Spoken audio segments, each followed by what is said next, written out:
Yeah, hi everyone, welcome to PrepFusion. So in this video, we need to study about the rank of a matrix. Sir, what is the actual meaning of rank? How to find the rank of a particular matrix, that we are going to see. So in the examination, what they will do, they will give you a particular matrix and then they will ask you, what is the rank of this matrix? Okay. So yes, we will talk about that, but before that, we need to understand some basic terms like submatrix. What do you mean by submatrix? So those basic terms we will see, and then we will move to our concept, which is the rank of a matrix. Okay. So in linear algebra from now onwards, a lot of definition would be written. Okay. A lot of definition would be written, or some method would be written. Some method might be written, definition might be written. But you don't need to look at those methods. You don't need to look at those definition. Whatever the definition that I am teaching, that you need to look at. This is only for note making purpose. If you are making your notes, then you can write down this definition. But what is the actual meaning of submatrix?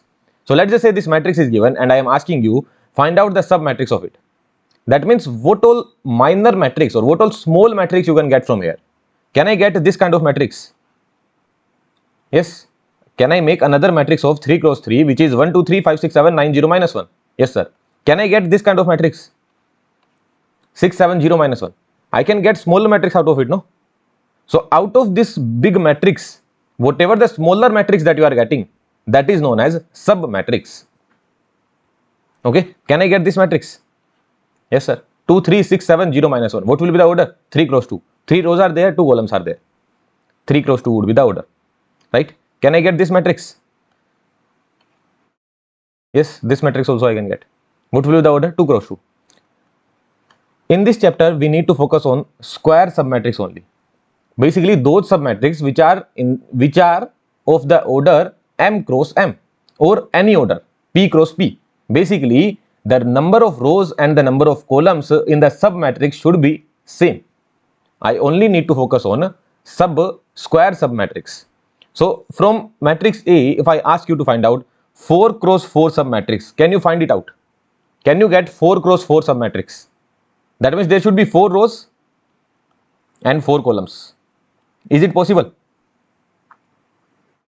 4 rows. Are you having 4 rows? 1, 2, 3. Only 3 rows are there. No. 4th row is not even possible. So from this particular matrix, getting 4 cross 4 submatrix is not even possible. Can I get 5 cross 5 submatrix? No. Can I get 6 cross 6? No. Can I get 3 cross 3? Yes, sir. You can get 3 cross 3 submatrix.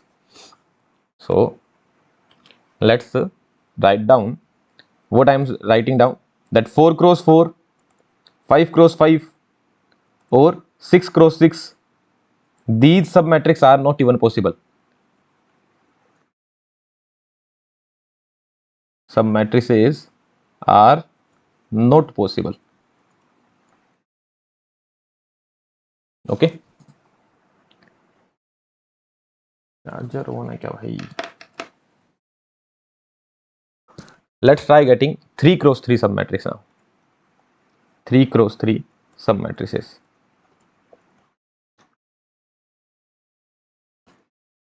So can I write down 3 cross 3 submatrices? Yes. Surely I can write down.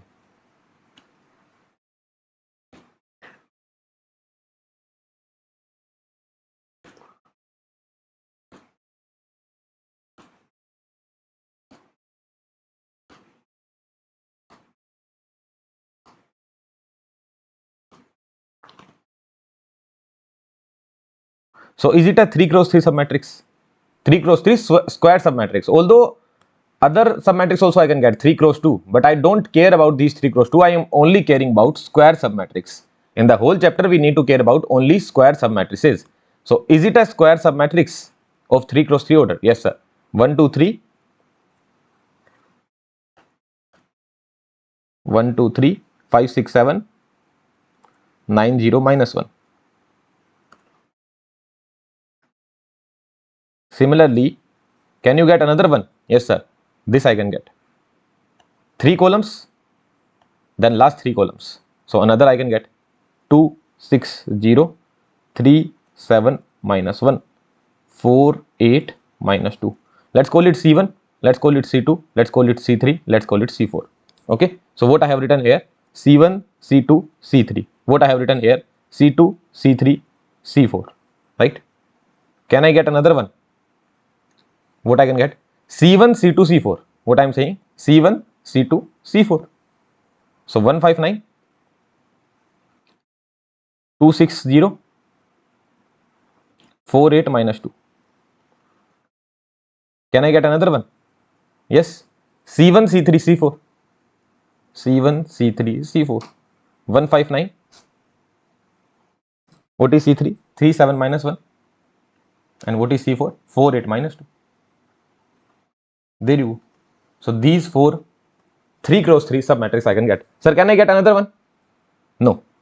You can get only these 4 only. Someone would say, sir, I can write down C3, C1 and C4. No, this is wrong. If C1 is coming first, then it has to come first. You cannot change the order. Basically, C1, then C2, then C3, then C4. Here you are getting C1, C2, C4, increasing order. C1, C3, C4, increasing order. C2, C3, C4, increasing order. C1, C2, C3, increasing order. You cannot change the order. Like this row, this column comes here, then this column goes there. This you cannot do. So how many 3 cross 3 submatrix you are able to get? 4 3 cross 3 submatrix we are able to get. Is that understandable to you? How we are writing down the square submatrices? So if someone would ask you that I have 3 cross 4 matrix, from here I need to get 3 cross 3 submatrix, then how many 3 cross 3 submatrices are possible? Then you would say that out of these 3 rows, you need to select 3 rows only, and out of these 4 columns, you need to select any 3 columns. Basically, out of these 3 rows, row 1, row 2, row 3, row 1, row 2, row 3, you are selecting all the rows.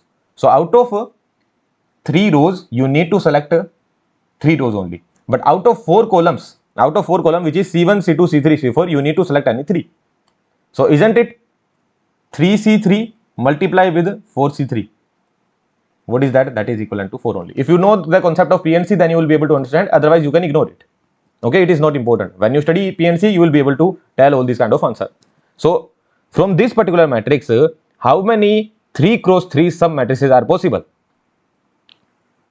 Out of 3 rows, I need to select 3 rows. Out of 4 columns, I need to select 3 rows. So 3C3 into 4C3, that is equals to 4.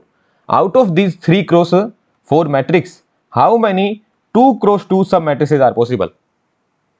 How many 2 cross 2 submatrices are possible? Let me know this. Out of 3 rows, out of these 3 rows, which is R1, R2, R3, you need to select any 2 rows. And out of 4 columns, you need to select any 2 columns. So what is the value of 3C2? That is 3 only. What is the value of 4C2? That would be 4 into 3 divided by 2.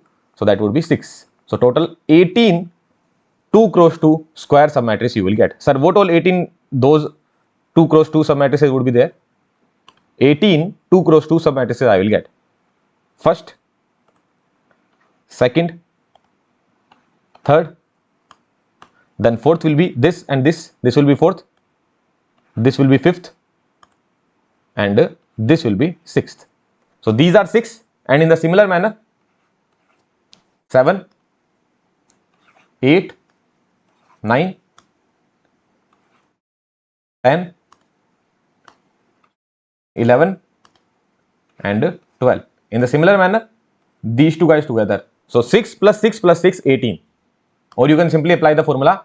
Out of these 3 rows, you can get 2 rows, and out of 4 columns, you need to get 2 columns. So answer would be 18. So you need to get 2 cross 2 submatrices. What all 2 cross 2 submatrices are possible? These are the possible 2 cross 2 submatrices. I have written all the submatrices here. 2 cross 2 submatrices. So out of 3 rows, I am selecting 2 rows, and out of 4 columns, I am selecting 2 columns. What will be the answer I will be getting? 18. So you can see 1, 2, 5, 6. 1, 2, 5, 6. Then 1, 3, 5, 7. 1, 3, 5, 7. Then 1, 4, 5, 8. 1, 4, 5, 8. Then 2, 3, 6, 7. 2, 3, 6, 7. 2, 3, 6, 7. Then 2, 4, 6, 8. 2, 4, 6, 8. I hope you are able to understand. In that manner, you can write down total 18 2 cross 2 square submatrices. How many 1 cross 1 square submatrices you can get? Out of 3 columns, out of 3 rows, you need to select 1 row, and out of 4 columns, you need to select 1 column. So what will be the answer you will be getting? 12. So 1 cross 1 square submatrices I need to get. So this will be 1 cross 1 square submatrix. 2, 3, 4, 5, 6, 7, 8, 9, 10, 11 and 12. So 12 square submatrices I will be able to get. Each element will be 1 cross 1 square submatrices, right? Each element will be each and every element will make 1 cross 1 square submatrix. Is that understandable to you? So how many total square submatrices are possible? 18 plus 12, 30 plus 4, 34. So this kind of question could be coming from this particular matrix. How many square submatrices are possible? Then you would think that, sir, 4 cross 4, 5 cross 5, 6 cross 6, they are not possible. 3 cross 3 is possible, 2 cross 2 is possible, 1 cross 1 is possible. So how will you get the numbers? 3 cross 3, that means, sir, 3 rows, 3 columns.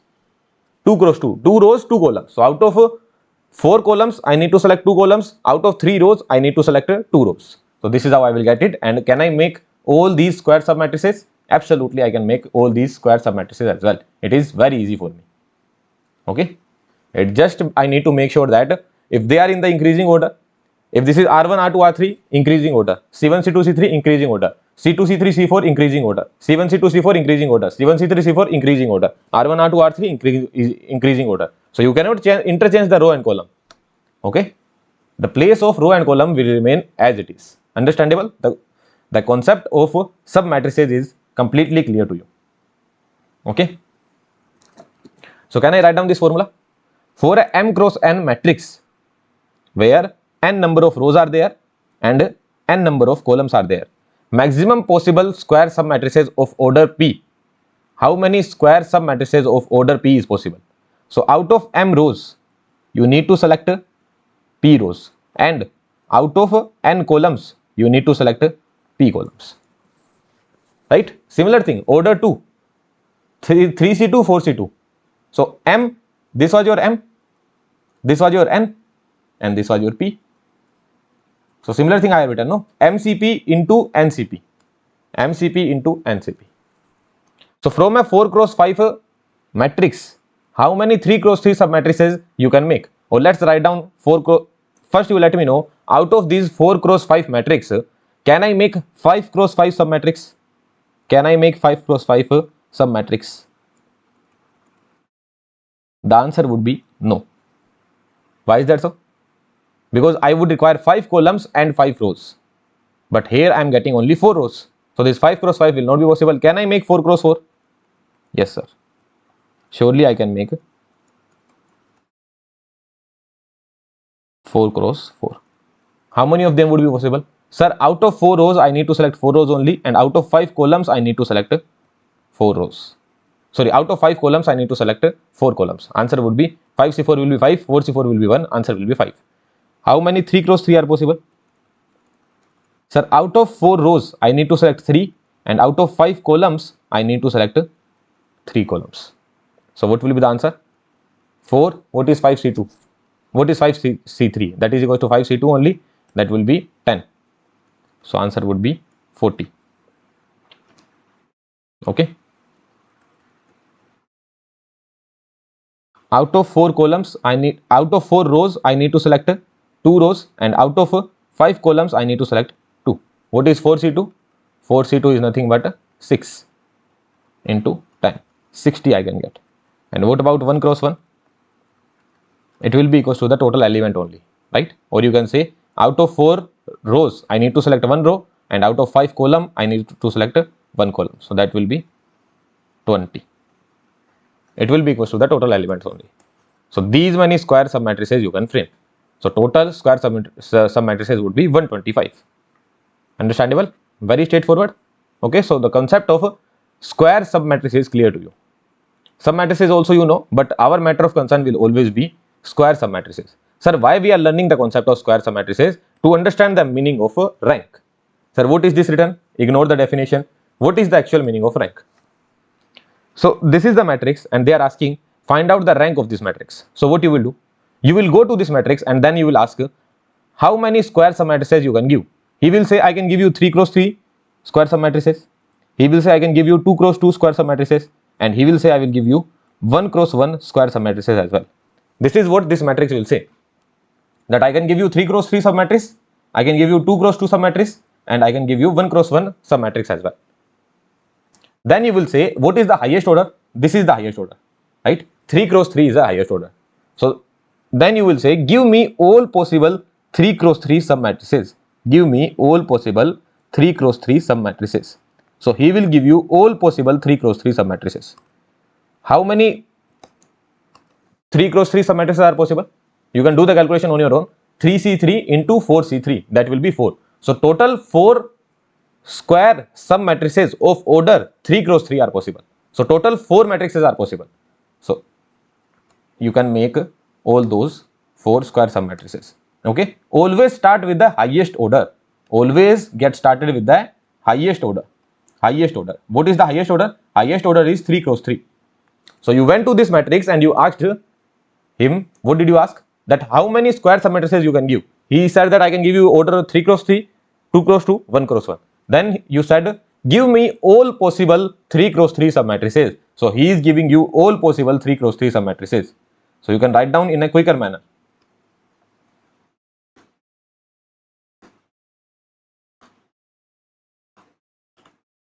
Okay, in a very quick manner, you can write down all of them. So 1, 2, 1, 0, 1.5, 1, 0, minus 1. Then 2, 1, minus 1, 1.5, minus 0.5, 0, minus 1, 2. Then it would be 1, 1, 2, minus 1, 0, 1, minus 0.5 and 1, minus 1, 2, right? Then it would be 1, 0, 1, 1.5, minus 1 and minus 1, minus 0.5 and 2. These 4 3 cross 3 square submatrices you are getting, right? Now you will calculate the determinant of all of them. Let's just say you went to this guy and you asked him, what is your determinant? Can you see here, row 1 and row 2 are proportional to each other. If you just simply do the half of it, if you simply do one thing, that in R2 what I am doing is that R2 minus R1 by 2, then what will happen? R2 will become all 0, right? Half of it.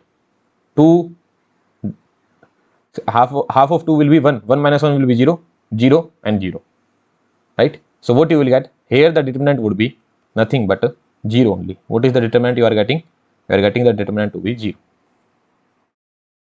Okay, you can calculate its determinant. Its determinant will come out to be non-zero. Its determinant will also come out to be non-zero, and its determinant will also come out to be non-zero. So you need only one square submatrix whose determinant is non-zero. So the highest order, listen to me very carefully, the highest order of square submatrix whose determinant is non-zero, at least one determinant I need. Here I am getting 0 determinant, I don't care. Let's just say here also I was getting 0 determinant, here also I was getting 0 determinant, but one determinant I need non-zero. So if I am getting this determinant to be non-zero, then this will be the rank of this matrix. So what will be the rank of this matrix?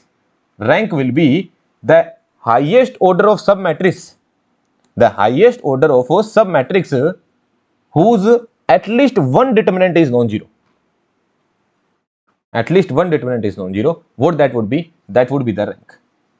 So here 3 cross 3 was the highest order. So always first I will go to the highest one. Sir, what about 2 cross 2, 1 cross 1? You don't even need to check. When I went to 3 cross 3, I got to know that if I calculate the determinant of this square submatrix, if I calculate the determinant of this square submatrix, then it is coming out to be non-zero. That means yes, this will be my rank. So I need only one. Even if they were 0, 0, I don't care. Although they are non-zero, but even if they were 0, 0, I don't care about it. I only care about at least one square submatrix should give me a non-zero determinant. If I am able to satisfy this condition, then the rank would be the highest order, which is 3 only. Let's take more example. You will understand more things about it. Okay, we will see at least 20-30 examples. Okay, don't worry. So sir, this is the example now. This is the matrix that is given. You need to find out the rank. Okay, this time I have changed the matrix. You need to find out the rank.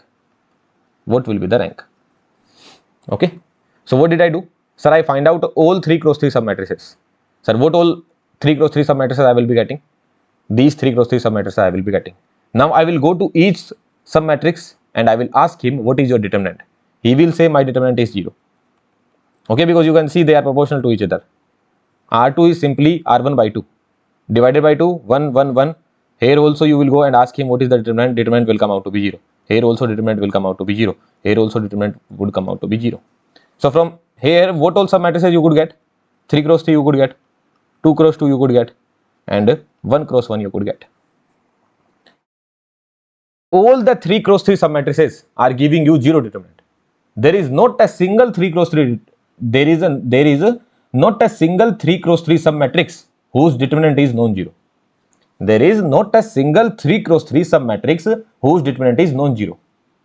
That means the rank cannot be 3. This is not possible. So now I will go to this guy, 2 cross 2. So how many 2 cross 2 submatrices are possible? How many 2 cross 2 submatrices are possible? Submatrices. Total 18 will be possible. Why is that so? Sir, out of 3, 2, and out of 4, you need to take 2. So this will be 3 and this will be 6. So total 18 are possible. You need to find out only one 2 cross 2 submatrix whose determinant is non-zero. So let's just say first I went to this guy. First I went to this square submatrix, 2 cross 2 submatrix, which is 1, 2, 0.5 and 1. When I calculated its determinant, it came out to be 0 only. So will I say that no, 2 cross 2, will I say that 2 cannot be rank? No, that will be wrong.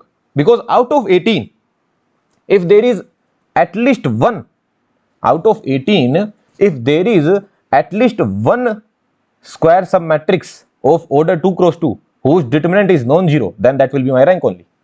Is that clear to you? Just based on one square submatrix, I cannot say that 2 will not be my rank. It's okay, here you got determinant to be 0, but you need to check it for 18. Let's just say secondly I picked this one. When I picked this one, what will be the determinant? 0.5 and minus 0.5. Again I go to know that my determinant is coming out to be 0. So will I say that no, 2 cannot be my answer, let's go to 1 cross 1? No, all 18 I need to check. Then I went here. Then I went here. So what is the determinant I am getting this time? What is the determinant I am getting? 0.5 into 0 will be 1, 0.5 into 0 will be 0, 1 minus 1 will be minus 1, which is non-zero. That means there is at least one determinant. There is at least one 2 cross 2 square submatrix whose determinant is non-zero. That means the rank will be 2. Here also I only cared about at least one square submatrix. Although everything is throwing 0, this will also throw 0. Okay, a lot of square submatrix will throw 0 only. But I need to care about only one square submatrix whose determinant is non-zero. And that is 2 cross 2. So what will be my rank?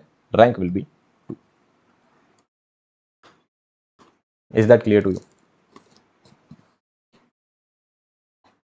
Okay, understandable.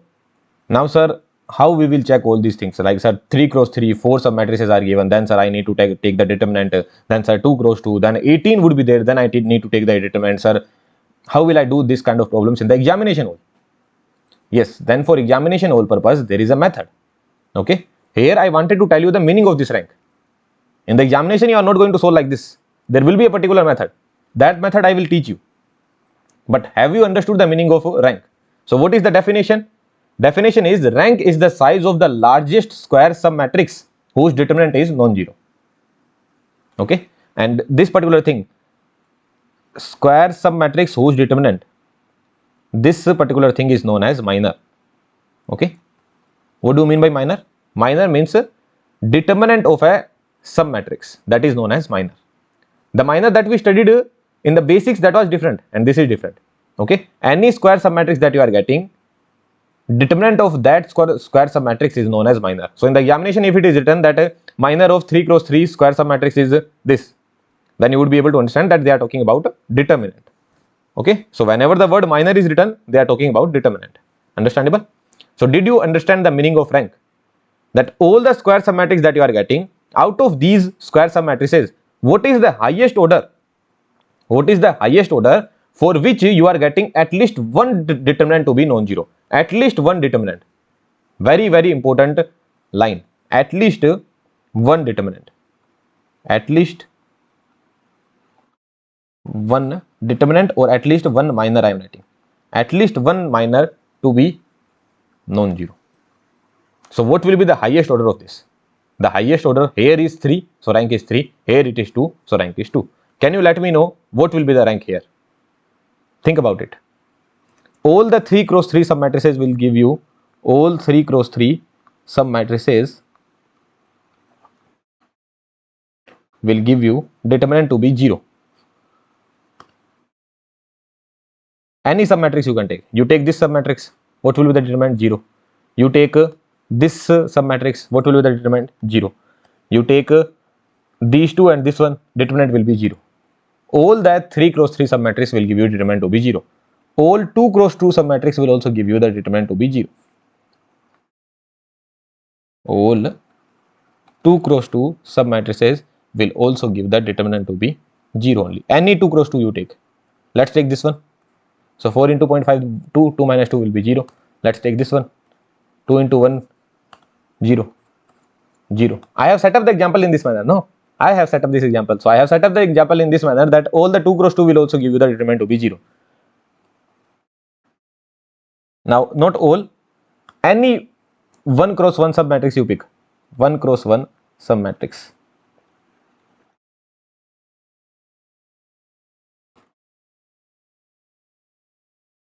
Let's just say I pick this 1 cross 1 submatrix. What is the determinant? Determinant will be that same element that is written, which is non-zero. What does that mean? What is the rank? Rank is 1. So the highest order whose the highest order of submatrix whose at least one determinant is non-zero, that is your rank. All 2 cross 2 are giving you determinant to be 0, all 3 cross 3 are giving you determinant to be 0, but 1 cross 1 is giving you non-zero determinant. So at least one square submatrix I needed. Here at least one square submatrix I needed, I got it. Here at least one square submatrix I needed, I got it.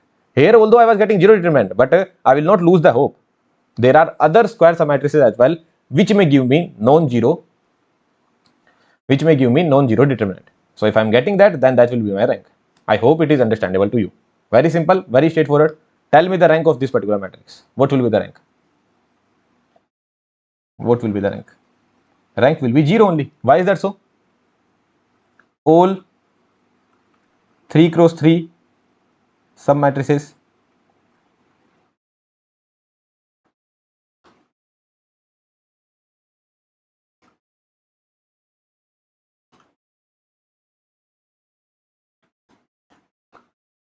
all 2 cross 2 submatrices and all 1 cross 1 submatrices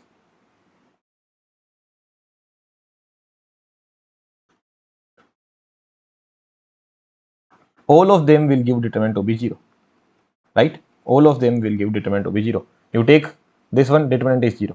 You take this one, determinant is 0. Or you take the single element, determinant is 0, determinant is 0, determinant is 0.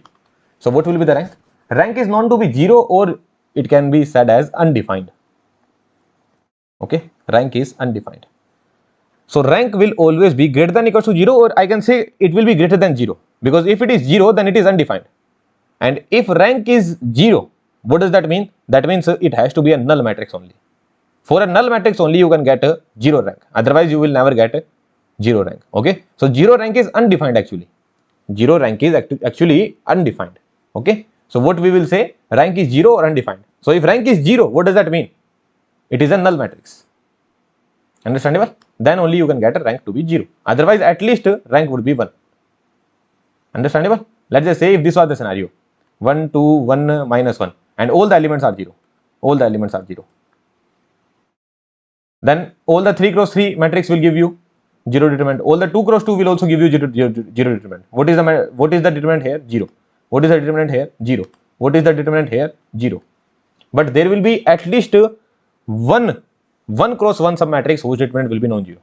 Here it will give you zero determinant. Here this will also give you zero determinant, but this will give you non-zero determinant. So what will be the rank here? Rank will be 1. So the highest order of submatrix whose at least one determinant is non-zero, that is order is 1. So what will be the rank here? Rank will be 1. Okay. So in this scenario as well, rank will be 1. Understandable? So even if 2 rows are 0, then also rank is 1. But if all the rows are 0, all the rows and column, it is complete null matrix, then the rank would be 0, or you can say it is undefined. Understandable? Okay. And let me know one more thing. Are you able to understand this line? I think I should not be explaining it. Are you able to understand it on your own?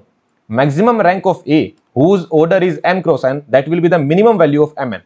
Let's just say there is a matrix of 7 cross 5. So can you get 7 cross 7 submatrix from here? 7 cross 7 submatrix? No, sir. Right? You cannot get. Why is that so?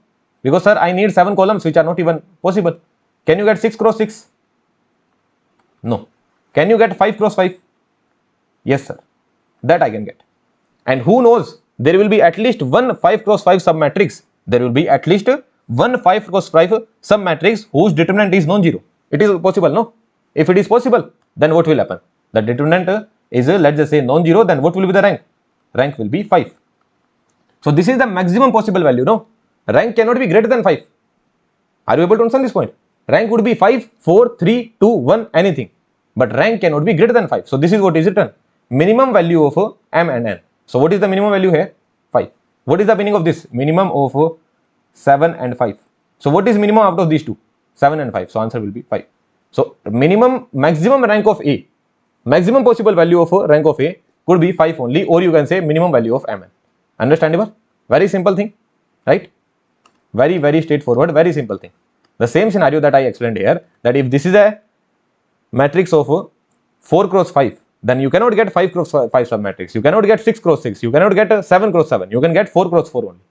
So if our calculation will start from 4 cross 4 only.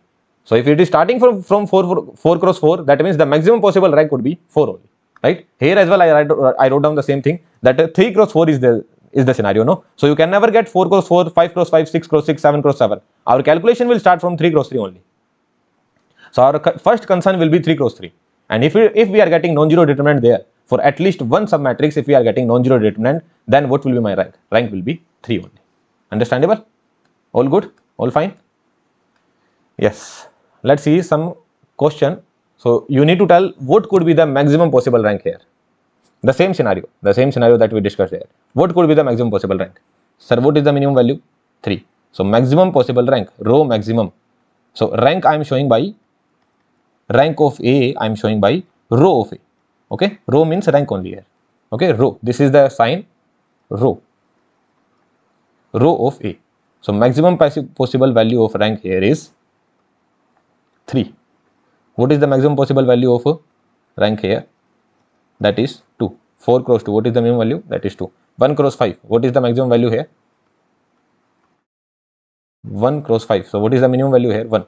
So only 1 cross 1 matrix I can get. Can I get 2 cross 2? No. 3 cross 3? No. Only this matrix I can get, or this matrix I can get. And what about this one? 4 cross 1. That would also be 1 only. Can I get 1 cross 1? Yes. Can I get 2 cross 2? 2 cross 2 I cannot get. Right? Because I am not even having 2 columns. So how will I get 2 columns? Only 1 column I am having, you know. Understandable? So minimum value of mn. The maximum possible value of rank is the minimum value of mn. Maximum possible rank, maximum possible rank. Maximum possible rank of A of order m cross n will be minimum value of mn. Minimum of m or n. Understandable? Very simple. So you know the meaning of rank as well. You know the meaning of submatrix as well. You know the meaning of a determinant of submatrix, and you know that, and you also know that what could be the maximum possible rank. Understandable? Let's solve this question. Now, what is the meaning of minor of a submatrix? That is determinant of submatrix, that I have already told. So let's solve this question. Let A be a m cross n matrix. A is a m cross n matrix. Okay, where m is greater than n. Sorry, m is less than n. That means n is greater. All minors of order m, m minus 1, m minus 2, m minus 3 are 0. All minors of order m.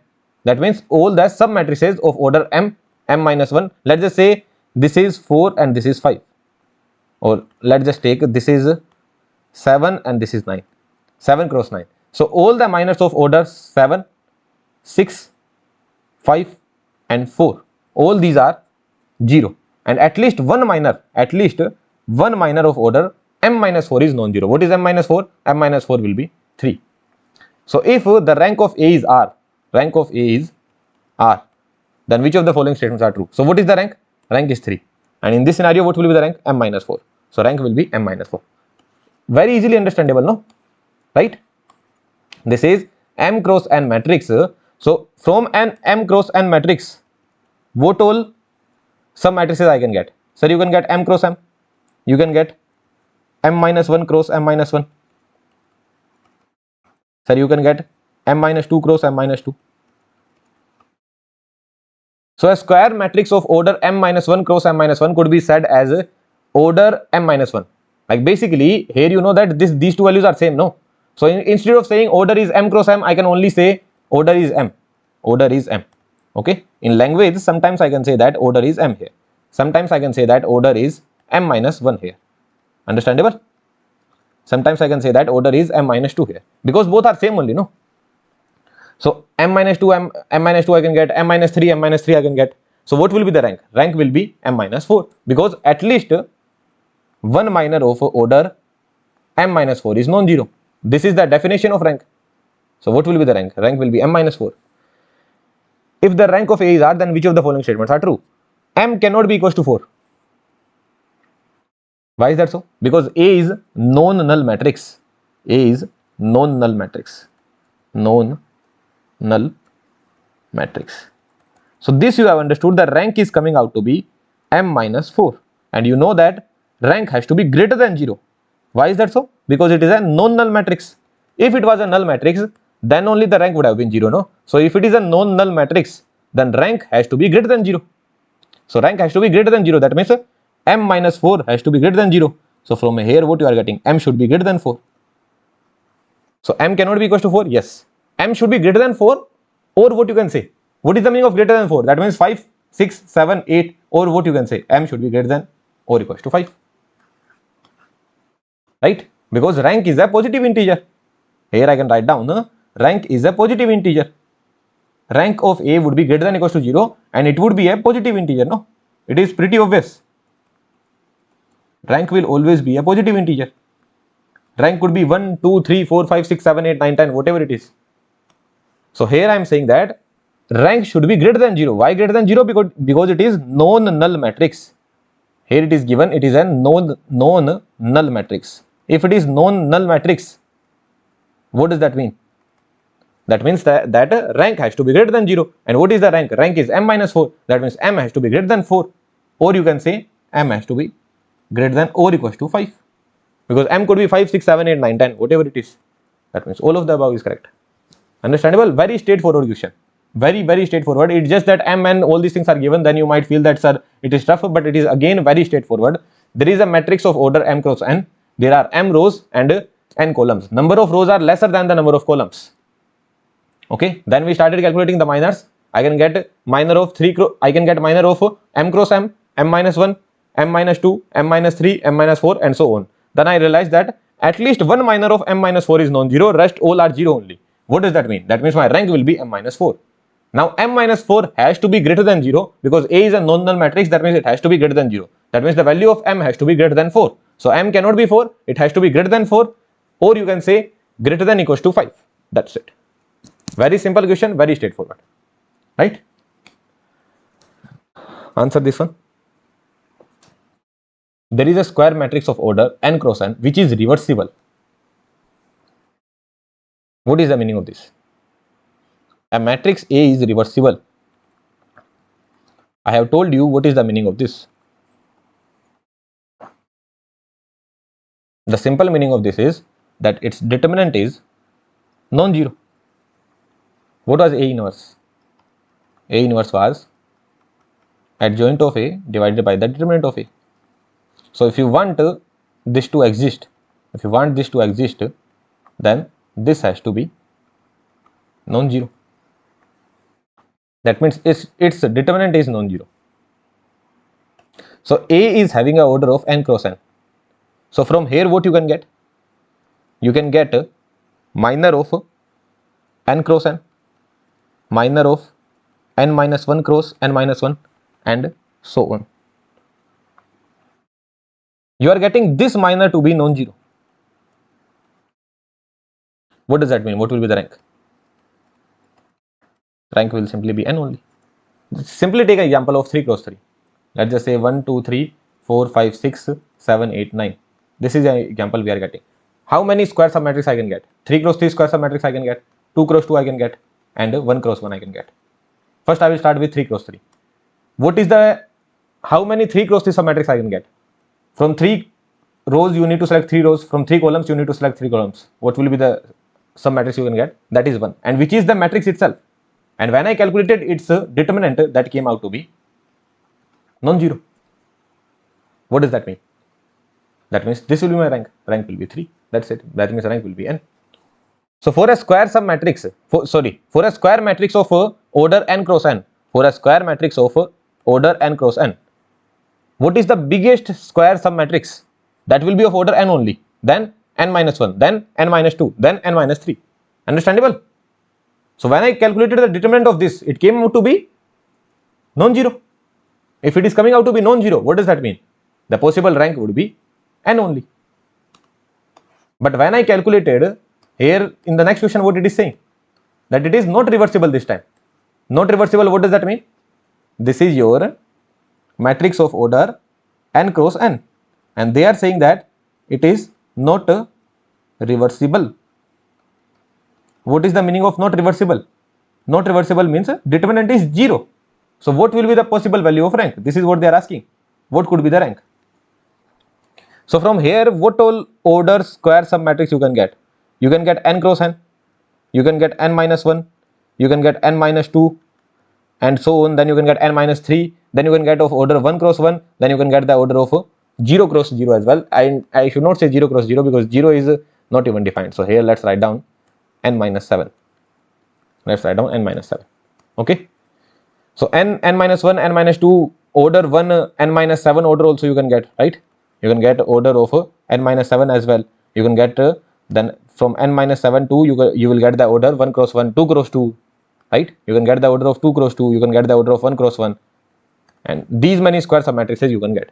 Here you go to know that determinant is coming out to be 0. Now it might happen that here determinant came out to be non-zero. It might happen that here determinant came out to be non-zero. Are you able to understand this point? The only information that you are having is that this is 0. What does that mean? That means minor of n cross n is giving you 0 result.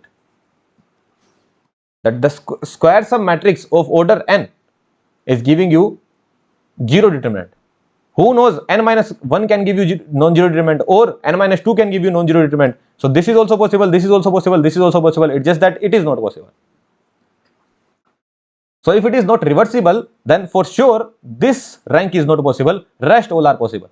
I don't know which will be the possible rank, but rest all are possible. This n will not be possible. This is, I am pretty sure that if it is not reversible, that means the determinant is 0. And if the determinant of this matrix is 0, that means the square submatrix that I am getting, that will throw 0 determinant. And if it is throwing 0 determinant, then the order n cross n is not possible.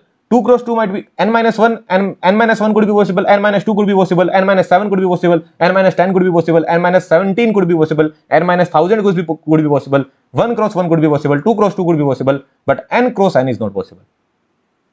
You can take any example of 3 cross 3. You know that this determinant is 0, but here I can select any 2 cross 2 submatrix. It can throw non-zero. Any 2 cross 2 matrix, it can throw non-zero. 1 cross 1 can also throw non-zero. So rank could be either 2 or 1, but 3 rank is not possible. So this is not possible, rest all are possible. Okay. So they are asking the possible value of rank. Sir, I don't know what will be the rank. Any of these could be possible. Understandable? Okay. Now we will understand the meaning of a echelon form of a matrix. Okay. What do we call it? Echelon. Echelon. Echelon. Echelon. E-C-H-E-L-O-N. Echelon. Echelon form of matrix. Or we call it row echelon form of matrix. Why row echelon? Because everything we will do with respect to row now. Forget about the columns. Everything we will do with respect to row. So definition and all, forget about it.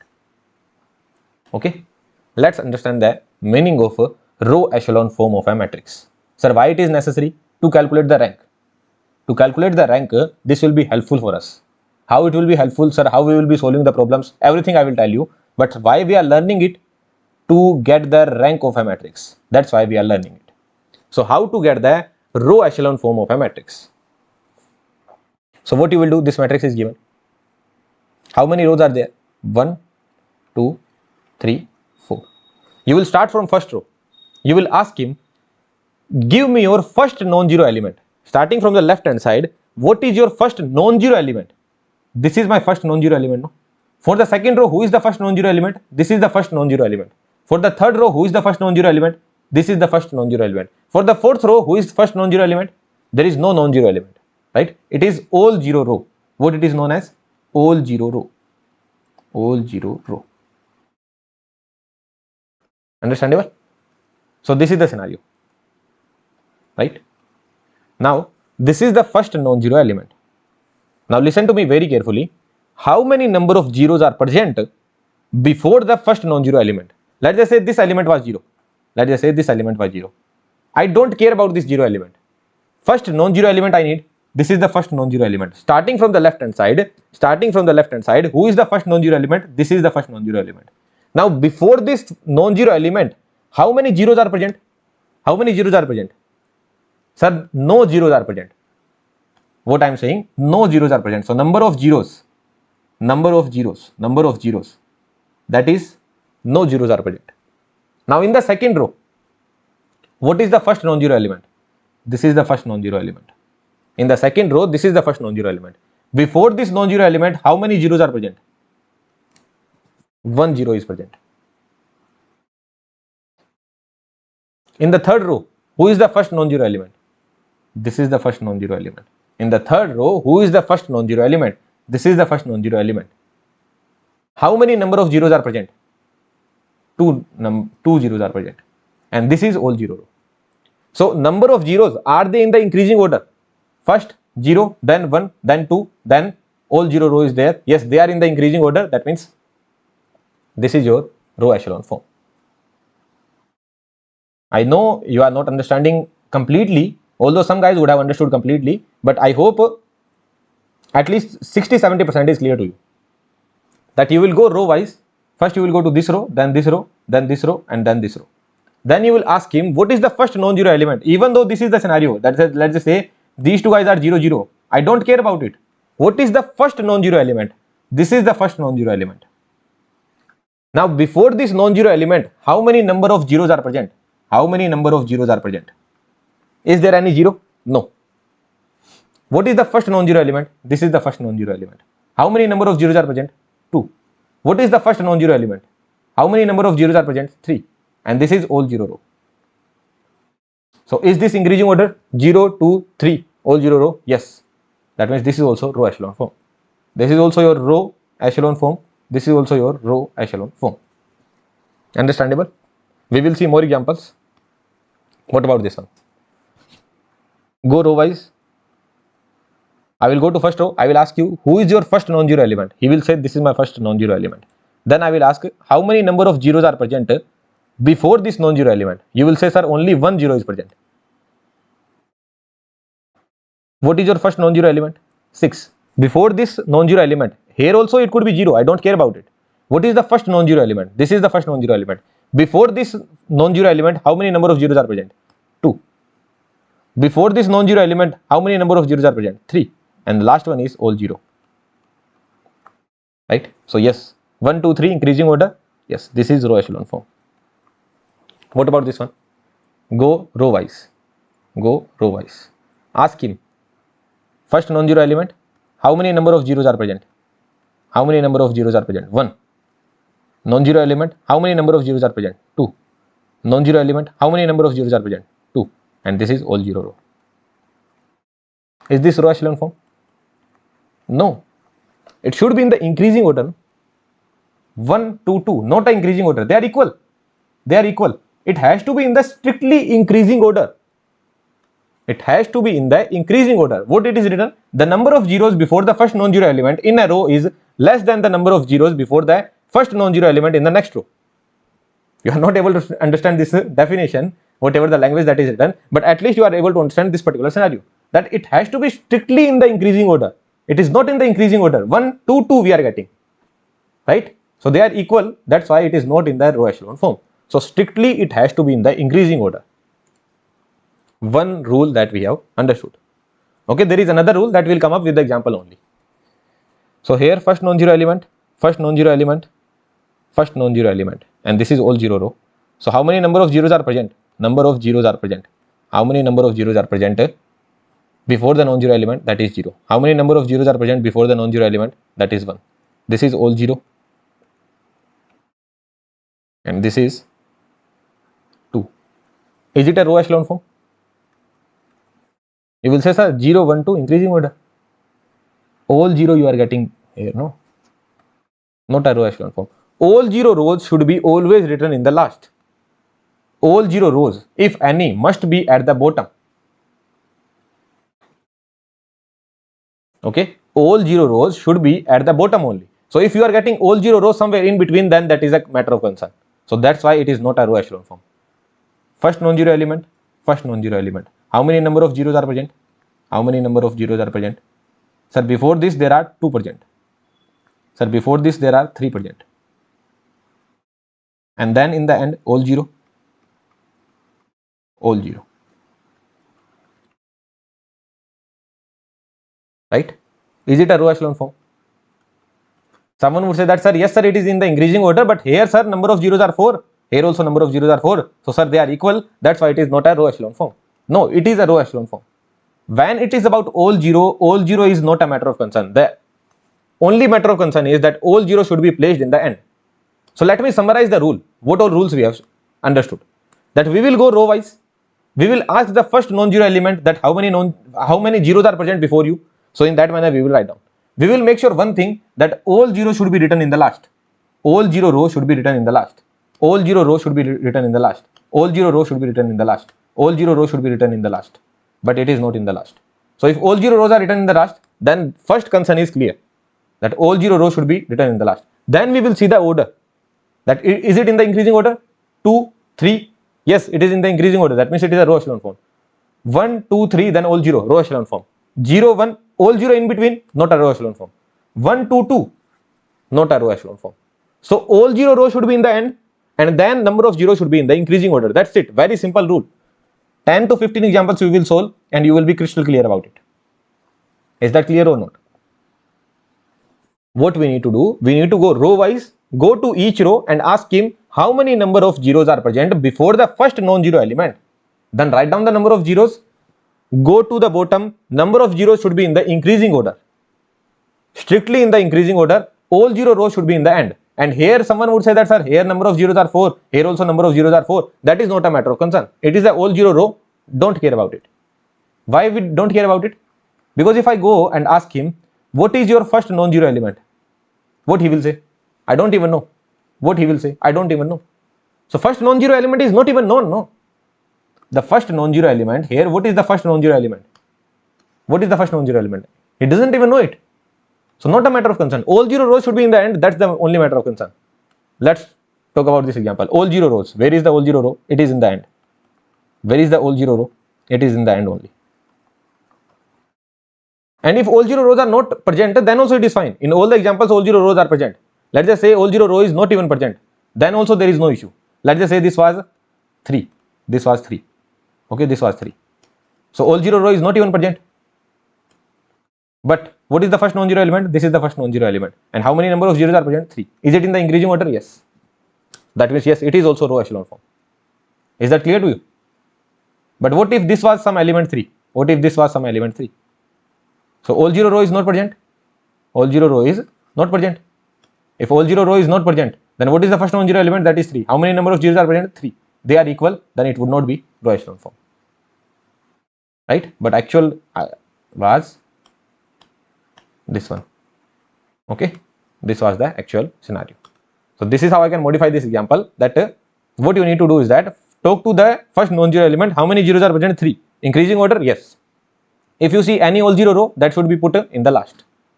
Any all 0 row, that should be put in the last. In the last, if it is there somewhere in between row echelon form, it will not be possible. If it is in the last, it is fine. So you don't even need to check all this scenario, that 0, 1, all this scenario, you don't even need to check. The first concern is that all 0 rows should be in the last. So if it is not even in the last, then it is not a row echelon form. This is a row echelon form. This is not a row echelon form. This is a row echelon form.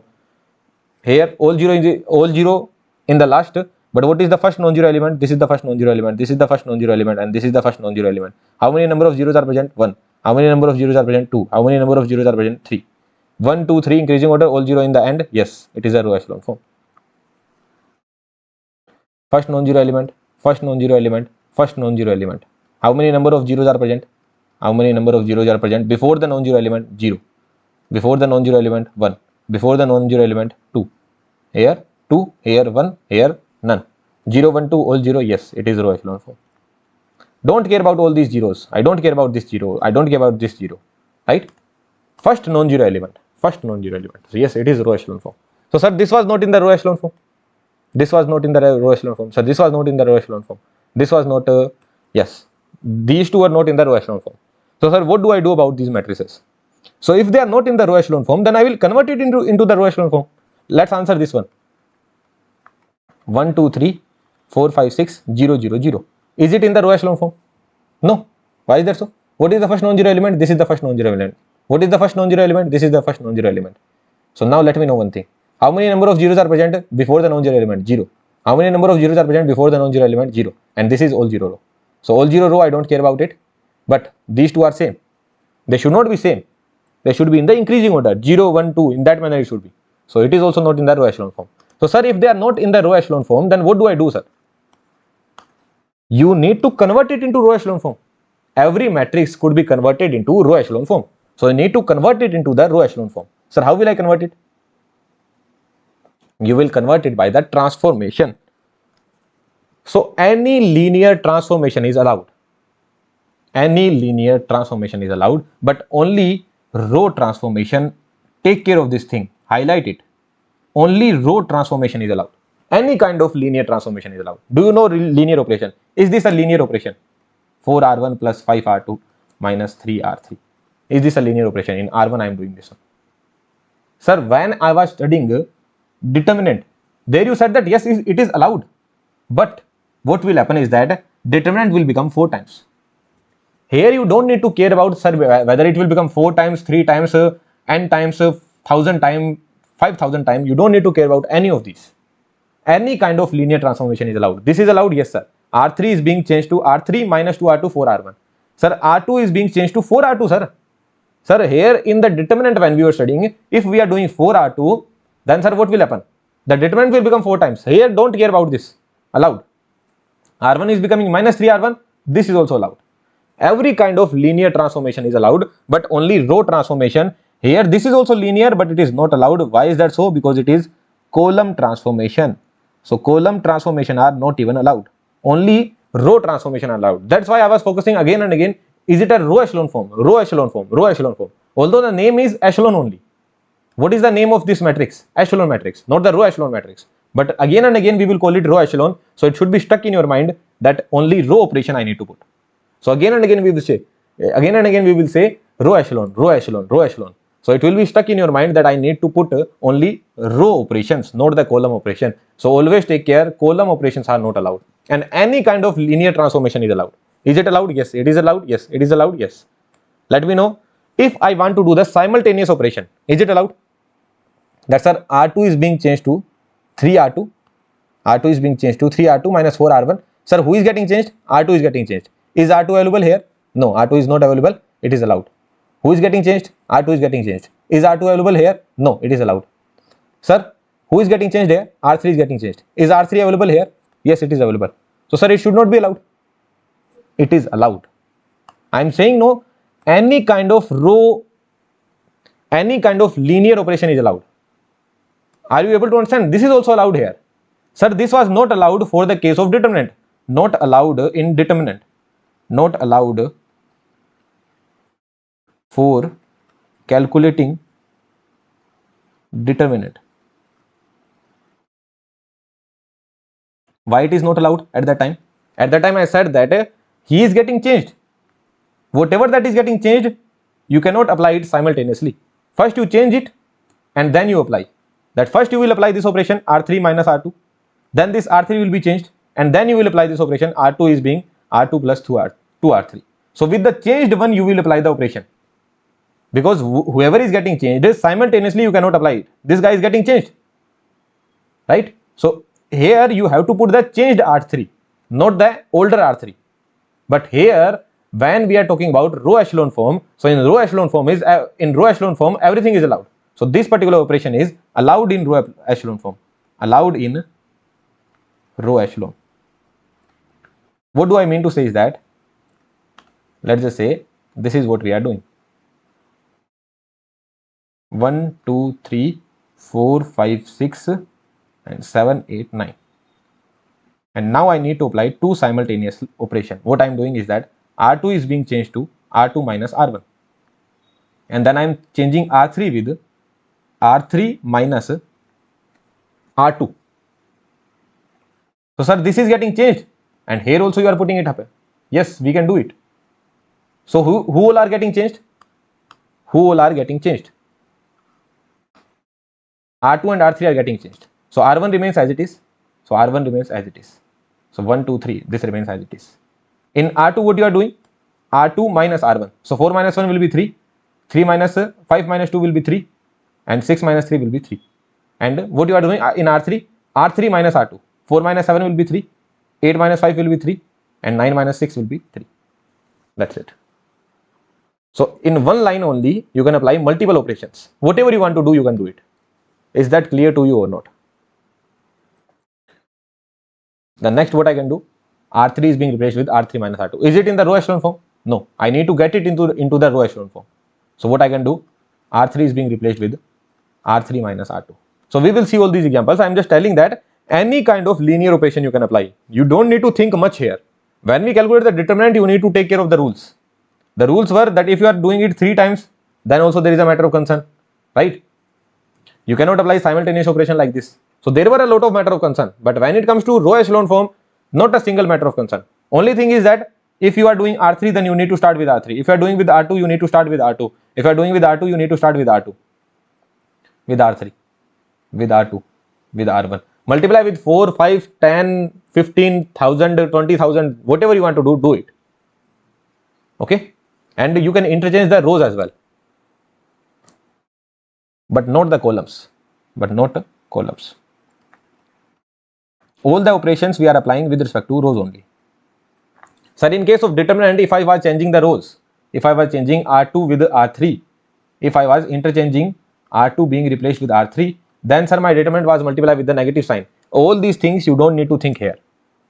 Forget about all these things. That sir, R2 is being replaced with R3, then negative sign will come up. Nothing will come up. All kind of linear transformation is allowed, and you can interchange the rows as well. Okay. So after doing all this transformation, you will get some non-zero rows. What do you mean by non-zero rows? These are non-zero rows. These are non-zero rows. These are non-zero rows. Okay. These are non-zero rows. So the number of non-zero rows here, how many non-zero rows are there? 3.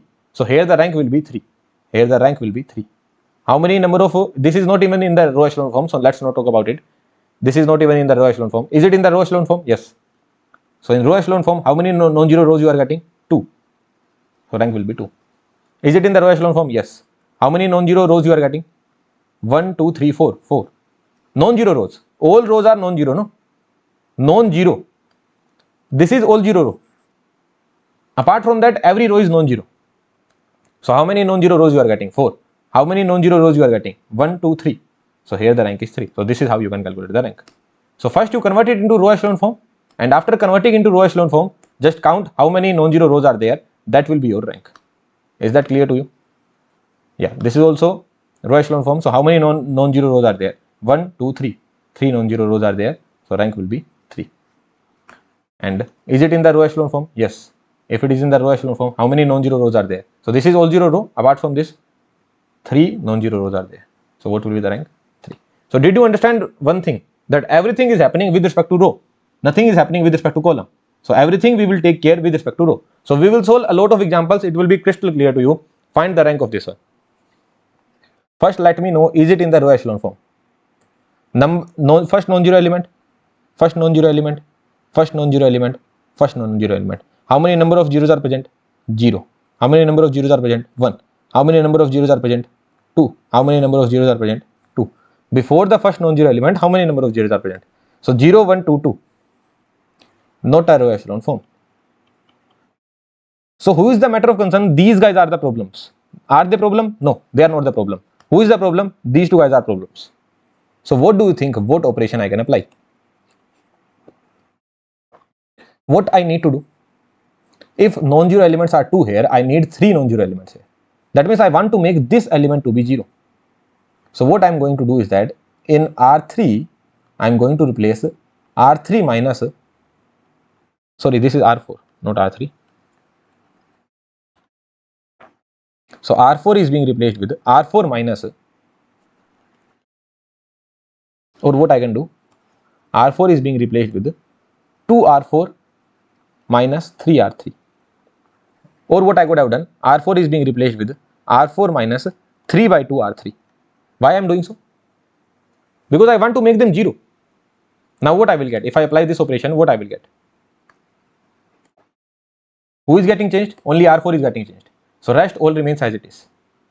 And why they all remain as it is? Because till this point I was not having any issue. 0, 1, 2 I was not having any issue. So let's keep them as it is. Let's keep them as it is. Till this point I was not having any issue. Now in R4 what I am doing? First I am multiplying R4 with 2. So this will become 0, 0, 1, 2. R4 is being multiplied with 2. And what is 3R3? 3R3 is, it is being multiplied with 3. So this will become 6 and this will become 3. Now 2R4 minus 3R3. That means 0 minus 0 will be 0. 0 minus 0 will be 0. 6 minus 6 will be 0. And 2 minus 3 will be minus 1. There you go. This is what you are getting. R4 is being replaced with the 2R4 twice of this minus thrice of this. Why I did so? Can anyone think? Because I know that, sir, if I multiply this with 2, this will become 6. And if I multiply this with 3, this will also become 6. And 6 minus 6 will be 0. So, sir, I wanted this element to be 0. If this element was 0, then what would happen? I don't know what will be this element. I don't care about it. I can think of it in the later on step. But if this element becomes 0, now who is my first non-zero element? These are my first non-zero element. And if these are my first non-zero element, then can you let me know how many number of zeros are present? How many number of zeros are present before the first non-zero element? That is 0, sir. Here 1, sir, here 2, sir, and here 3. Is it in the row echelon form? Yes, sir. It is in the row echelon form. And if it is in the row echelon form, how many number of non-zero rows? Number of non-zero rows. How many number of non-zero rows you are getting? Sir, all rows are non-zero. What do you mean by non-zero row? That at least one element should be non-zero. Yes, this element is non-zero. Here at least one element should be non-zero. So all rows are non-zero. That means what will be the rank? Rank will be 4 only. There you go. This is the answer. So this is how we solve it. Is that clear to you? Now let me know this one. That is it in the row echelon form? Number of first non-zero element. Here no non-zero element is there. Forget about first non-zero element or anything. You know that all zero row is coming somewhere in between. That means surely it is not a row echelon form. So you need to convert it into a row echelon form. What will be the first task you will do? That you will take it down. You know that I can apply any row transformation. Basically, I can interchange any rows. Interchanging any rows are allowed. So what I will do? First, I will take it downward. So let me know one thing. How many number of zeros are present before the first non-zero element? That is 1. And this is all zero row. All zero row. And this is how many number of zeros are present before the first non-zero element? 0 only. So, sir, I need the increasing order, no? So this should be at the beginning. This should be at the second place. And this should be in the last. What order do you need? That this should come at the first place. This should come at the second place. And this should come at the third place. So any interchange is allowed. So you can do any kind of interchange. So what I am doing, I will simply put I am interchanged rows. I am simply interchanging the rows. So if I simply interchange the row, what I will get? or you can write down as well. This was your row 3. So row 3 will become row 1. Okay. Then row 1 will become row 2. And row 2 will become row 3. So it is not a good way of writing down. It's just that you can interchange any kind of row. So this goes upward 1, 0, 3, 4. Then this comes at the second place 0, 1, 0, 2, 1, 3. And this comes at the last. Let me know what is the first non-zero element. What is the first non-zero element? And this is all 0. So number of zeros present before the first non-zero element, that is 0. Number of zeros present before the first non-zero element, that is 1. And this is all 0 row. Is it in the increasing order? Yes. So is it a row echelon form? Surely it is a row echelon form. Surely it is a row echelon form. And if it is a row echelon form, then what will be the rank? Tell me the number of non-zero rows. What will be the number of non-zero rows? Only 2 non-zero rows are present. This is a complete 0 row, no? Only 2 non-zero rows are present. These are 2 non-zero rows. So what will be the rank? Rank will be 2. What do you mean by non-zero row? That at least one element should be non-zero. So here one element should be non-zero, here one element should be non-zero, here all the elements are 0. So this is a all 0 row. So what will be the rank? Rank will be 2. Okay, understandable? Solve this example. Is it in the row echelon form? Find the first non-zero element. This is the non-zero element, this is the first non-zero element, this is the first non-zero element, this is the first non-zero element. Right? So how many number of zeros are present? How many number of zeros are present? 0, 0, 0, 0. Number of zeros before the first non-zero element, that is 0, 0, 0, 0. What does that mean? It is not in the row echelon form. What I need to do? I need to convert it into the row echelon form. So what will be my target? Target would be that, sir, you keep first one as it is. Okay, I don't care about the first one, sir. You keep first one as it is. But for the rest, sir, what do you do? Sir, first one as it is. You will understand why I am doing so. Sir, 1, 3, minus 1, 4 as it is. But before this, you would require a 0, no? Let's just say I get a 0 here. And here any element I am getting, let's just say alpha I am getting. So what will be the first non-zero element? This is the first non-zero element. And what will be the first non-zero element here? This will be the first non-zero element. Then you would be able to tell that here the number of zeros before the first non-zero element is 0. And here the number of zeros before the first non-zero element is 1. So it is in the increasing order. So are you able to understand this point? That what I am trying to do? What I am trying to do is that I am trying to make a 0 element. I am trying to make 0 element here. I am trying to make 0 element here. I am trying to make 0 elements here. This will be my target. So what is the first thing that I am going to do? I am going to do is that R2 will be R2 minus 2R1. From R2 I will subtract the twice of R1. So 2 minus 2 will be 0. 4 minus 6 will be minus 2. 2 minus of minus 2 will be 6 and minus 2. Is that understandable to you? Twice of R1 I have subtracted. From R2 which was 4, 2, 2, 6. Twice of R1, that will be 2, 6, minus 2, 8. I have subtracted, this will become 0, this will become minus 2, this will become subtracted, no? Yes. So this will become 4. Wait a second. Twice of R1, no? Yeah. So this will become 4 only. Right? And this will become minus 2. Right? This is the scenario I am getting. 0, minus 2, 4, minus 2. Similarly, in this step only I can do R3 minus R1. Why is that so? Because another 0 I need. If here you are already getting 0, then surely downward as well you would not need 0, because this is the scenario you would need. Number of zeros here 0, number of zeros here 1, and here you would need 2 0. So at least this step you would require, no? Are you able to understand this point? You are just making at least first element to be 0, at least first element to be 0. Then furthermore we can think what else we need, right? So this is what I am doing. R3 is being replaced with R3 minus R1. So 1 minus 1 will be 0. 5 minus 3 will be 2. This will be 1 and this will be minus 2. Is that clear to you? Did you understand this point? 1 minus 1 is 0, 5 minus 3 is 2, 0 minus minus 1 will be 1, 2 minus 4 will be minus 2. And similarly what I will do is that R4 will be replaced with R4 minus 3 R1. What is R4? 3, 6, 3, 3. What is 3 R1? 3 R1 will be 3, 9, minus 3 and 12. And you need to subtract. So you will get 0 here, minus 3 here, 6 here and minus 9 here,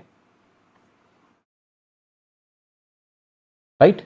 So 0, minus 3, 6, minus 9. So first win I have got. What is the first win I am having? That number of zeros here are 0, here it is 1, here also it is 1, here also it is 1. So till this point I don't have any issue. Now the issue starts here. What I will do now? If I add both of these rows, what I mean to say is that till row 1 and row 2 I don't have any issue. The problem is there in the row 3. So what do I do with row 3 now? So in row 3 I am simply adding up row 2. Why is that so, sir? Why you are doing so? What you will get by doing so? So let's see what do I get. If I do so, then sir, row 1 and row 2 there is no matter of concern. Sir, increasing order of number of zeros, no issue. So problem is with row 2 and row 3. So sir, if you add both of them, row 3 is being replaced with row 3 plus row 2. So if you add both of them, 0 added with 0, 0. 2 added with minus 2 will be 0. 1 added with 4 will be 5. And minus 2 added with minus 2 will be minus 4. So how many number of zeros you are getting here? Before the first non-zero element, how many number of zeros you are getting? That is 2. So I need to make it in the increasing order, no? Now who is the last matter of concern? This guy is the last matter of concern. Right? That will be the last matter of concern. So what do I do? R4. As of now, what is R4? As of now, this is R4. Right? But I need to change it. So what I will do, at least I will try to make this element to be 0. How I can make this element to be 0? So in R4, what I am doing? Multiply R4 with 2 and multiply R2 with 3 and then subtract it. What I am doing? I am multiplying R2 with 4. So this multiply with, I am multiplying R4 with 2. So this multiply with 2. What you will get? 0, minus 6, 12, minus 18. And the next multiply with 3. This R2 multiply with 3. So what you will get? 0, minus 6, 12 and minus 6. This is what you will get. R2 multiply with 3. So what you will get? Minus 6, 12 and minus 6. And if I subtract both of them, 0, minus 6, 0, 12 minus 12, 0, and here I will get minus 12. Is that clear to you? So what I will be getting? 0, 0, 0, minus 12. How many number of zeros are present? 3. So is it a row echelon form? Yes. So intelligently I need to think that, sir, how will I get the row echelon form? How I started with, sir, all the matter of concern are there, only first row is as it is. Let's keep first one as it is. Then sir, I need to know that for sure I would require 0, 0, 0 downward, for sure. So what do I do? Why I would require 0, 0, 0 downward? Because sir, this is the first non-zero element, number of zeros are 0. Then at least one element I would require. Then if this is the scenario I am getting, then at least 2 elements I would require. And if this is the scenario I am getting, then at least 3 elements I would require.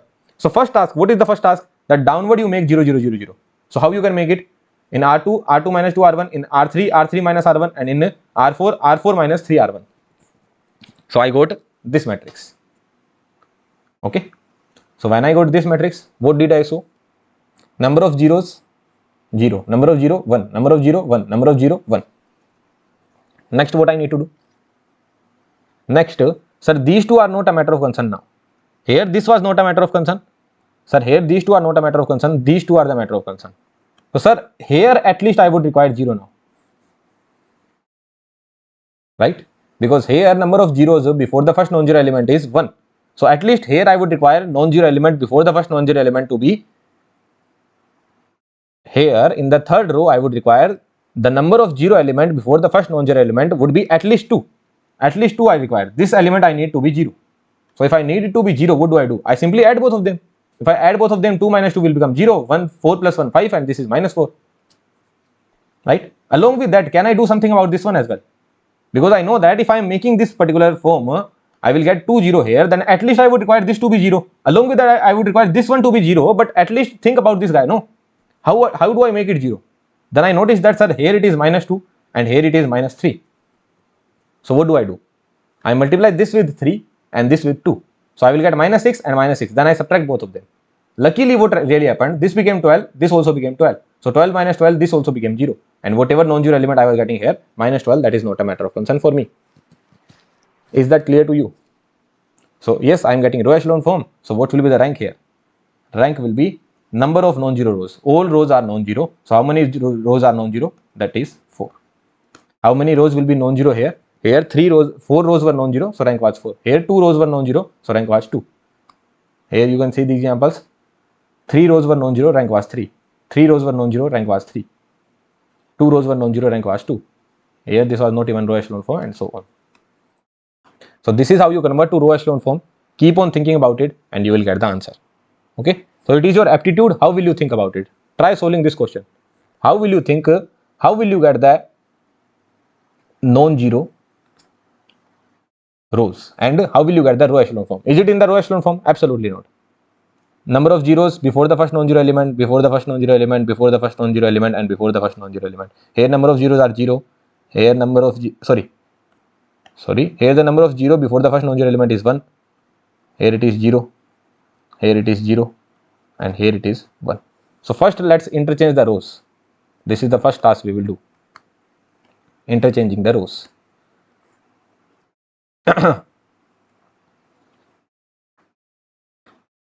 So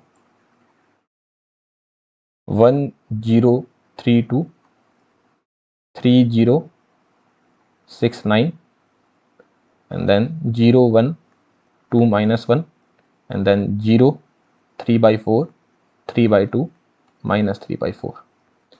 So at least some relaxation I am having, that sir, here number of zeros are 0, here it is 0, here it is 1 and here it is 1.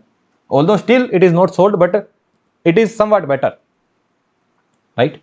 Next, what do you think what you should do? The very first thing that I can clearly see here is that what I will do, R2 is being replaced with R2 minus 3R1. Why I am doing so? Thrice of this will be 3 minus 3, 0. 0 minus 0, 0. This will become minus 3, this will become 6. This is the first step that I will do. So first step, I can surely think. Why I am thinking so? Because I will think that this is not a matter of concern for me. 1032. First row is never a matter of concern. That here number of zeros before the non-zero element is 0 only, I don't care about it. But here I want to make 0 now. How will I make it 0? 3 minus 3, 0. 0 minus 0 will be 0 only. Now this is 6, thrice of this will be 9. So I will get minus 3. Right? And thrice of this, here I will get 3. Okay. One more thing I can do. What I can think. In R4, if I see, R4 is being replaced with 3 by 4 of R3. Who is not changing? R3 is not changing. Let's keep R3 as it is. 1, 2, minus 1. And if you do the 3 by 4 of R3, what you will get? 3 by 4 of R3. So this will be 3 by 4. 3 by 4 subtracted from 3 by 4. 0 subtracted from 0 will be 0 only. 3 by 4 subtracted from 0 will be 0. 2 into 3 by 4. What that will be? 3 by 2. 3 by 2 subtracted from 0. 3 by 2 subtracted from 3 by 2. That will be 0. Minus 1 multiplied with 3 by 4. 3 by 4 minus 3 by 4 subtracted with minus 3 by 4. This will also be 0. So number of zeros present before the first non-zero element. This is the first non-zero element. This is the first non-zero element. This is the first non-zero element. So how many number of zeros are present before the first non-zero element? That is 0. How many number of zeros are present before the first non-zero element? That is 2. How many? Oh, okay. Sorry. This is the first non-zero element. No. How many number of zeros are present before the first non-zero element? That is 1. And how many number of zeros? This is all 0 only. Is it in the row echelon form? No. But you can simply interchange both of them. Simply interchanging. What you are doing? Interchanging. Here also what you are doing? Interchanging. Interchange. Here also interchange. So again what you are doing is that you are just simply interchanging, nothing else.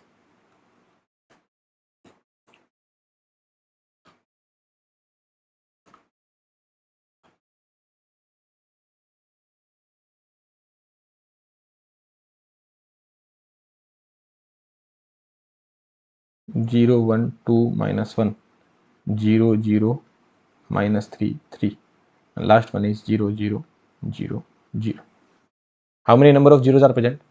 0. How many number of zeros are present? 1. How many number of zeros are present? 2. How many number of zeros are present? 4. 0, 1, 2, 4. Is it in the row echelon form? Yes, sir. Surely it is in the row echelon form. What will be the rank? How many non-zero rows are there?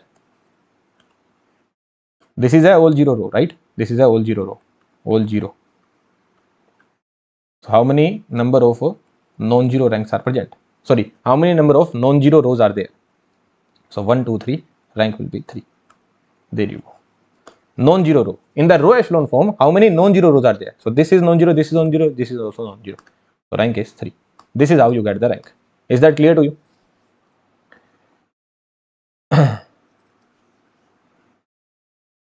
Are you understanding this point? Okay. So first I arranged it in this manner, then this is how I arranged it. Then I go to know that yes sir, 3 by 4 if I multiply this become all 0, and here the thrice of this, this is what I am getting, 0 0 0 0. So this I keep as it is. So it's just that you need to think. I cannot build up a particular method. You need to think that how do I get the row echelon form. If you know what is the row echelon form, then always take care of one thing, that row 1 is not a matter of concern. Then I need to make everything 0. Downward I need to make everything 0. So just follow that process and you will be able to get the answer. Try doing this question on your own. You can surely do it. Again, is it in the row echelon form? No. Number of zeros before the first non-zero element 0, 0, 0, 0. So number of zeros before the first non-zero element are 0. Here also 0, here also 0, here also 0. What will be your target? Sir, keep the first row as it is. I don't care about the first row. But rest of the things I will change. 1, 2, 4, 7. So what I will do? R2 being replaced with 3R1. So thrice of this and subtract. Thrice of this and subtract. Basically 3, 2, 1, 5. Thrice of row 1. What that would be? 3, 6, 12 and 21. Is there any easier method? Because numbers will become larger. Yeah, let's do it. So from R2 what I am doing? I am subtracting thrice of R1. From R2 what I am doing? Subtracting thrice of R1. R2 is 3, 2, 1, 5 and thrice will be 3, 6, 12 and 21. So 0, minus 4, minus 11 and minus 16. Okay, 0, minus 4, minus 11, minus 16. Is there any easier method? Let's think about it. Yes. What is the easier method? This is what you have done, right? In R2, this is what you have done. It is fine. But another thing you can do. What you can do? In R3, what you will do? In R3, will you do like this? That R3 minus 4R1. Will you do like this? Because sir, what it feels is that sir, it is 4, 4, 5, 12. And if I do the 4 times of R1, then what I will get? 4, 8, 16 and 28. So sir, 4 minus 4, this will become 0. No, this is what I will not do. Why is that so? Because I can clearly see one thing, that R3 minus R1 plus R2. What it will give me? What is R1 plus R2? 1 plus 3, 4. 2 plus 2, 4. 4 plus 1, 5. 7 plus 5, 12. So 4 minus 4, 0. 4 minus 2, minus 2, 0. 5 minus 1, minus 5, 0. 0. It is giving me all 0 row. Isn't it a big, it's a big thing for me, no? That I am getting all 0 row. Along with that, another thing I can see here. If I replace R4 with R4 minus R2 plus R3, can I do this? Yes. 7 minus 4 minus 3, 0. Right? 6 minus 4 minus 2, 0. 6 minus 5 minus 1, 0. 12 minus 17 minus 12 minus 5, 0. So you don't even need to write down all these operations. In the mind only you can think that sir, addition of both of them 0 0 0, these 0 rows I will be getting. So all 0 rows are in the end. Yes sir, all 0 rows are there in the end. Number of zeros before the first non-zero element, that is 0. This is 1. First non-zero element, first non-zero element. Is it in the row echelon form? Absolutely. What is the rank? Rank is number of non-zero rows. Number of non-zero rows are 2. So rank is 2. There you go. So this is how we can think in one step only. Is that clear to you? So always don't blindly put up that yes, blindly thrice of this I need to subtract. If the larger number are there, if the larger numbers are there, no, this number is larger, no? If larger numbers are there, then there would be something hidden. For sure there will be something hidden. So that hidden thing you need to specify. So hidden thing was that add these elements and subtract like this. Okay. Similarly, do with this example. Is it in the row echelon form? No. First non-zero element, this is the first non-zero element, this is the first non-zero element, this is the first non-zero element, this is the first non-zero element. How many number of zeros are present? 2, 2, 2, 2. All are same, not the row echelon form. So what I will do, R1 as it is, and rest all the things I need to change. Right? So what I will get? Do this on your own and then tell me the answer. I will have to take a break because it's been 90 minutes since I am speaking continuously. So I will take a break and then I will come back. We will solve F example, this G example, H, I and J. These examples we will solve and then we will study about some vector and again we will study about rank only. So we will see what rank actually represents.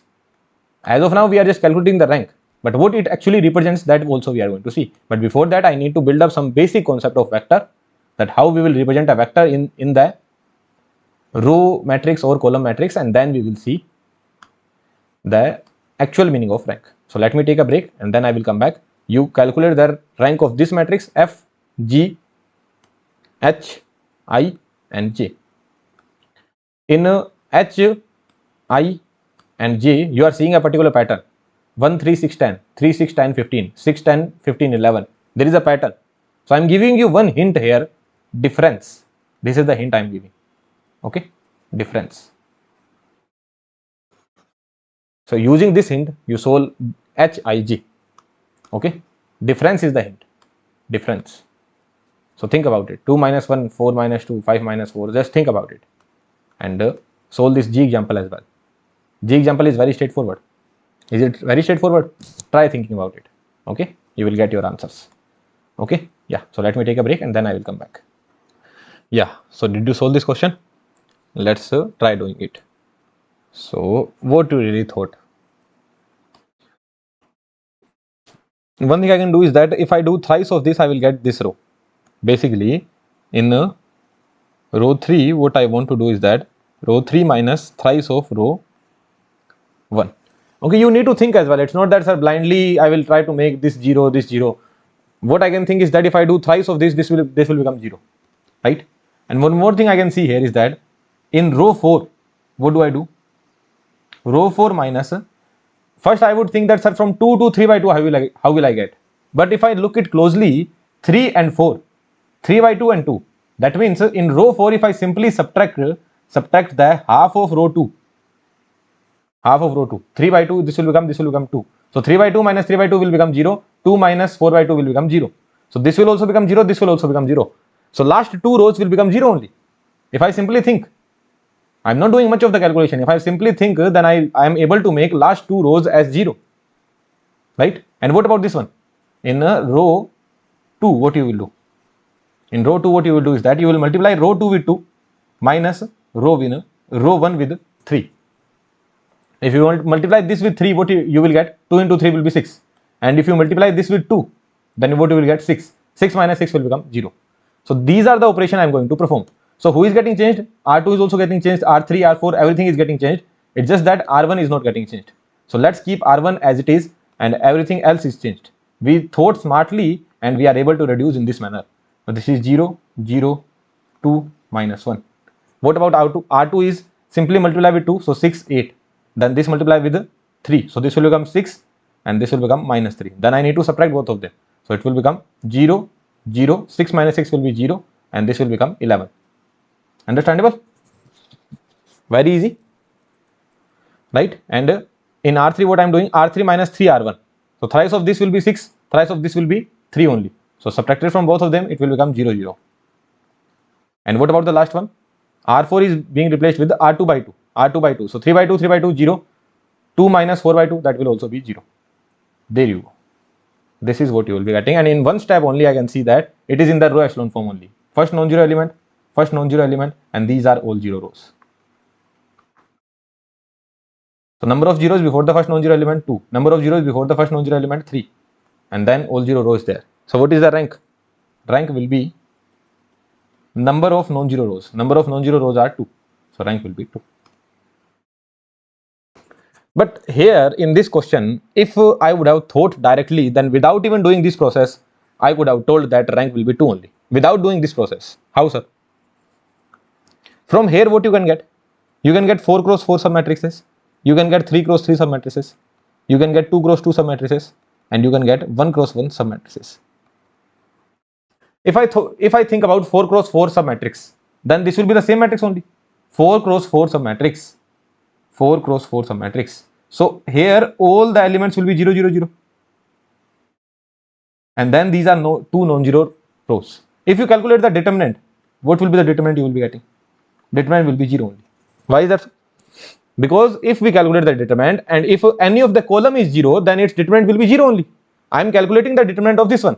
What that would come out to be? That would come out to be 0 only, because I can do the expansion with respect to column 1. So that will come out to be 0 only. So rank cannot be 4. So from here I can conclude that rank cannot be 4. What about 3 cross 3? Now from 4 cross 4 matrix, how many 3 cross 3 submatrices you will be able to frame? So sir, that would be 4c3 into 4c3. 4 rows are there. Out of these 4 rows, you need to select 3 rows. 4 columns are there. Out of these 4 columns, you need to select 3 columns. So 4c3 into 4c3. So 4 into 4, that would be 16. So 16 submatrices you will be able to frame. But if you look closely, let's just say if I take this submatrix, what will be the answer you will be getting? What will be the determinant? 0. If I take this submatrix, what will be the determinant? That will also be 0. If I take this submatrix, what will be the determinant? That will also be 0. Why 0? Because 2 columns are 0, no?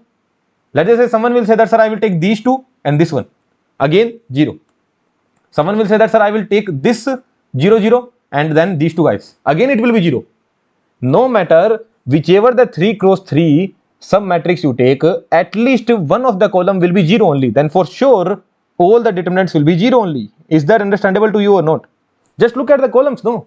Whatever the 3 cross 3 matrix you are going to frame, whatever the 3 cross 3 matrix you are going to frame, whatever the 3 cross 3 matrix you are going to frame, whatever the 3 cross 3 matrix you are going to frame, it is 101% sure that one of the column will be completely 0. That means determinant will come out to be 0. That means rank will not be 3 for sure.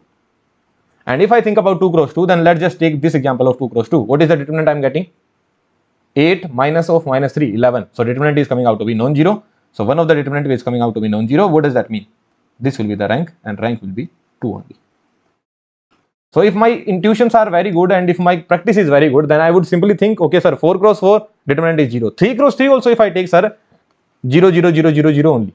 Because one of the column will be surely 0. Then, sir, if I take 2 cross 2, sir, if I take this 2 cross 2, determinant would be 0. But I need to think of that 2 cross 2, which will give me non-zero determinant. So if I take this one, sir, it is giving me non-zero determinant only. My job is done. Or if I take, sir, this one, this is also giving me non-zero. Any of these will give me non-zero determinant. Then, sir, my job is done. Rank will be 2 only. So without doing this process, I will be able to tell. So here I will not even be using the pen. 4 cross 4, 3 cross 3, 2 cross 2, non-zero. Yes, rank is 2. Is that clear to you? So everything should be there in your mind. In the examination, if you feel like that, sir, intuitions are not clicking to me, go by the method. In the examination, if you feel that, yes, sir, I'm at a very good position, right? My paper is going very well. Now intuitions would click to me, then intuition would click to you, and rank will be 2. Understandable? Let's go to the next example. What you will do here? Again, the same process we need to do. Is it in the row echelon form? No. But what do I see here? I see that in row 2, if I replace row 2 with this thing, or simply if you add row 1 and row 3, so 4 plus 2, 6, 6 minus 6, 0, 2 plus 1, 0, 3 and 4, whatever you are getting here. So basically you will be able to get 2 zeros here. Next, what you can do? In R1, what you can do? R1 minus 2R2. Sorry, 2R3. R1 minus 2R3. Twice of this 0, 0. This will be 1 only, and this will become 1. So basically I am able to reduce the elements, no? I am able to get some 0 elements. After that I can rearrange something I can do, but some 0 elements I will be able to get. So in R1 what I am doing? I am simply subtracting the twice of this. So twice of this will be 4, then 2 minus 2 will be 0, then this will be 1 only, and this will become 1. Some elements I am able to reduce. 2 0 elements I am getting. Then here what I am doing? I am adding all of them. In R2 I am adding 4 plus 2 minus 6, 0, 0, then 3, and then 4. Understandable, right?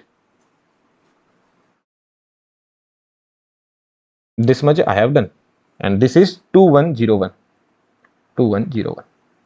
So let's keep this one as it is, 2101. Let's keep this one as it is, and what I will be getting. So now what I will do, I will interchange the rows, because I told you anyone can interchange any kind of row. So 2101 I will put here. Why is that so? Because here the first non-zero element will be 2, and number of zeros before the first non-zero element is 0 only. Then what I will do, 0 0 1 1. Then what I will do, 0 0 3 4. Is that clear to you? Interchanged. Simply I interchanged. Why I interchanged? Because sir, what do I notice is that here the first non-zero element is this, here this one, and here this one. How many number of zeros are present? Number of zeros are present. How many number of zeros before the first non-zero element? That is 0. And here 2, and here 2. So these two are the matter of concern. So next what I can do is that it is very straightforward to me.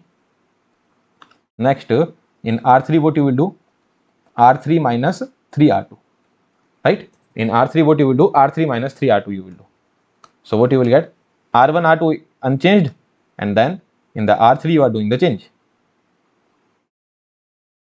So 2101 unchanged, 0011 unchanged, 00, thrice of this will be 0 0, 0 into 3 will be 0, 0 into 3 will be 0 only, 0 minus 0 0, 3 into 1 will be 3, so 3 minus 3 will become 0, and this will become 3, 4 minus 3 will become 1.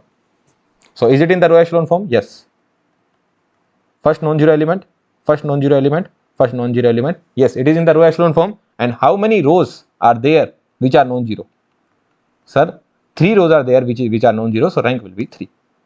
All the 3 rows are non-zero rows. This is also non-zero, this is also non-zero, and this is also non-zero, so rank is 3.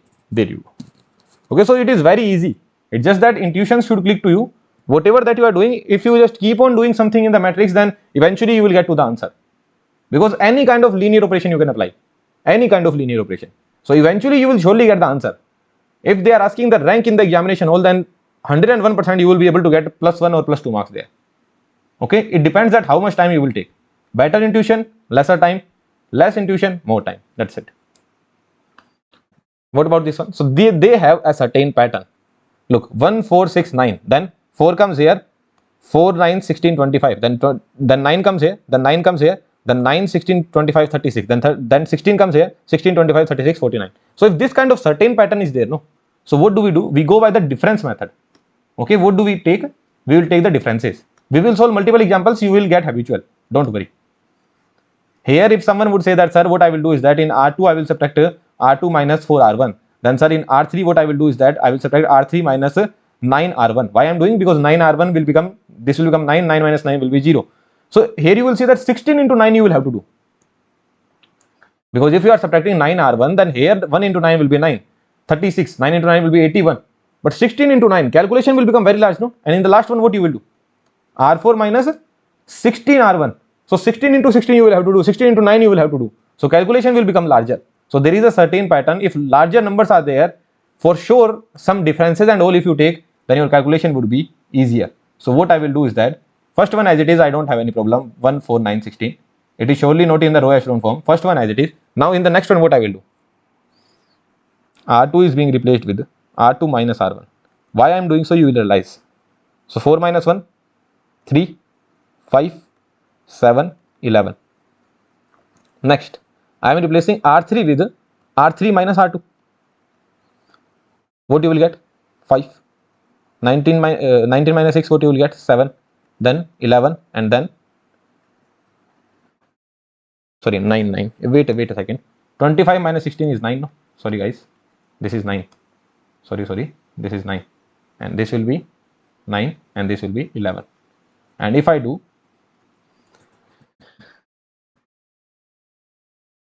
R4, in R4 what I am doing? R4 minus R3.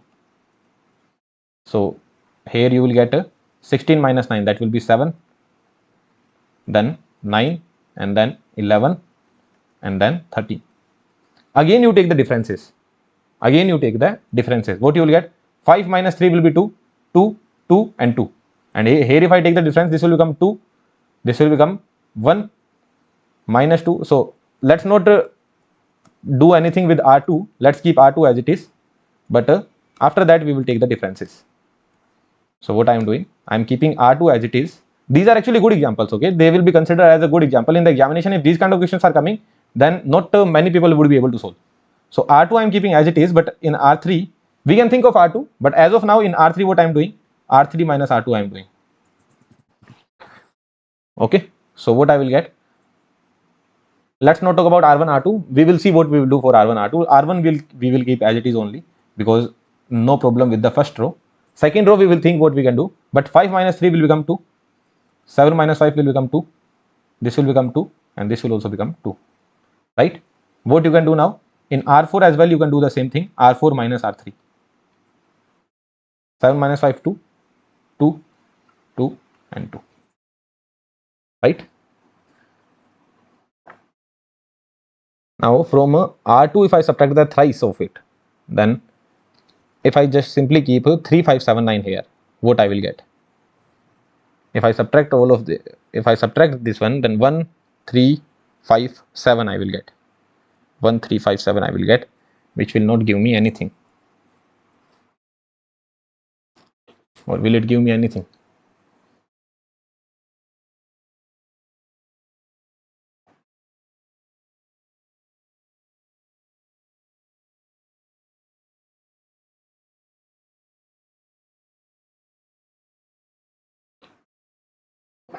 Minus 2 minus 2.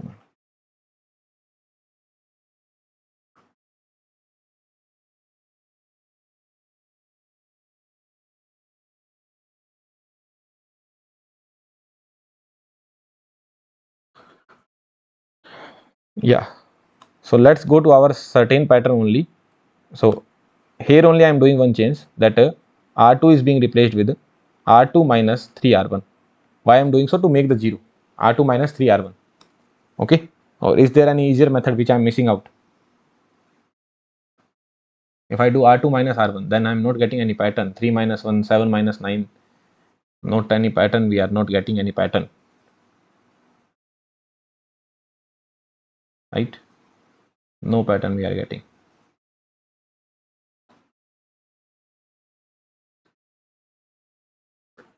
So R2 minus 3R1 I will do. So let's see what do we get.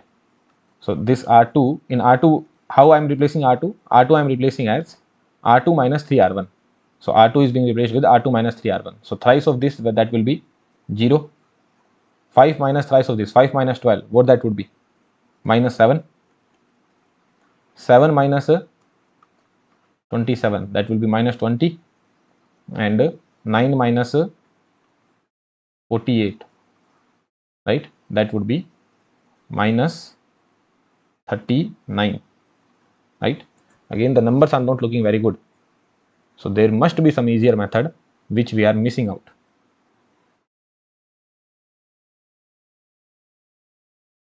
Right? 9 minus 48 is minus 39.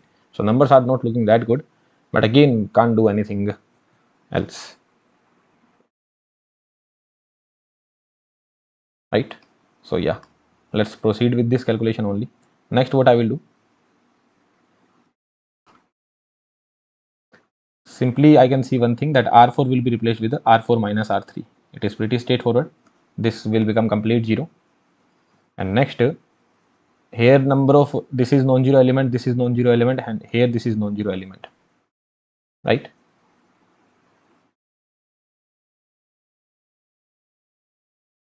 So in this step as well, I will not be able to get the answer. R4 is replaced with R4 minus R3.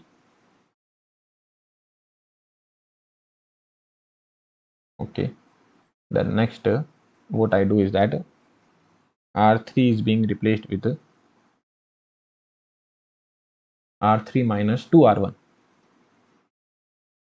So this will give me minus 6, 18. Again, bad numbers would come, but there is no other way.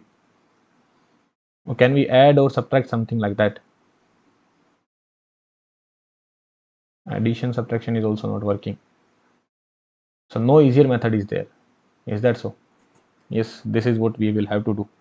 That R3 is being replaced with R3 minus 2R1. Okay, R3 is being replaced with R3 minus 2R1. So what you will be getting?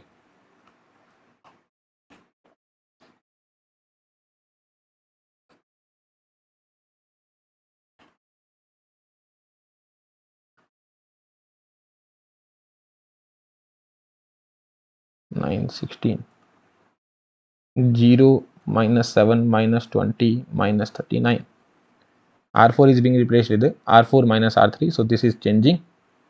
And what about R3? R3 minus 2R1. So twice of this will be 2 only. Twice of this will be 8. So this will become minus 6. 18. So 2 minus 18 will become minus 16. And this will become 32. This will become minus 30. Right? Now from here only I can say that rank will become 3 only. That's for sure. Why is that so? Because this is all 0 row I am getting. Right? So 4 cross 4 cannot be rank. Then what I can do is that I can take up this 3 cross 3 matrix. This 3 cross 3 matrix will give me non-zero determinant, and I will be able to calculate the determinant in a very easy manner. How? Because sir, this is 1 0 0. So only I need to do the expansion with respect to 1 only. And what will be the expansion? 16 into 7 minus 20 into 6. So what will be the determinant? 16 into 7 minus 20 into 6. Surely it will be non-zero. So from here only I can say that rank will be 3. Next step I don't need to write down. What I did was, sir, for sure, this is my 4 cross 4 matrix. Right? This is my 4 cross 4 matrix. So determinant of 4 cross 4 matrix will be surely 0. I am pretty sure about it. Why is that so? Because this is the all 0 row I am getting, no? So if there is a all 0 row, if you calculate the determinant, then it will come out to be 0. Now the next possible chances are rank could be 3. So you need to take one 3 cross 3 submatrix whose determinant is non-zero. So I am selecting this 3 cross 3 submatrix whose determinant is non-zero. So can I calculate its determinant? Yes sir, I can surely calculate its determinant. What its determinant will come out to be? So its determinant would be 1 multiplied with minus 16 into minus 7, that will be 16 into 7, because minus multiplied with minus will be plus only, and 20 into 6. 20 into 6. Will that be non-zero? Yes. So determinant of this 3 cross 3 matrix, submatrix is coming out to be non-zero. What does that mean? What will be the rank? Rank will be 3 only. There you. I could have done it here as well, because I would know that R3 being replaced with R4 being replaced with R4 minus R3, this will become 0 only. Then I could have calculated the determinant here. It would also come out to be non-zero. Then I would have said that rank would be 3. Are you able to understand this point? So both of the things we applied here. Row echelon method also we were applying, but eventually we got to know that here only I can sense that 3 cross 3 matrix will give me non-zero determinant. That means rank will be 3. So all these matrices, this matrix to this matrix, right, and this matrix to this matrix, they are known as equivalent matrix. Okay, equivalent matrix. What is equal matrix? Equal matrix means all the elements should be same. What is the meaning of equivalent matrix? That after applying these transformation, whatever the matrix that you are getting, they are known as equivalent matrix, and this matrix will also be known as equivalent matrix. So from any of the matrix you can find out the rank. Understandable? Okay. Now here someone might be thinking that, sir, you apply one operation, that R4 is replaced with R4 minus R3, and then sir you apply another operation, R3 is being replaced with R3 minus R4. Are you guys thinking in this manner? R4 sir being replaced with R4 minus R3, then R3 being replaced with R3 minus R4. So all these two rows will become 0. Same operation you cannot apply. In R4 you are using R4 and R3. In R3 you are using R3 and R4 only. So this you cannot do. Okay, you are simply applying the same operation. R3 is being replaced with minus of R4 minus R3. So same operation you will avoid. Is that clear to you? Two rows you are using, and using two rows you are applying the operation in these two rows only. That you will have to avoid. Is that clear? Sir, why all these linear operations are applicable? I am not able to understand. Why these linear operations are applicable? Sir, you are giving us a method, but how this method came, sir? What is the actual meaning of rank? What rank is representing? All these things you will understand. Basically, when we write down these equations, 2x plus 3y plus 5z equals to 7. 3x plus 4y plus 3z equals to 1. And minus 2x plus 3y plus 2z equals to 3. So for solving these equation, what you can do? What you will do here, sir? 2x and minus 2x. This is equation 1 and this is equation 3. First step, what you will do? You will add equation 1 and 3. What you will get? 3 plus 3, 6y. 2x minus 2x will become 0.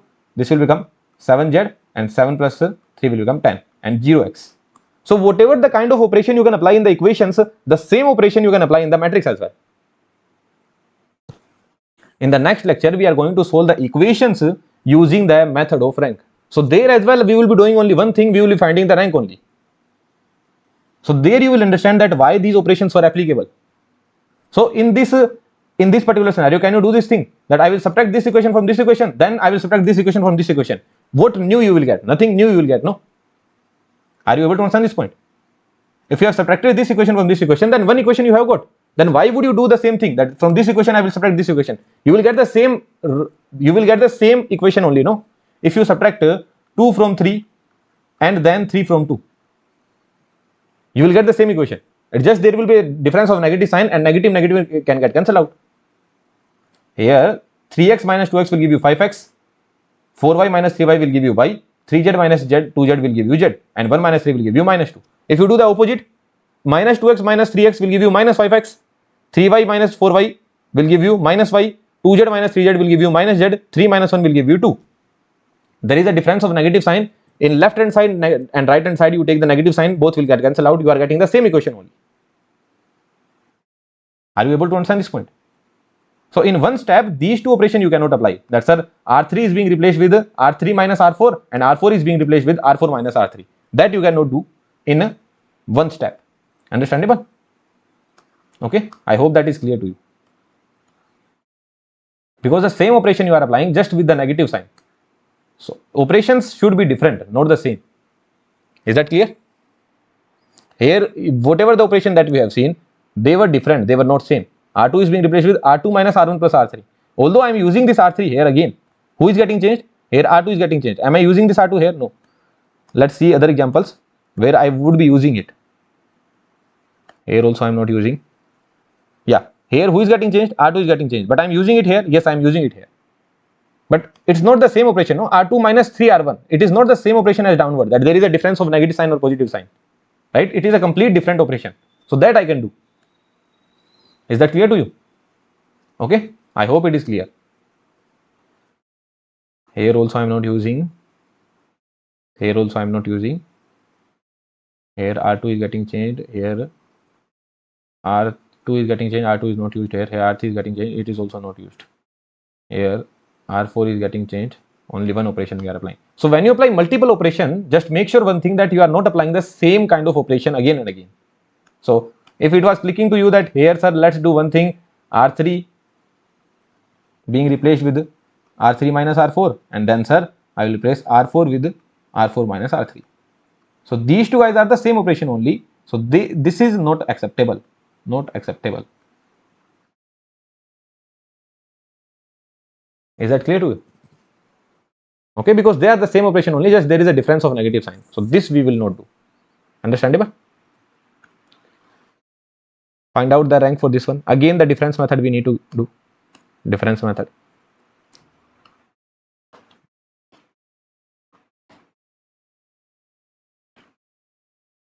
R2 is being replaced with R2 minus R1. So 1, 2, 4, 5. So 2 minus 1 is 1. This is 2. This is 1. And this will be 1. And 4 minus 2 will be 2, 1, 1 and 1. Basically, I am doing this thing. Understandable? Okay. What I have done?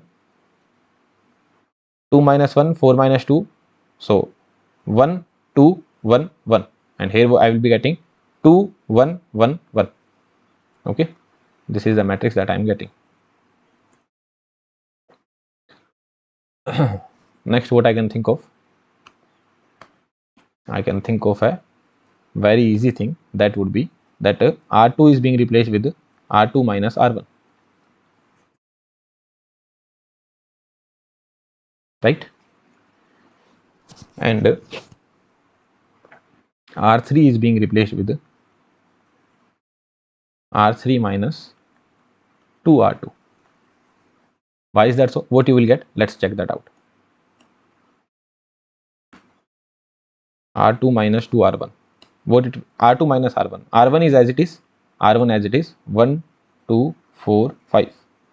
So R2 is being replaced with R2 minus R1. So this will give you 0, 0, minus 3, minus 4. And what this will give you? R3 minus 2R2. What is R3? 2, 1, 1, 1. What is 2R2? That is 2, 4, 2, 2. Right? So if you subtract both of them, 0, minus 3, minus 1, minus 1. R3 minus 2R2. R3 which is 2, 1, 1, 1, 2R2. 2, 4, 2, 2. So 2 minus 2, 0, 1 minus 4, minus 3, 1 minus 2, minus 1, minus 1. Okay, and then interchange. Then what you do? Interchange.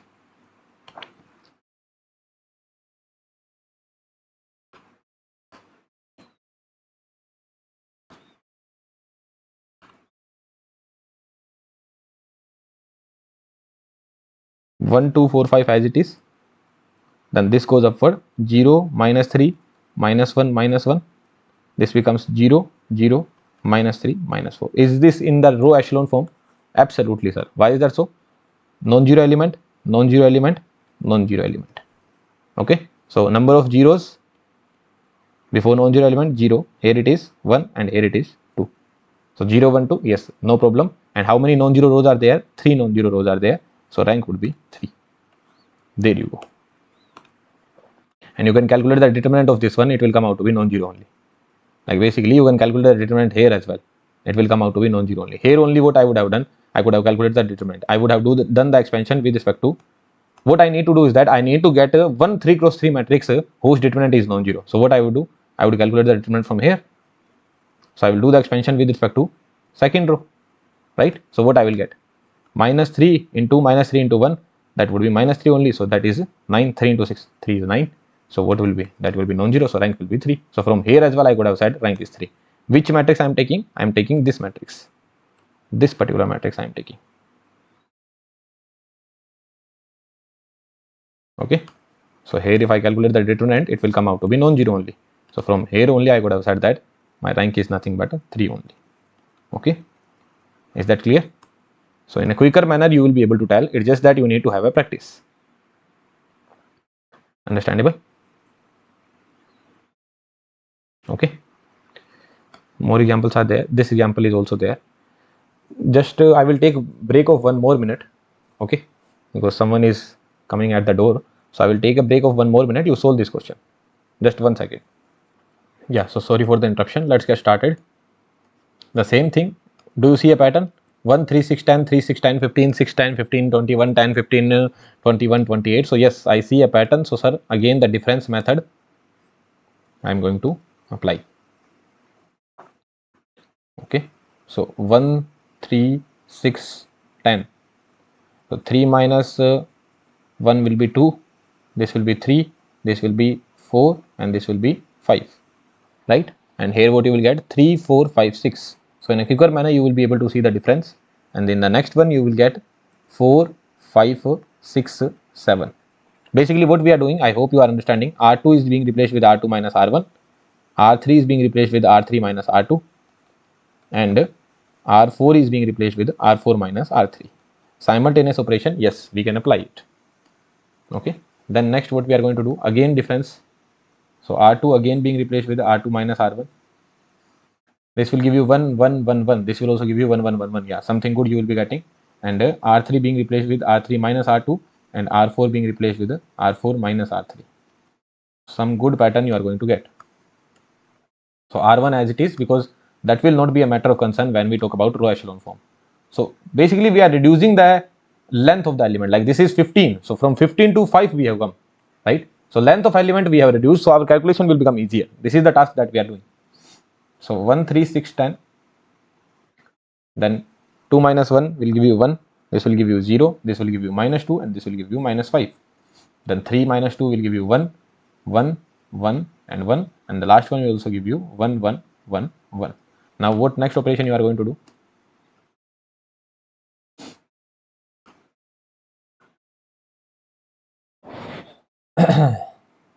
Yes, what I can do is that R2 I can replace with R2 minus R1, R3 I can replace with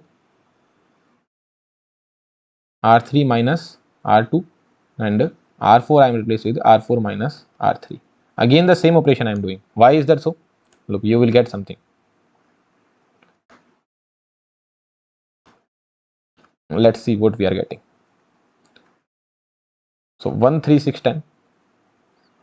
As of now I am not thinking in the direction of row echelon.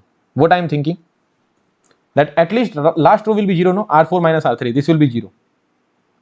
So one thing I have got to know, that rank cannot be 4. Here, just by doing this operation, I have understood that rank cannot be 4. What will be my next target? What will be my next target? Next target will be that whether the rank could be 3 or not. For that, what I am doing, R2 minus R1 I am doing. So 1 minus 1, this will become 0. This will become minus 3, and this will become minus 8, and this will become minus 15. Sir, here the number has become larger, sir. This was 2 only. You have made the number larger. Let it be. Let's see what happens. What I am doing, R2 minus R1. So 1 minus 1, 0, 0 minus 3, minus 8, minus 15. Number have become larger, sir, but let's wait. Let's see something. So 1 minus 1, again this will become 0. This will become 1 minus 0, will become 1 only. And this will become 3, and this will become 6.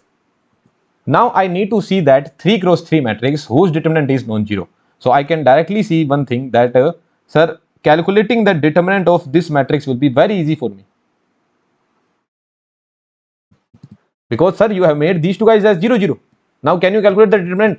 Yes sir, very easily I can calculate the determinant. Sir, determinant would come out to be non-zero only. Whatever the determinant would come out, although I don't care about it, but the determinant would be determinant of this 3 cross 3 matrix. Sir, 1 multiply with, this will become minus 9, this will become plus 8. Minus 9 plus 8 will be minus 1, which is non-zero. What does that mean? Rank will be nothing but 3. So did you understand? Like, every time I don't need to go for row echelon method. Row echelon method is also there in my mind, and another thing that is there in my mind, that is the concept of rank. Concept of rank would say that you need to find out that submatrix, highest order of that submatrix whose at least one determinant is non-zero. So sir, here as well I am able to see that one determinant is non-zero.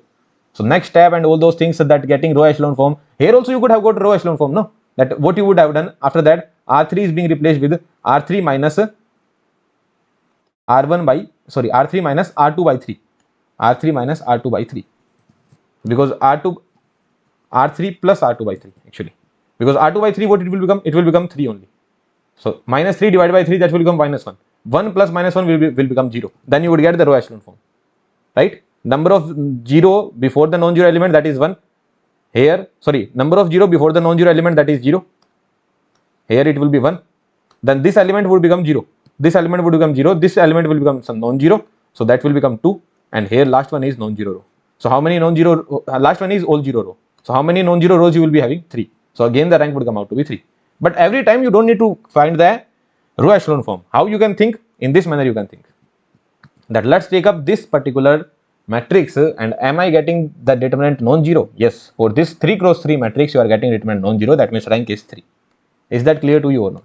So you could have applied this operation and get the row echelon form, but without even getting into row echelon form, you can tell that rank would be nothing but 3 only. Is that clear? So this is how I will be solving the problems in the examination hall. I hope I have built up a good enough intuition and good enough concept in you regarding the rank. Is that clear or not? Okay. Yeah. So good enough examples regarding the rank we have done. Again, we are studying about rank only. Here you are going to understand the actual practical meaning of rank. That what rank will, like why rank is helpful. Okay. So that you will understand after studying basics of vector. So we are going to study about vector. Do you know what this vector represent? Yes. This vector represent that you are walking 3 meter in x direction. X, Y, Z.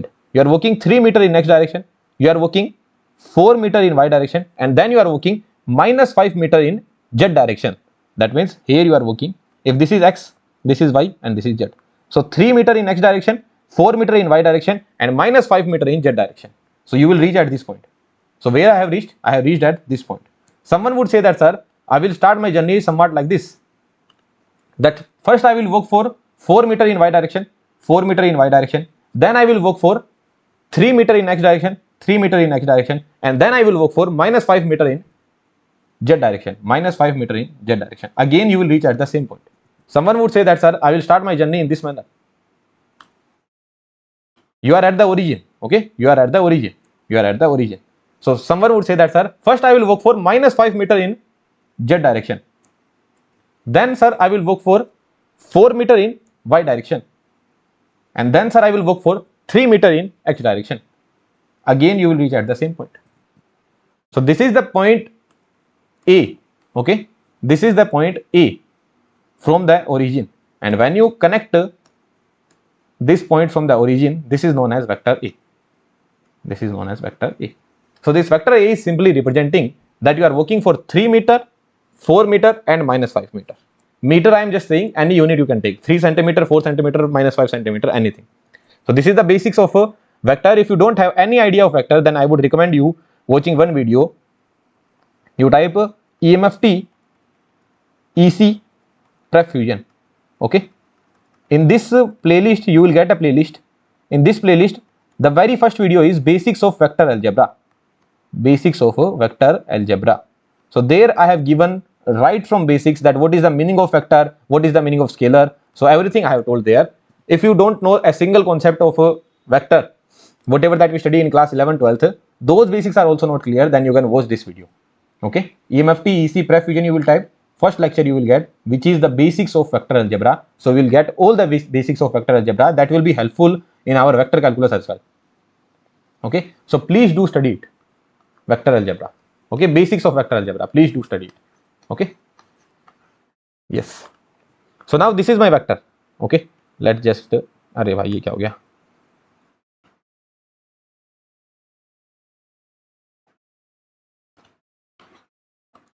Just one thing. Let's make it in a better manner.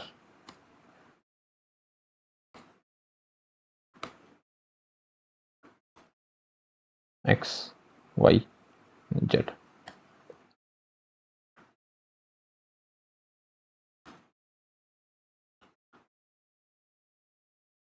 Okay. So how I can represent it in the row matrix form?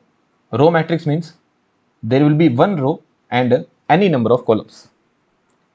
So here the elements are 3, 4 and minus 5. So this is how I will represent 3, 4 and minus 5. So there will be one row and 3 columns. So this is the way of representing this vector A. If this is written, then what you would understand? 3i cap plus 4j cap minus 5k cap.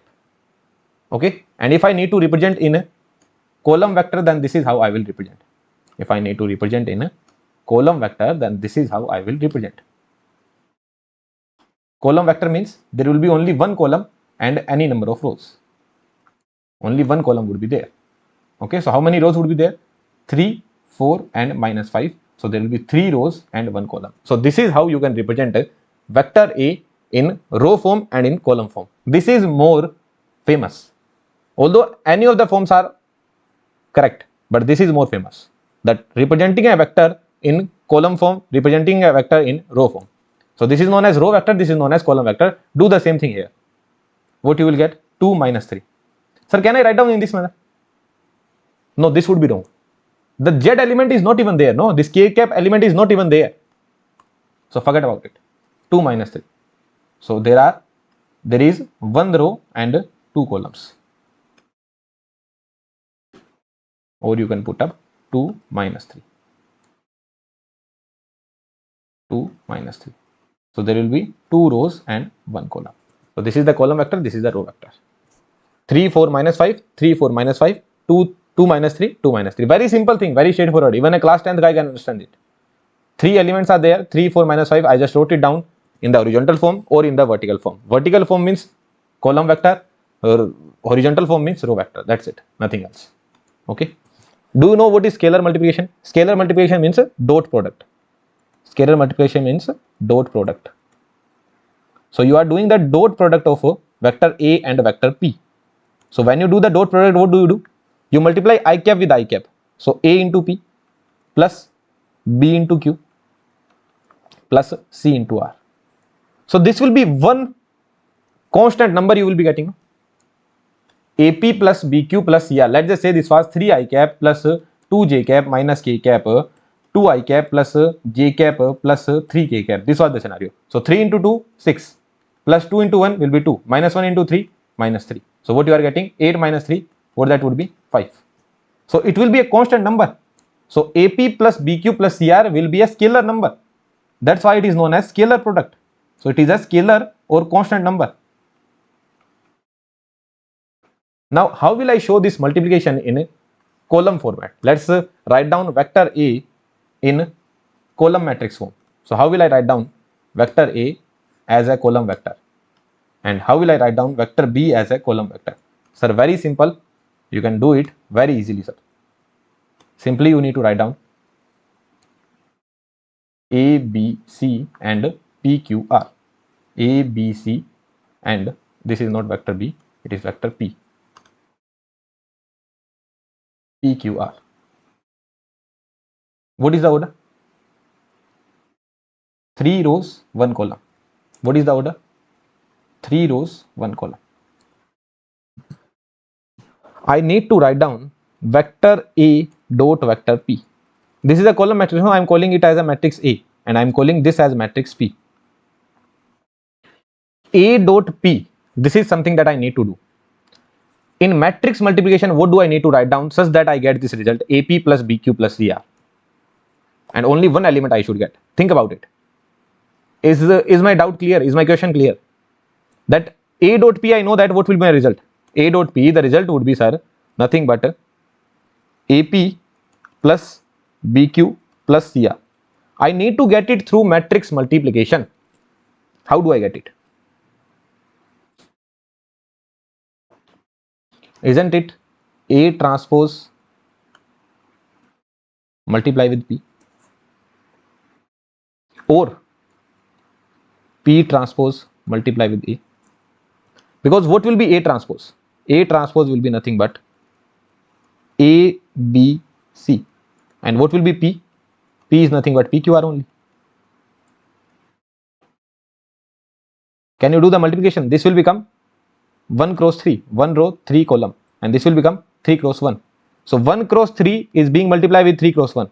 So 3 and 3 will be gone. What you will be getting? 1 cross 1 only. So my target was to get 1 cross 1. That means one element I need to get. So how will I get it? I do A transpose, then multiply with P. So A will be multiplied with P. That will be AP, A multiply with P. So A into P plus B multiply with Q, B into Q plus C multiply with R, CR. This is the result that I will be getting. Similar thing you can do with P transpose into A as well. What will be P transpose? Sir, PQR. What will be A? A, B, C. So Q into P into A, AP, B into Q, C into R. What you are getting? AP plus BQ plus CR. Same result you will be getting. Is that understandable to you? Sir, very straightforward. Surely it is understandable to me. Okay, A dot P. This is how I can write it down. So you will know that this is your scalar multiplication of two vectors. Somewhere later on we will be using it. That's why I wrote down here. A transpose dot P, P transpose dot A. You don't need to think much. What you will think? This is 3 cross 1, this is 3 cross 1. I need 1 cross 1. So what I need to do? Let's convert this into 1 cross 3. So 1 cross 3 multiply with 3 cross 1. What I will get? 1 cross 1 only. So that means I need to take transpose multiply with the matrix. So A transpose P or P transpose A. What will be the row matrix representation? Can you represent a vector A? Vector A, which is somewhat like this in the row matrix form, that will be A, B, C. And can you represent vector B in row matrix form? Not vector B, it is vector P. That will look somewhat like this, which is P, Q, R. So there is 1 row, 3 column, and here there is 1 row, 3 column. I need to get 1 cross 1. What I need to do? 1 cross 3 is there, and another one is 1 cross 3. If you need to get 1 cross 1, what you need to do? Convert this into 3 cross 1. So these two will be gone. So here A dot P would be A dot P transpose or P dot A transpose? Say yes or no. What is A dot P transpose? A dot P transpose. A is nothing but ABC only. And what is P transpose? PQR. What you will be getting? This is 1 cross 3, this is 3 cross 1. A multiply with P plus B multiply with Q plus C multiply with R. That's it. The same answer you are getting. Here also the same answer. Here also the same answer. So later on in the next lecture, somewhere I will be saying that we are doing the dot product of two vectors, and then directly I will write down A transpose dot P, and I will say that this is my matrix A, this is my matrix P. So A transpose dot P, or I will simply write down P dot A transpose. There I will be saying V1 vector, V2 vector. So I will write down V1 transpose dot V2 vector. What this would represent, you would understand. This is simply representing the dot product of V1 vector dot V2 vector. Is that clear to you?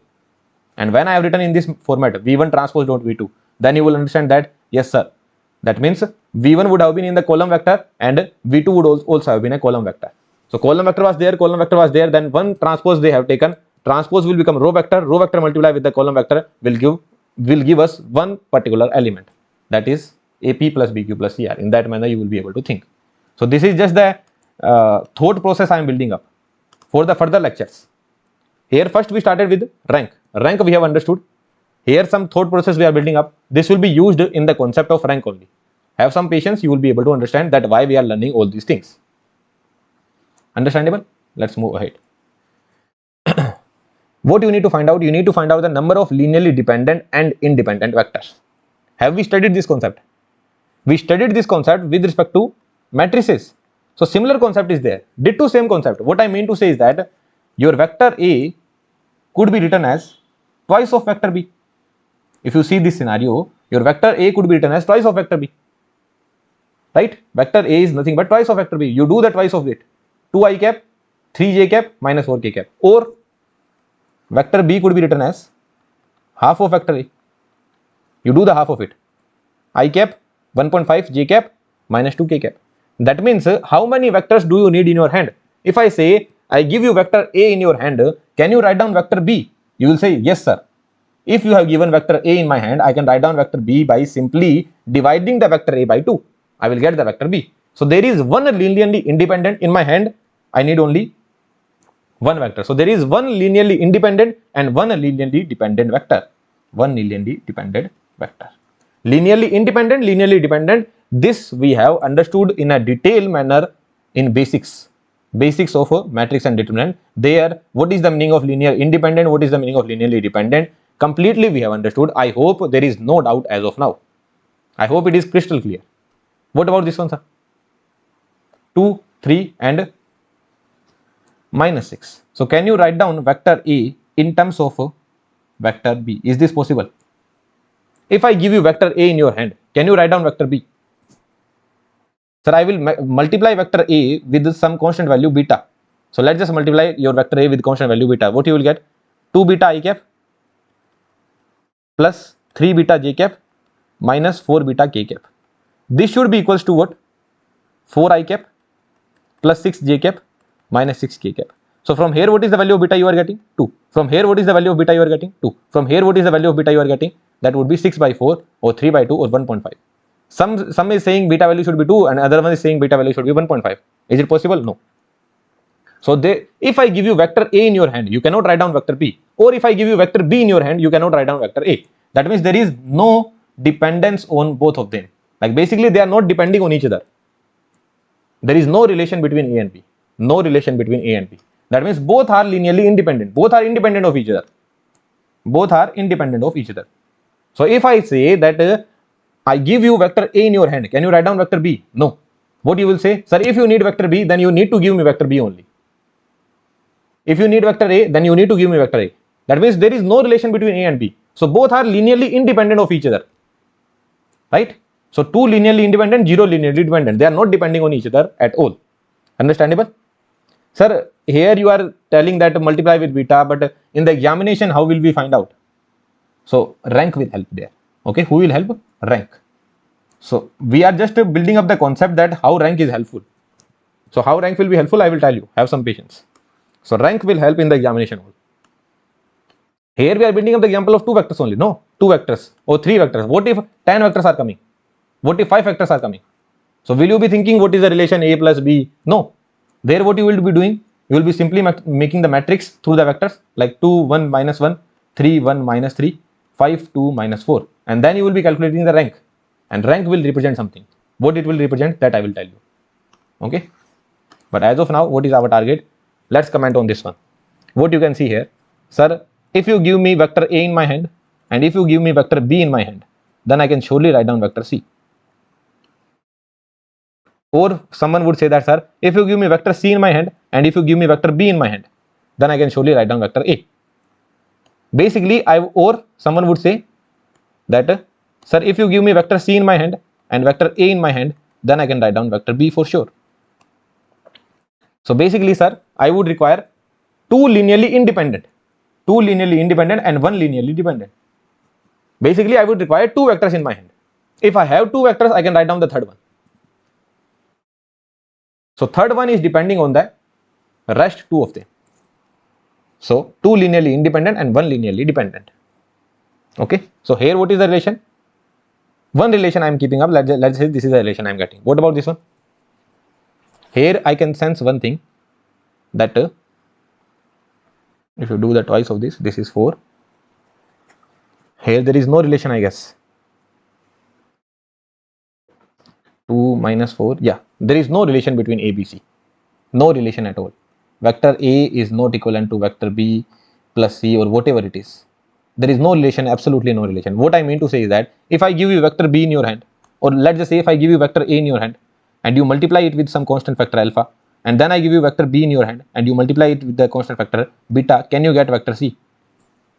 Can you do it? No, you will not be able to get. Alpha multiply with 2 alpha I cap plus alpha j cap minus alpha k cap. Then 3 beta I cap plus alpha j cap minus 3 beta k cap. If you add both of them, can you get vector C? That means 2 alpha plus 3 beta I cap, that should be equivalent to 4. 2 alpha j cap, that should be equivalent to 2. And then alpha minus 3 beta, that should be equivalent to minus 4. So what equation you are getting? Alpha plus 3 beta equals to 4. This is one equation, this is another equation, and this is another equation. From here, what is the value of alpha you are getting? Alpha value you are getting as 1. Now you put alpha equals to 1 here. If I put alpha equals to 1 here, what I am getting? Beta equals to 2 by 3, right? And if I put beta equals to 2 by 3 here, what I will get? Alpha equals to 1 I will put and beta equals to 2 by 3 I will put. So what is the answer I am getting? This is 3 only. So 3 multiplied with 3. So 1 plus 2 will be 3. So here if I put the value alpha equals to 1 I am getting and beta equals to 2 by 3 I am getting. If I put these values alpha equals to 1 and beta equals to 2 by 3 here, what I am getting? Alpha will be 1 and 2 by 3 multiplied with 3. What you will get? 2. That would be equals to 4. 3 equals to 4. Is that possible? No. That means these value of alpha and beta are not possible. So no value of alpha beta is possible. So no value of alpha beta can make you do this particular thing. Is that clear to you or not? Okay. So they are not linearly depending on each other. So they are all are linearly independent. So 3 linearly independent and 0 linearly dependent. So if you need to write down vector B, then you need to give me vector B. If you need to write down vector A, then vector A only is there, vector C is only there. Basically, there is no relation between A, B, C. Is that clear to you? No relation at all. Understandable? So this is not equal.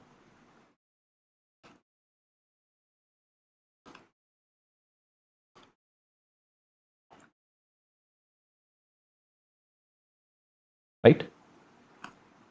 What about this one?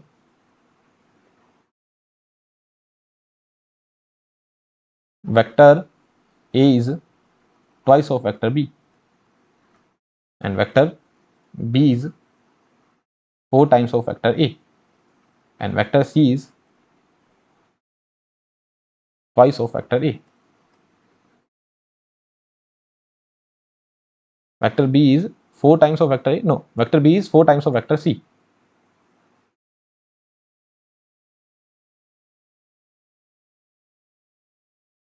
Yes, and vector A is 2 times of vector B. So vector C is 2 times of vector A. ये क्या हो रहा है भाई? Vector B is, oh sorry, vector B is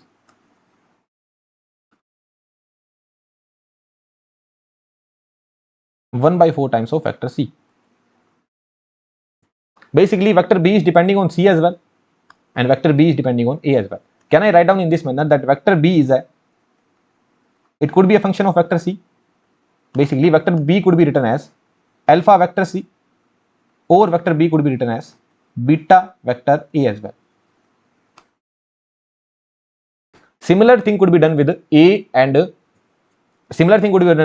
c as well. So basically, what you will say, if I give you vector a in your hand, can you write down vector b? Yes, sir. I will simply have to divide by 2, I will get vector b.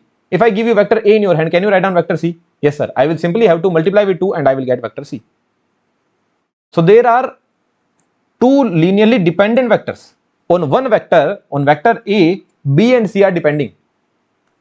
So two linearly dependent and one linearly independent. Is that clear to you or not? Sir, in the examination, how we will think, sir? All these things are how we will think in the examination. I will tell you a pattern. I will tell you a method. But as of now, do you understand the meaning of linear dependency and linear independency? This was linearly independent. Nothing was depending. A, B, C, all three are separate to each other. They don't know anyone, right? But here these guys are depending. How they are depending? Basically, what is 2, 4, minus 3? Let's just say 2, 4, minus 3 is this point. 2 here, 4 here, minus 3 somewhere here. So where will be 1, 2, minus 5? 1 here, 2 here, minus 5 here. So they will be on one line only, no? And where will be 4, 8, minus 6? So 4, 8, minus 6. Forget about these three guys, okay? Forget about these three guys. I will only talk about 2, 4, 1, 2, 4, 8. So let's make x-axis. This will be your x-axis, this will be your y-axis. So on x-axis you need to go 2 and y-axis you need to go 4. So 2 and 4. This will be the point, 2, 4. Right? Then on x-axis you need to go 1, y-axis you need to go 2. 1 and 2. 1, 2. Okay? And then 4, 8. 4, 8. So this will be your 4, 8. So are they on the same line? Yes, they are on the same line only. So isn't it just the one direction? Like using these three vectors, I can only write down those vectors which will be lying on this line only. What I'm saying, using these three vectors, I need to write down new vector d. Where that new vector d will lie? On this line only. That's for sure. Are you able to understand this point? Using these three vectors, if I write down a new vector d, that new vector d will lie on this line only. So it is just simply one dimension. I will be able to write down the vector which is only going in this direction. Right? What does that mean? There is only one linearly independent vector, rest all are dependent vectors. What about this one? A, B, C. What about the previous one? This one. All three are in the different direction. All three are in the different direction. How I am saying? So let's forget about 1, minus 3, 4. Let's forget about this part. Only let's take 2, 1. In x direction 2, y direction 1. So this is 2, 1. Okay, this is the vector. What about 3, 1? In x direction 3, y direction 1. So this will be the another vector, 3, 1. And what about 4, 2? 4 and 2. This will be 4 here and 2 here. This will be another vector, 4, 2. Now using these three vectors, if I write down another vector,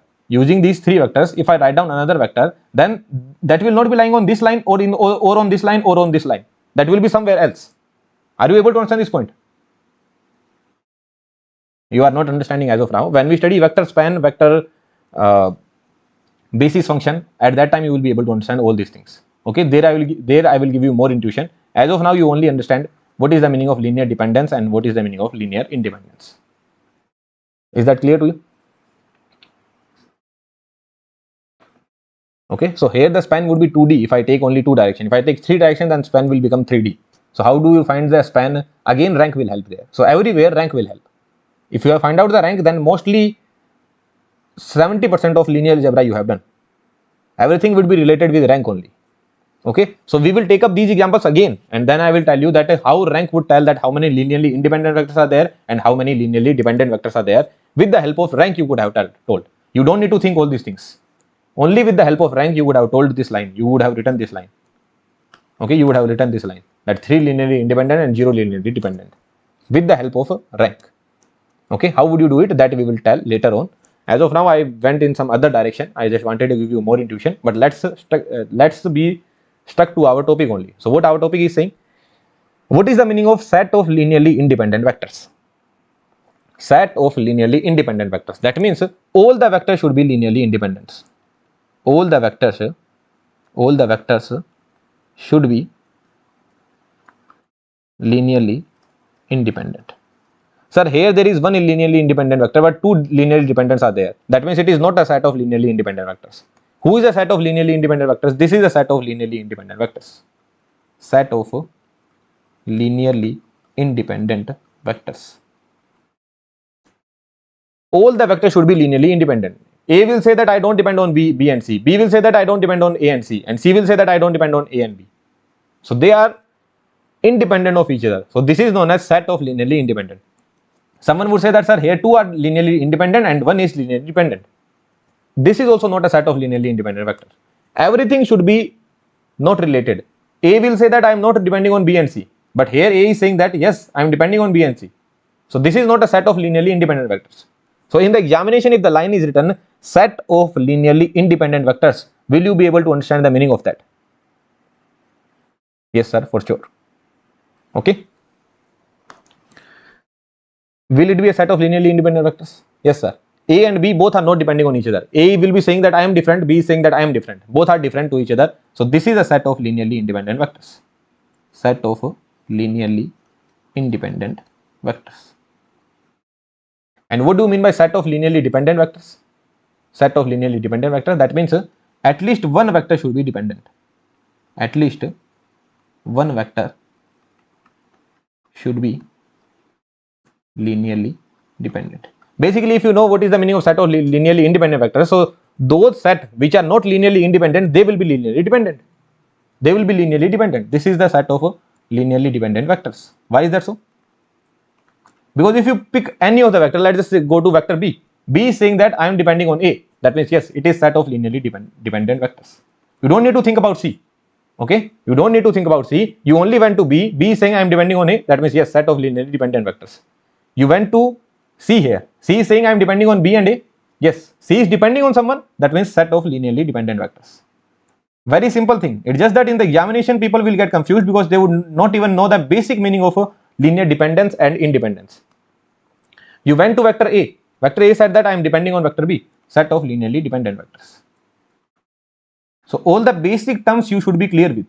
Okay, that's my major concern. In complete mathematics, the concern would be that whatever the line is written in the question, you should be clear with the every single word of the line. In the line, if it is written set of linearly independent vectors, then you should know the meaning of it. That whatever the vectors we are using, it might be 3, 4, 5, all the vectors are independent of each other. They are having no relation at all. If I am saying, okay, I am giving you one statement, let's add a page, and I am giving you one statement that vector A, B, C, D and E are set of linearly dependent vector. Linearly independent vectors, are set of linearly independent vectors.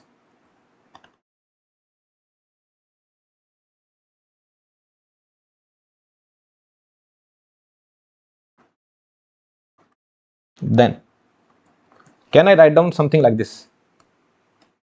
That lambda of vector A1, then lambda multiplied with vector B2, then lambda multiplied with vector C3, then lambda multiplied with vector lambda 4 multiplied with vector D, and lambda 5 multiplied with vector E will not be equals to 0.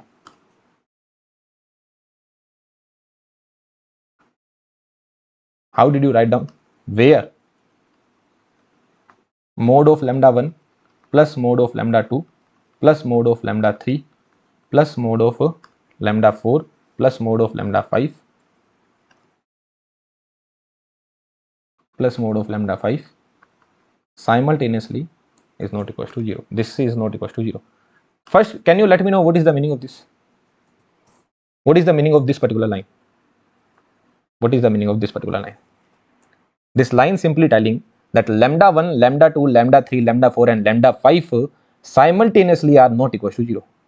Yes, lambda 1 could be 0. Lambda 2 could also be 0. Lambda 3 could also be 0. Lambda 4 could also be 0. But if all these four lambda 1, lambda 2, lambda 3 are 0, then lambda 5 cannot be equals to 0. This is the meaning of this line. If lambda 1 is 0, 0, 0, 0, lambda 5 cannot be equals to 0 then. So meaning of this particular line is that lambda 1, lambda 2, lambda 3, lambda 4 and lambda 5 simultaneously are not 0. Individually they could be 0. Lambda 1 could be 0, lambda 2 could be 0, lambda 4 could be 0, lambda 5 could be 0. If lambda 1, lambda 2, lambda 4, lambda 5 is 0, then lambda 3 is not equal. Then lambda 3 is not equal to 0. If lambda 1 and lambda 2 is 0, then they would be non-zero. Lambda 3, lambda 4, lambda 5 would be non-zero. That means, I hope you can understand the meaning of this line, that lambda 1, lambda 2, lambda 3, lambda 4 and lambda 5 simultaneously cannot be equal to 0. This is the meaning of this line. Okay, you can write down on your own. In your notes, you can write down this thing on your own, that lambda 1, lambda 2, lambda 3, lambda 4 and lambda 5 are simultaneously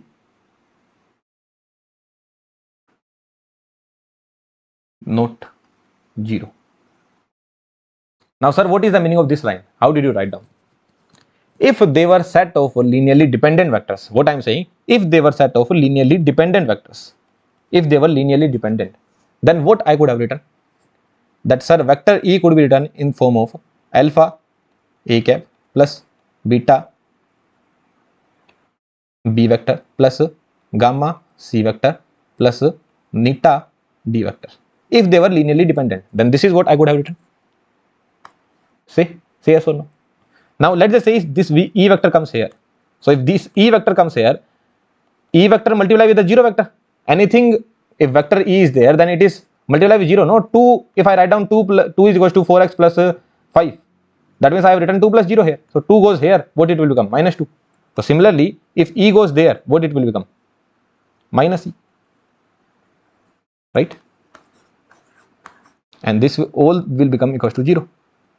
Now I am just changing the variables. This I am making as lambda 1 A1 cap.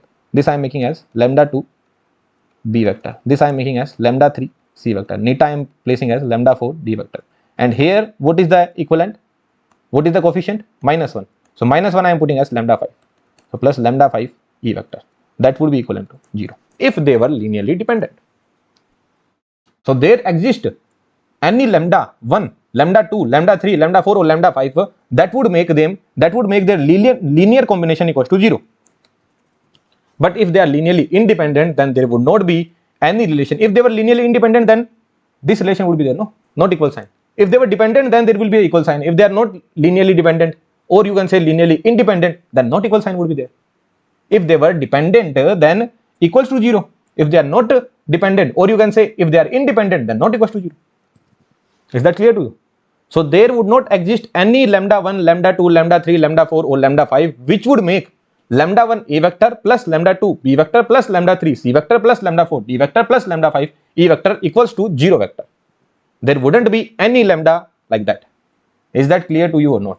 And what is the meaning of this particular scenario? That lambda 1, lambda 2, lambda 3, lambda 4 and lambda 5 simultaneously cannot be 0, because if they are 0, 0 plus 0, 0, 0, 0, so 0 would be equals to 0 only. So I have given this condition that yes, we are finding out the value of lambda 1, lambda 2, lambda 3, lambda 4, lambda 5, but they cannot be equals to 0. Because if they are equals to 0, then 0 multiply with anything, 0, 0, 0, 0. So 0 has to be equals to 0. So did you understand the meaning of this line? Students will eventually remember this line, but they will never understand the meaning. That vector A, B, C, D, E are set of linearly independent vectors. They are not depending on each other. Then you multiply your vector A with the constant value, you multiply your vector B with the constant value, you multiply your vector C with the constant value, multiply D with the vector, you multiply your vector D with the constant value, and then multiply your vector C with the constant value.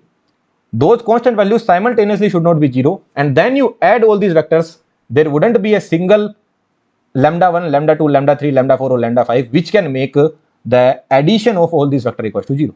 And if they are dependent, if they were dependent,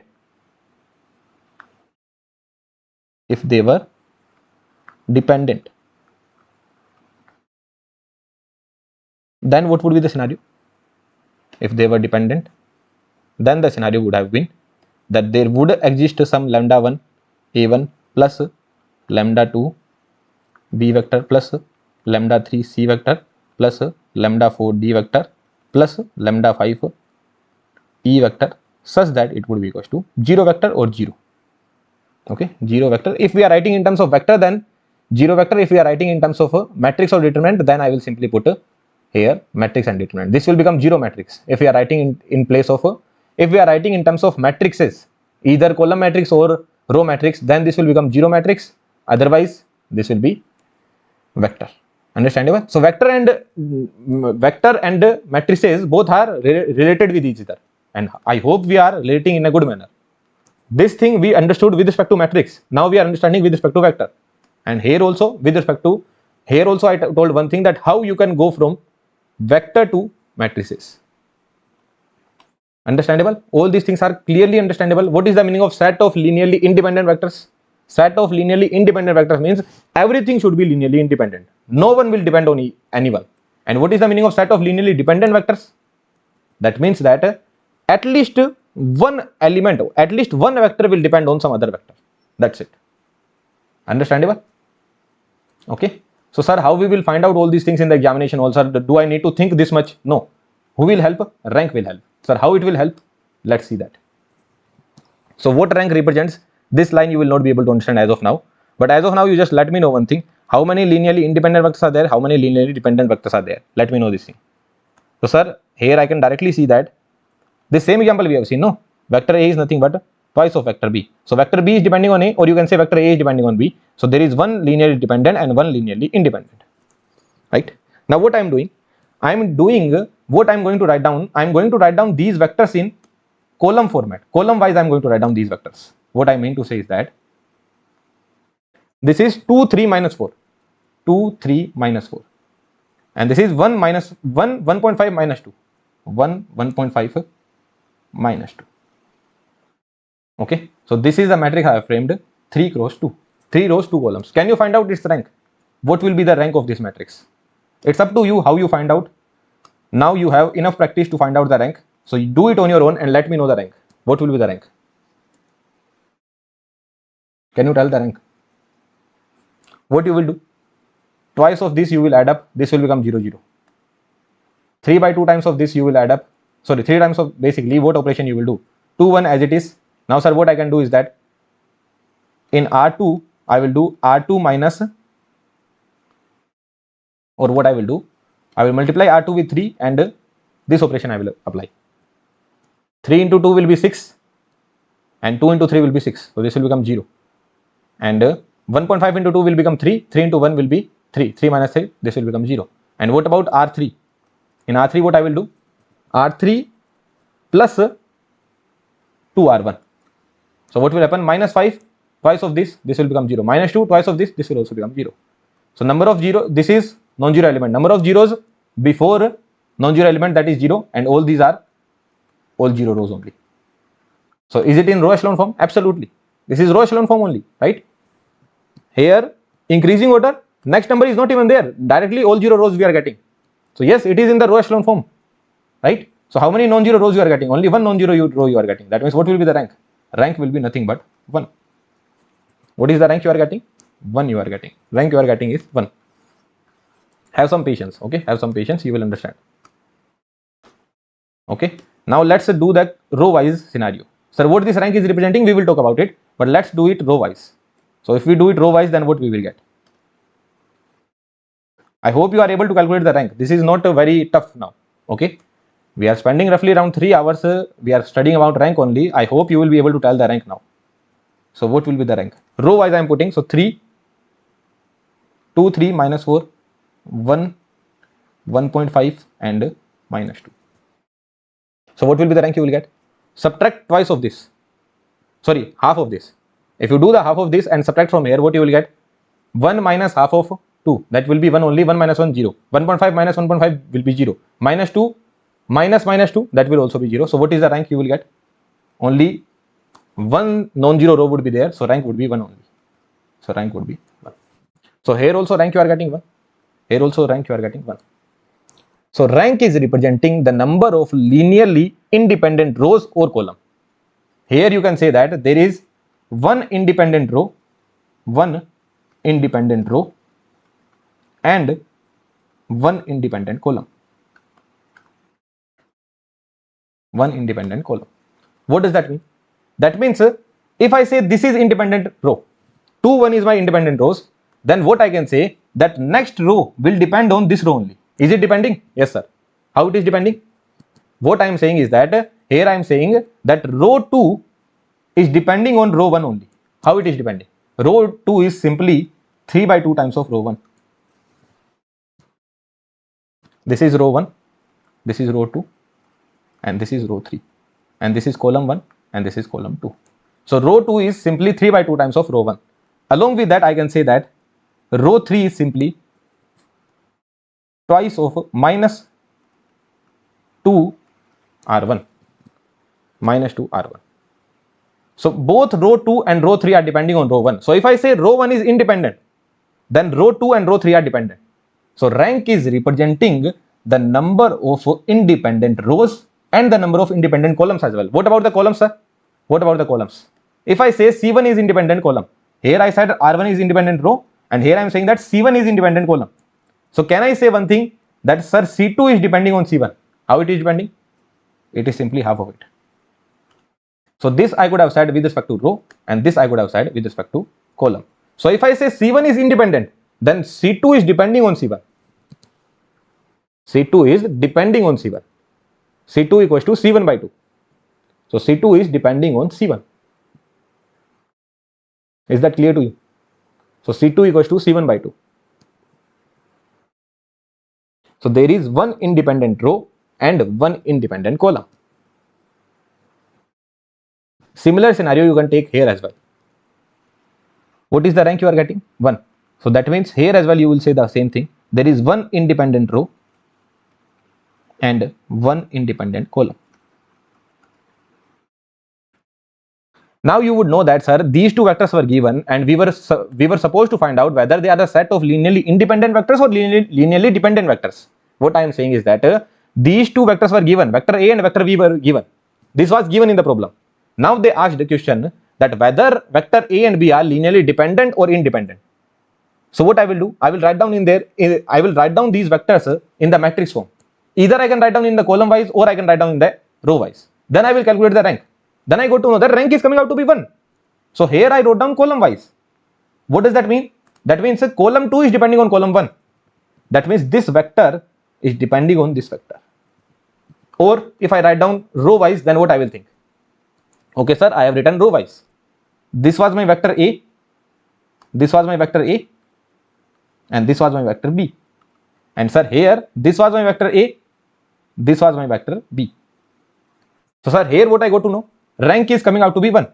That means one row will depend on the second row. That means vector A will depend on the vector B. That's it. This is how I will be telling. Now if they give me 5 vectors, 4 vectors, 3 vectors of 2 dimension or whatever they give me, I just need to write down the matrix format, calculate the rank, and based on that I will be able to tell that rank will represent the number of independent rows and column. So here number of independent rows are only 1. In this scenario the number of independent rows is only 1. If it is only 1, what does that mean, sir? Number of independent row is only 1. That means only one independent vector is there. The other vector is depending. That means vector A and B are linear. Vector A and B are the set of linearly dependent vectors, not linearly independent vectors. They are not independent, they are depending on each other. Is that clear to you or not? Is the concept clear to you or not? And did you understand what rank actually represent? We will solve more problems. Have we seen this example? Absolutely, sir. Right? What we saw here, vector A plus B was vector C. Right? So vector C was depending on A and B. So A and B were two linearly independent vectors were there and one linearly dependent vectors are there. Sir, all these things I don't want to do. I just want to solve this problem that these vector A, vector B and vector C was given. In the examination they asked, find out the correct statement. Option 1, there are 2 linearly independent vectors, 1 linearly dependent vectors. Option B, 1 linearly independent vectors and 2 linearly dependent vectors. Option C, 3 linearly independent vectors. Option D, 3 linearly dependent vectors. Sir, how will I solve it? In the examination, what I will do is that I will see these vectors, I will write down in column format or row format, whatever that is suitable for you. So what I will do, I will write down in column format. So 2, 3, 5, 1, 1, 2, minus 1, minus 3 and minus 4. Sir, I need to calculate its rank. Okay, can I calculate the rank? It's up to you. How will you think? So directly I can think in this direction that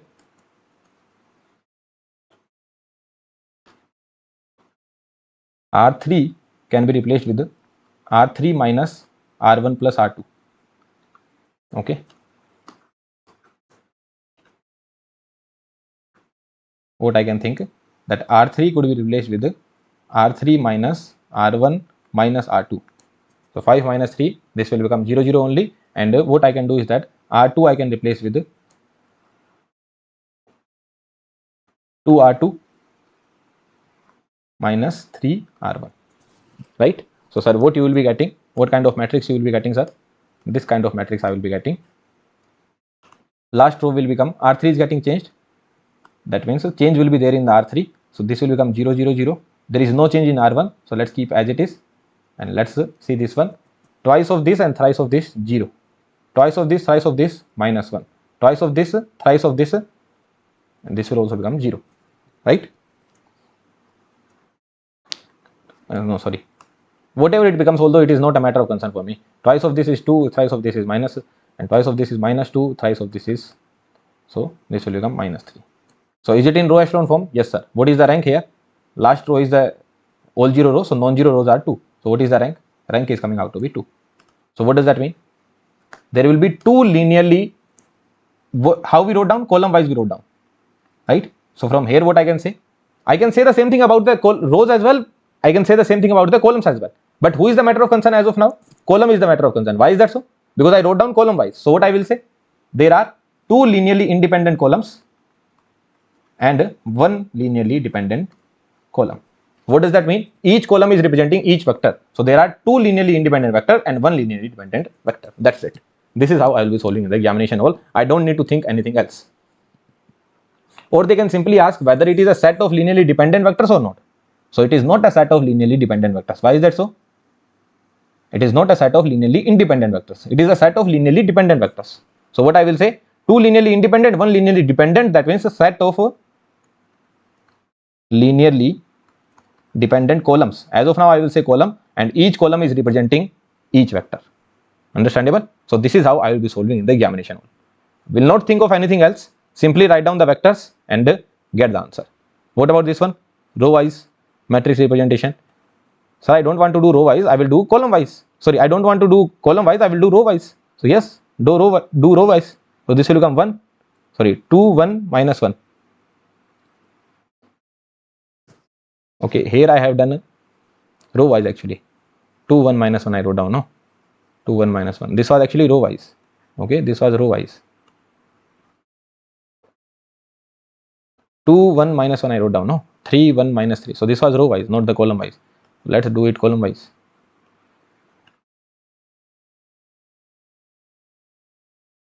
Okay, here row. Arey bhai.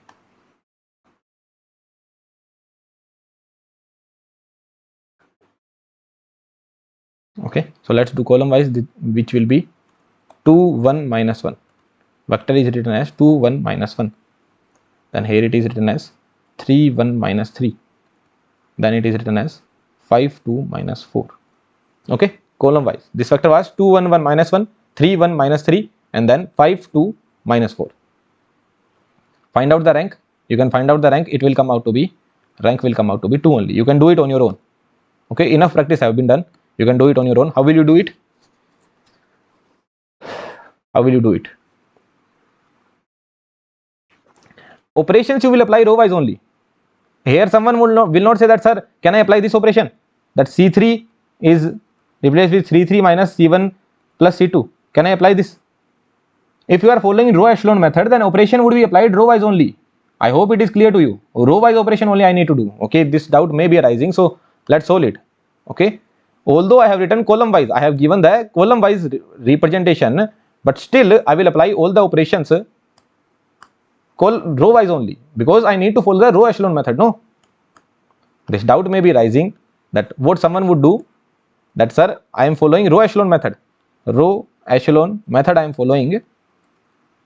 And sir, since I have done the column wise representation, so what I would do is that I would do C3 is being replaced with C3 minus C1 plus C2.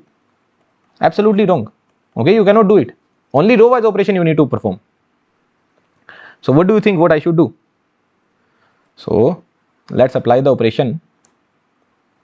What I am doing is that row 2 I am replacing with, or let's replace row 1, then we can interchange. So row 1 I am replacing with R1 minus 2R2, because this will become 0 then, and row 3 I am replacing with row 3 plus row 2. Okay,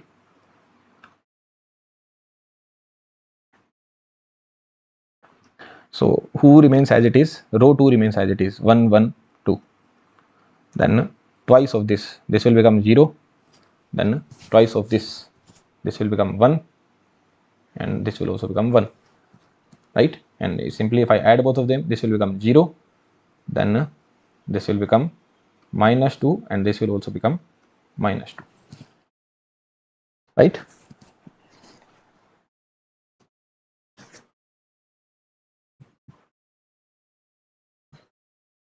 Yes. Okay, so from here I can calculate the determinant, no? Determinant of 3 cross 3 matrix. Basically from here I can get 3 cross 3 and 2 cross 2 as well, and 1 cross 1 as well. 3 cross 3 submatrix I can get, 2 cross 2 submatrix I can get, and 1 cross 1 submatrix I can get. What will be my 3 cross 3 submatrix? The same matrix only, no? What will be the determinant I am getting? What is the determinant I am getting? Plus minus, simply you see determinant is coming out to be 0. You do the expansion with respect to first column.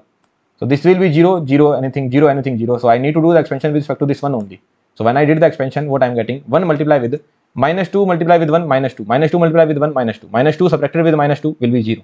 So determinant you are getting 0. Now you pick up any 2 cross 2 matrix which will give you non-zero determinant, which is this one. It is giving me non-zero determinant. So here determinant is non-zero. What does that mean?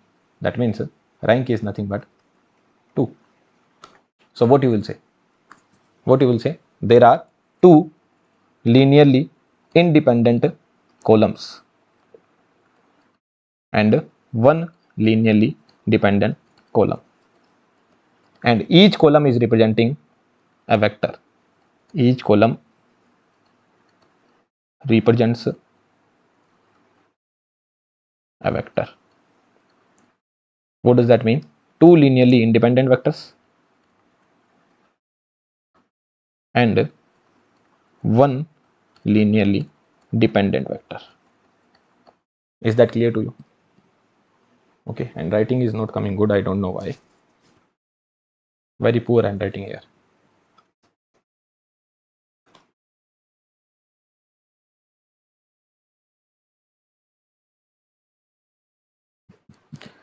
Yeah, fine. I hope it is clear to you. I hope the meaning is clear. Do the same with this one. As of now, I don't know what will come here. Okay, neither do I want to think that 3 plus 2 whatever it is. I don't want to think. In the examination I want to solve. How will I do it? Whether you do it row wise or column wise, I will prefer column wise. So row wise you will do on your own. This is your homework. You will do it on your own. I am doing column wise.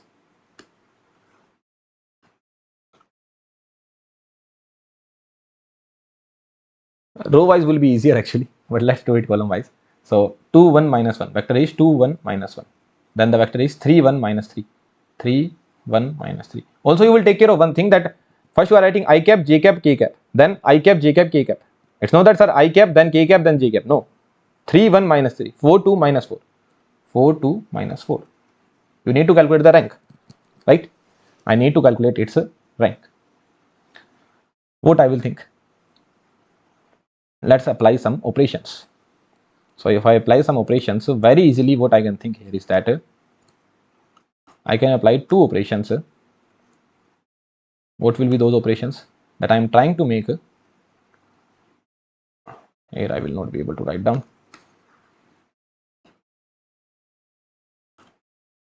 R2, not R2, I will change R1. R1 in R1 minus 2R2. Okay, R1 minus 2R2. R2 remains as it is, and in R3 what I am doing?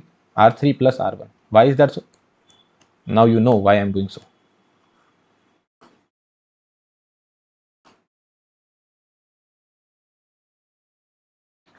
So R1 is getting changed minus 2R2. So twice of this will make it 0, twice of this will make it 1, twice of this will make it 0, right? And now it will be very easy for me to calculate the determinant. And here I just need to add both of them, 0, minus 2 and minus 2, right? 0, minus 2 and minus 2, and there twice 2, 0, 1 and 0. So you can calculate the determinant. Basically from here what you can get, 3 cross 3 you can get, 2 cross 2 you can get, and 1 cross 1 you can get. So 3 cross 3 I can get, 2 cross 2 I can get, and 1 cross 1 I can get. So first I need to care about 3 cross 3. So what is the determinant I am getting for 3 cross 3? What is the determinant? I am doing it with respect to, so determinant is surely non-zero. You can calculate the determinant here, no? They are similar matrix. I am not saying they are equal matrix, they are similar matrix. So I can calculate the determinant, it is coming out to be non-zero. So plus minus minus, so minus 1 and minus 2. Determinant is coming out to be 2, which is non-zero. What does that mean? What does that mean? That means that rank is coming out to be 3. Rank is coming out to be 3. If the rank is coming out to be 3, what does that mean? There are 3 linearly independent columns. There are 3 linearly independent columns, and 3 columns are there, all 3 are linearly independent. That means 0 linearly dependent columns. Similar thing you can say with respect to row as well, that there are 3 linearly independent rows and 0 linear.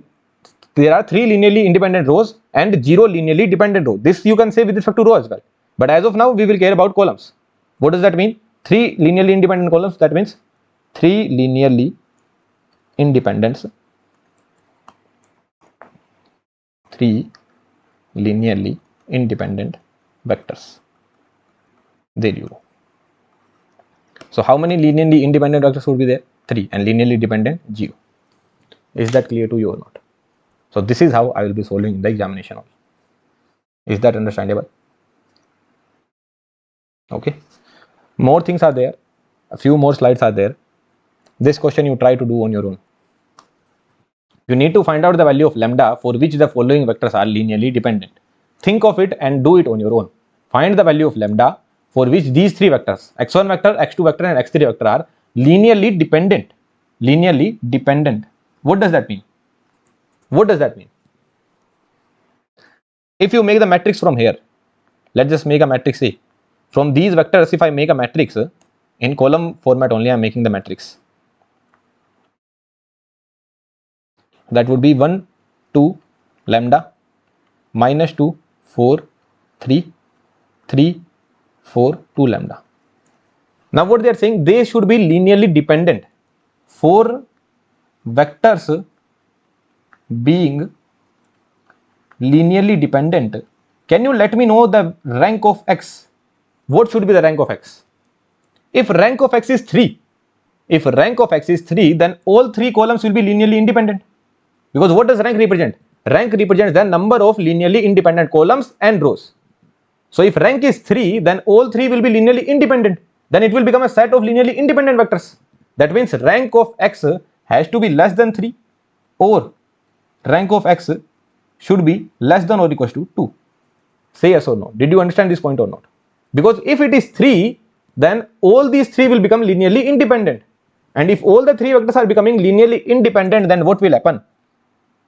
It will become a set of linearly independent vectors. But I need to make it set of linearly dependent vectors. That means the rank of x should be less than 3. Or what do you understand? That rank of x cannot be equals to 3.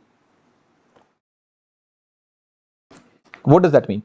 Rank of x cannot be equals to 3. Can you let me know the meaning of this?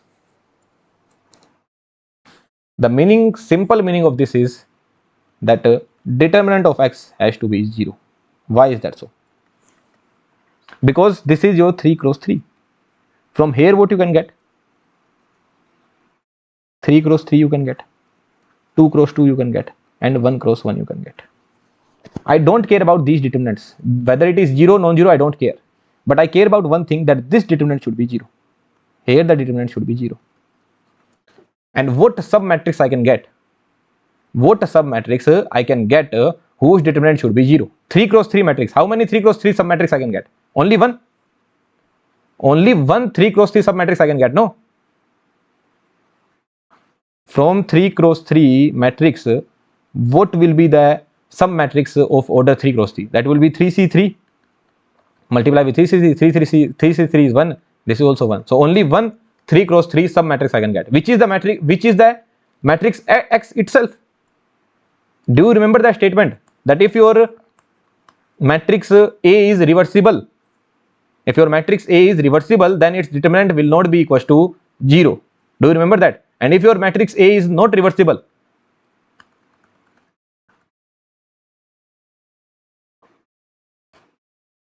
a square matrix of order n cross n is not reversible. What does that mean? That means its determinant should be 0. That means its rank should be less than n, or you can say rank should be less than or equals to n minus 1. We are getting the same condition here now.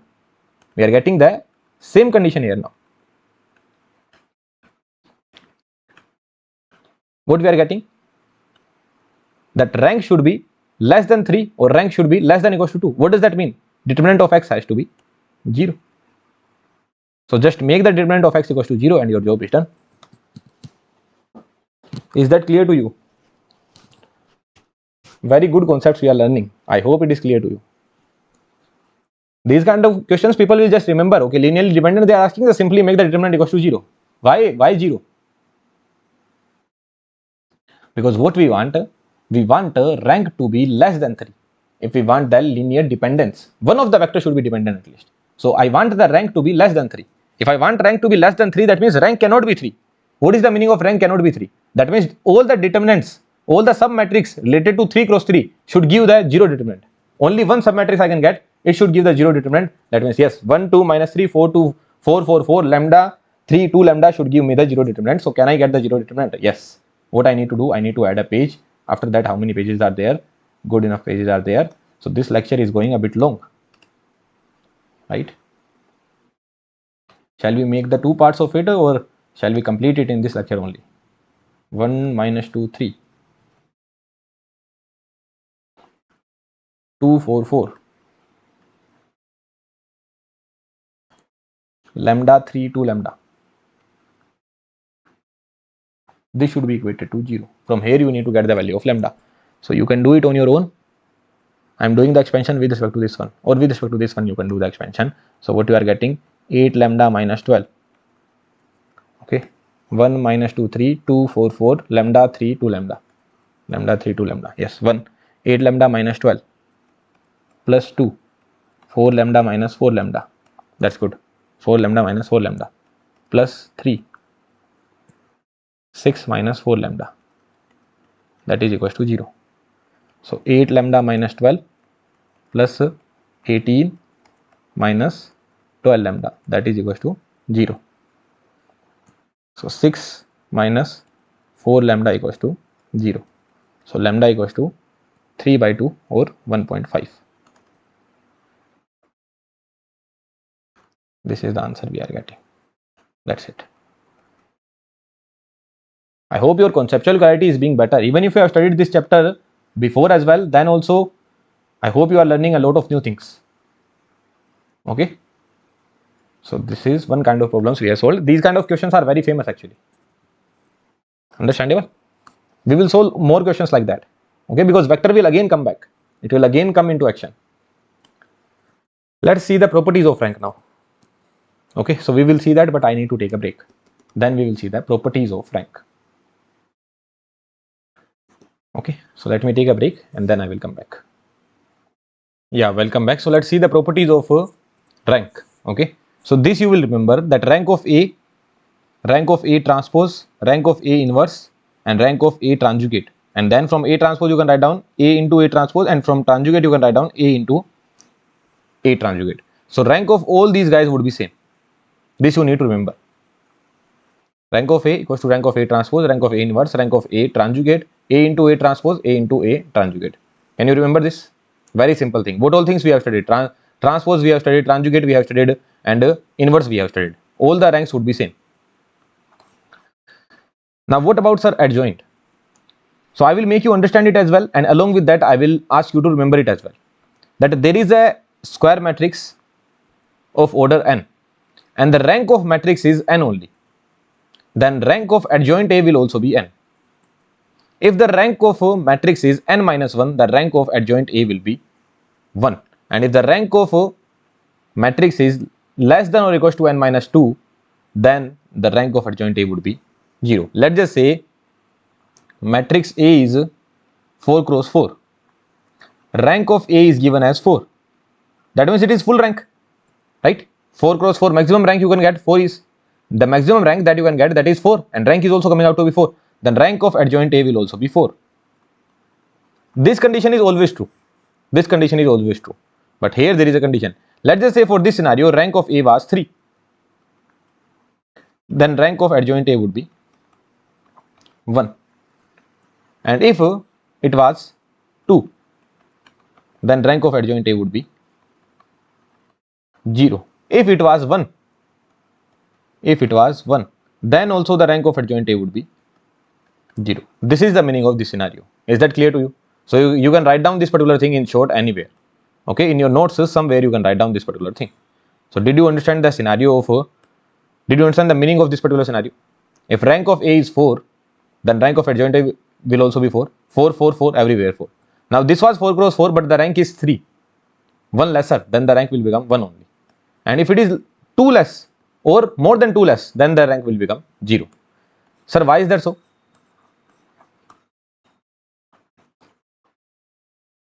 This you can take up any example and you can prove it. Let's talk about this example. Rank of A is n minus 1. Let's just say A is a 4 cross 4 matrix. A is a 4 cross 4 matrix. And rank of A is given as 3. Rank of A is given as 3. Okay. So I am making the 4 cross 4 matrix such that its rank is 3. So how will I make it? Sir, this is how you will make it. A, B, C, D. Some non-zero values. It could be positive, negative, some non-zero value. Then here 0, E, F, G. Then here 0, 0, H, I. And then 0, 0, 0, 0. Is that fine for you? Is that fine or not? A, B, C, D, E, F, G, H, I all are non-zero element. It could be positive, negative, I don't care, but they are non-zero element. What is the rank that you will be getting? Is it in the row echelon form? Yes, sir. Number of zeros before a non-zero element 0. 1, 2, all 0. And how many non-zero rows are there? How many non-zero rows are there? Only one non-zero row is there. What does that mean? Rank of A is coming out to be nothing but 3. Is that fine? Now let's try calculating the adjoint. What will happen? Do you know how to calculate the adjoint? Absolutely, sir. What do? We go to this element, we ask what will be your minor, right? What will be your cofactor? So what will be the cofactor? Cofactor of A. Cofactor of A. That will be this determinant. What will be the value of this determinant? Is it a upper diagonal matrix? Yes, sir. What will be the value of this determinant? E multiply with H into 0, I into 0. So value of this determinant will be nothing but 0 only. You can think of it, no? What will be the cofactor of A? So cofactor of A, that means this row and this column will be gone. Cofactor of A will be determinant of this matrix. That would be 0 only. What will be the cofactor of B? What will be the cofactor of B? This will be the cofactor of B. What will be the determinant? 0. What will be, okay, sorry. We need to write down the transpose, no? Cofactor matrix and then we do the transpose. So here I will write down 0. What will be the cofactor of C? That will also be 0. Because one of the row is becoming 0, no? So that will also be 0. What will be the cofactor of D? That will also be 0. What will be the cofactor of 0? What will be the cofactor? 0 only. Because one of the row is 0, so it will be 0. Are you able to understand this point? What I am saying? What will be the cofactor of 0? Cofactor of 0. So what you will be left with? B, C, D, 0, Hi and 0, 0, 0. What will be the cofactor? 0 only. Right? What will be the cofactor of E? 0, 0, 0 again it will be 0. What will be the cofactor of f? Again 0. And what will be cofactor of g? Again 0. Now, what will be cofactor of 0? Again these 3 0. Because of that it will be 0. What will be cofactor of this 0? Again 0. What will be cofactor of h? Again 0. Because of these guys, everything is becoming 0. And what will be the cofactor of I? Again 0. Now interesting part would come up. What will be the cofactor of d? Again 0. What will be cofactor of g? Again 0. What will be cofactor of I? Again 0. And what will be the cofactor of this 0? That will be, sir, a into e into h. What is the value of this determinant? What is the value of this determinant? A into e into h. This is an upper triangular matrix. So the value of this determinant is a into e into h. So here a into e into h. Now you can put this row upward, right? And rest all the rows will come downward. So only one non-zero row would be there. So what is the rank you are getting? Only one non-zero row is there, no? So what is the rank you are getting? That is 1. There you go. This is how you can think of it. You know the meaning of adjoint, right? You need to calculate the cofactor. Do you know the meaning of cofactor? Cofactor of a would be that block these two guys, then whatever that is left with, calculate the determinant of that. What will be the determinant? So last row is 0, 0, 0 only. So sir, 0 only will come here. What about this one? So last row will be 0, 0, 0 only. So again 0, 0, 0 would come up. In that manner, everything would be 0. Only one element will be non-zero. There you go.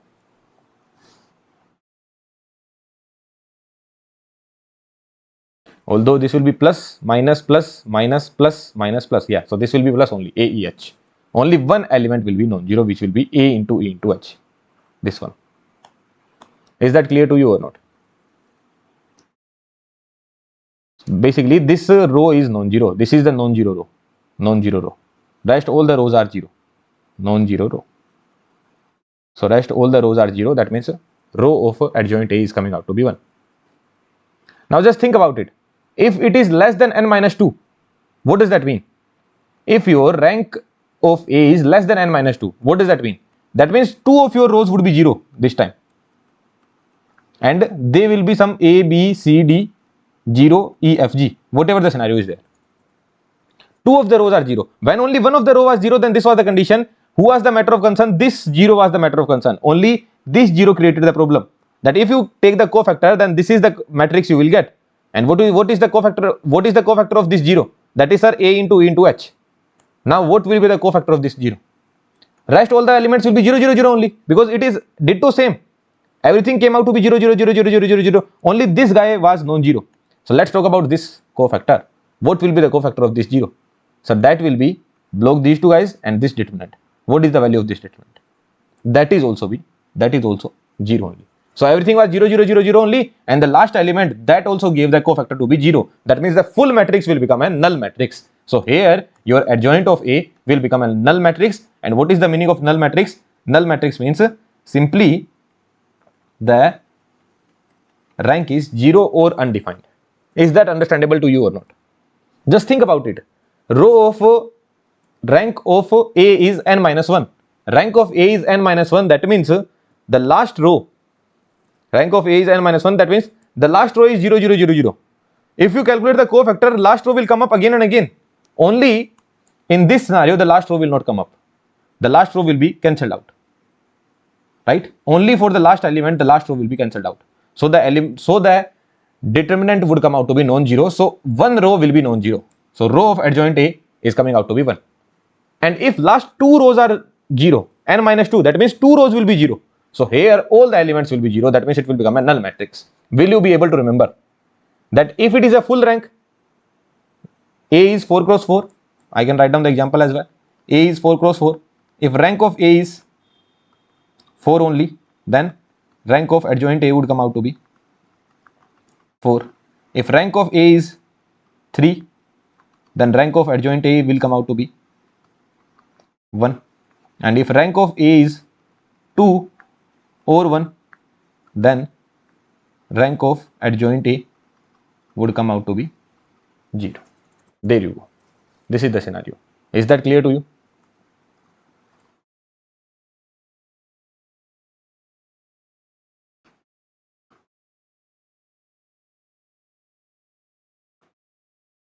Okay, let's solve the questions. This is the first question. Matrix A is given rank of A is 5. What will be the correct statement? Matrix A is having an order of 5 cross 5. Rank is also 5. What will be the correct statement? This will always be true. No matter whatever the rank is there, this will always be true. This is the first line is not having any condition. Always rank of A will be equal to rank of A transpose will be equal to rank of A inverse will be equal to A conjugate will be equal to A into A conjugate and A into A transpose. So there is no condition for the first statement. No condition at all. For the second statement, A is non-singular matrix. Yes, for sure. What is the meaning? Non-singular means this will not be equal to 0. Sir, why is that so? I have explained again and again. Right? If you are having a non-singular matrix, then your rank will be equals to the order. This I have explained 2-3 times. So if your rank is 5, order is 5, rank is 5. What does that mean? All rows are non-zero. If all rows are non-zero, then for sure you will be getting determinant to be non-zero only. Understandable? So A is non-singular. What will be the rank of adjoint A? What I said? What we said? If rank of A is equals to n, then rank of adjoint A would be equals to n only. Right? So that would be equals to 5. Now what will be the rank of adjoint A? What do you need to find out? Rank of adjoint A. This is what you need to find out. So let's just say there is a matrix B which is adjoint A. Now do you know the rank of matrix B? Yes sir, that is 5, which is equals to n only. So what will be the rank of adjoint B? That will also be equals to n. That will also be equals to 5. And what is adjoint B? Adjoint, what is B? B is nothing but adjoint A only. B is nothing but adjoint A only. B is nothing but adjoint A. What that is coming out to be? That is coming out to be 5. There you go. So what is the answer? This answer is correct and this answer is also correct. Why is that so? No matter how much adjoint you take, if it is a full rank matrix, full rank means order was 5 and then rank is also 5. Then you take the adjoint, then also rank will be 5 only. Then you take another adjoint, rank will be 5 only. Then you take another adjoint, rank will be 5 only. Is that clear to you or not? Basically, here I assumed this to be matrix B. When I solved it, what I did was, I assumed this to be matrix B. So if it is having an order of n, if A is having an order of 5 cross 5, then what will be the order of B? What will be the order? Order will be 5 cross 5 only. What will be the order of adjoint A? That will also be 5 cross 5, no? It is pretty obvious. If A is having an order of 4 cross 4, then adjoint A will also have an order of 4 cross 4 only. Right? Order will not change. So here also 5 cross 5. Now rank of B I already know, that is n. Or you can say that is equals to 5. So rank of B is 5. That I already know. Rank of adjoint A I already know. Now if I know the rank of B, which is having an order of 5 cross 5. So what will be the rank of adjoint B? The rank of adjoint B would be equals to n only. From this property. If rank of B is n, then rank of adjoint B will be also n. If rank of B is n, then rank of adjoint B will also be n. Now in place of B, what you write down? In place of B, what you write down? In place of B, you write down adjoint A. So in place of B, I write down adjoint A. So rank of adjoint A equals to 5. There you go. Understandable? And then again, you assume this as matrix C. Adjoint of A. Do we have the page? Yes. What I am saying is that let's assume adjoint of A as matrix C. Understandable? So do I know the rank of C? Yes, sir. The rank of C is 5. So can you let me know what will be the rank of adjoint of C? Because this is 5 cross 5. If this is 5 cross 5 and it is a full rank matrix, here also you are getting rank to be 5. So rank of adjoint C will also be 5. And what will be rank of adjoint C? Rank of adjoint C could be written as adjoint of, what is C? C is nothing but adjoint of A. There you go. That is also 5 only. So 3 times I have taken adjoint, then also I am getting 5. Or you any times you take adjoint, always you will get the rank to be 5 only. Understandable? Very simple, very straightforward. Okay, let's solve the next question.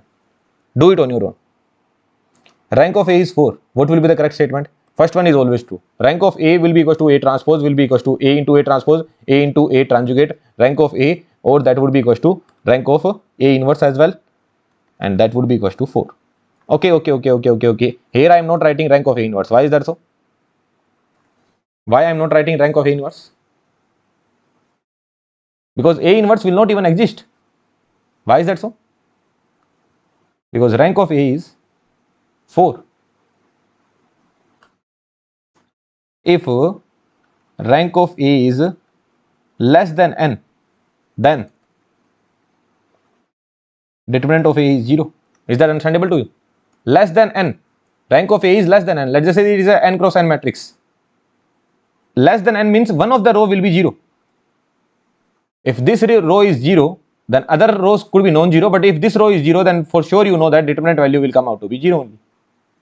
This thing also we have proved. Inversible, non-inversible, right?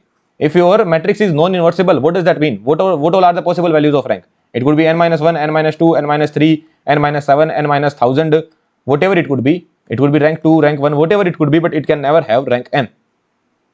Right? So if rank is less than n, what does that mean? That means the determinant is 0. Right? Rank of adjoint A will be 1. Yes, this we have seen. What we have seen? If A is having, if the order of A is 5 cross 5, then rank of A is coming out to be 4, which is equals to n minus 1. Then rank of adjoint A would come out to be 1 only. Yes. Next, we need to find out adjoint of A. So now adjoint of A is nothing but matrix B. What is the order? What is the order of matrix B? It will also be 5 cross 5 only. If you take the adjoint, order will not change.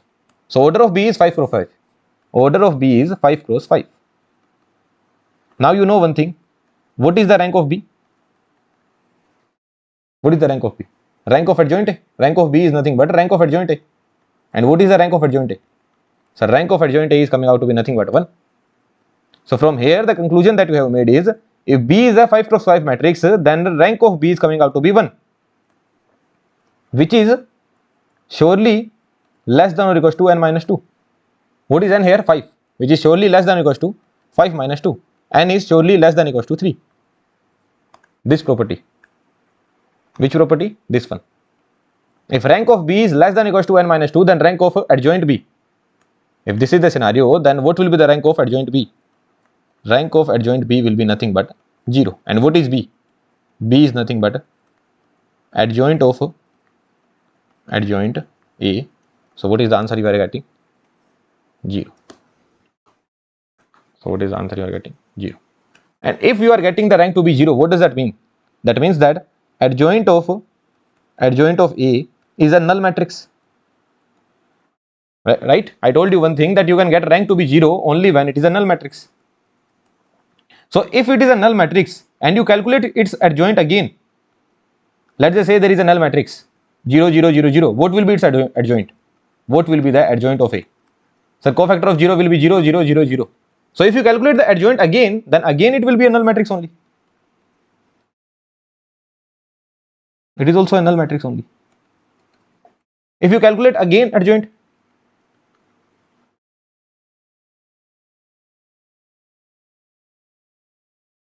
then also it will be a null matrix. So if all these are null matrix, what does that mean? That means that for all of them rank would be nothing but 0 only. So for all of them rank would be nothing but 0 only. Is that question clear? If you have just good enough concept, if you have just good enough patience, then you will be able to solve these kind of problems. There is nothing difficult. This will be always true. Here A inverse does not even exist, then how will I write down rank of A inverse? A inverse we cannot even find out. Understandable? Why is that so? Because it is not a full rank matrix. If it is not a full rank matrix, that means its determinant would be 0. If the determinant is 0, that means A is not reversible, or you can say A inverse does not exist. Now since it is n minus 1, 5 and this is 4, so it is n minus 1, so rank of adjoint A will be 1. Now if I assume adjoint A as a matrix B, so matrix B is 5 cross 5, matrix B is 5 cross 5, which is having a rank to be 1. 5 cross 5 having the rank to be 1, and this value is lesser than n minus 2, lesser than or equals to n minus 2. So even if the rank was 3, then rank of adjoint B would have been 0. Rank of adjoint B would have been 0. So rank of adjoint B is coming out to be 0. So rank of adjoint B is coming out to be 0. What does that mean? In place of B, I can put adjoint A. So rank of adjoint A is coming out to be 0. So adjoint of A is a null matrix, and similar you can write down in this manner. Understandable? Let's go to next question. It is a very good question. What they are saying? A is a singular matrix. A is a singular non-null matrix, and it is given that rank of A equals to rank of adjoint A. What could be the value of n? Think about it and let me know the answer. Sir, this scenario, you know that, sir, we know one thing. A is n cross n. If A is having an order of n cross n, then rank of A, if rank of A is n, then it would be equal. Otherwise, sir, if rank of A is n minus 1, then rank of adjoint A will be, sir, nothing but 1 only. And sir, if this is the scenario,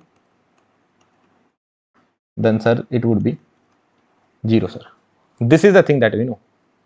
Now what is given? It is a singular non-null matrix. What does that mean? A is a singular matrix.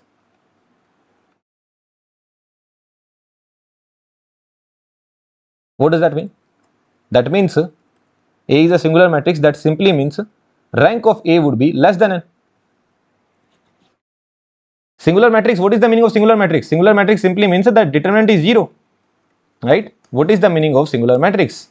The meaning of singular matrix is that determinant is 0, and if the determinant is 0, then rank of A has to be less than n, or you can say rank of A has to be less than or equals to n minus 1,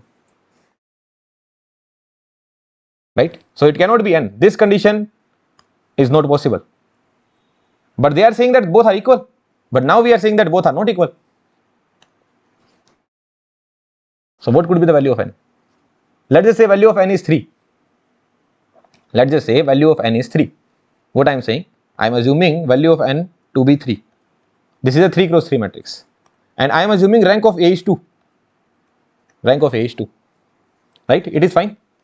Rank of A I can assume as 2. Why I can assume? Because it is a singular non-null matrix. So it could be 2 as well, it could be 1 as well, whatever it is. It could be 2 or it could be 1. Then what will be the rank of adjoint A?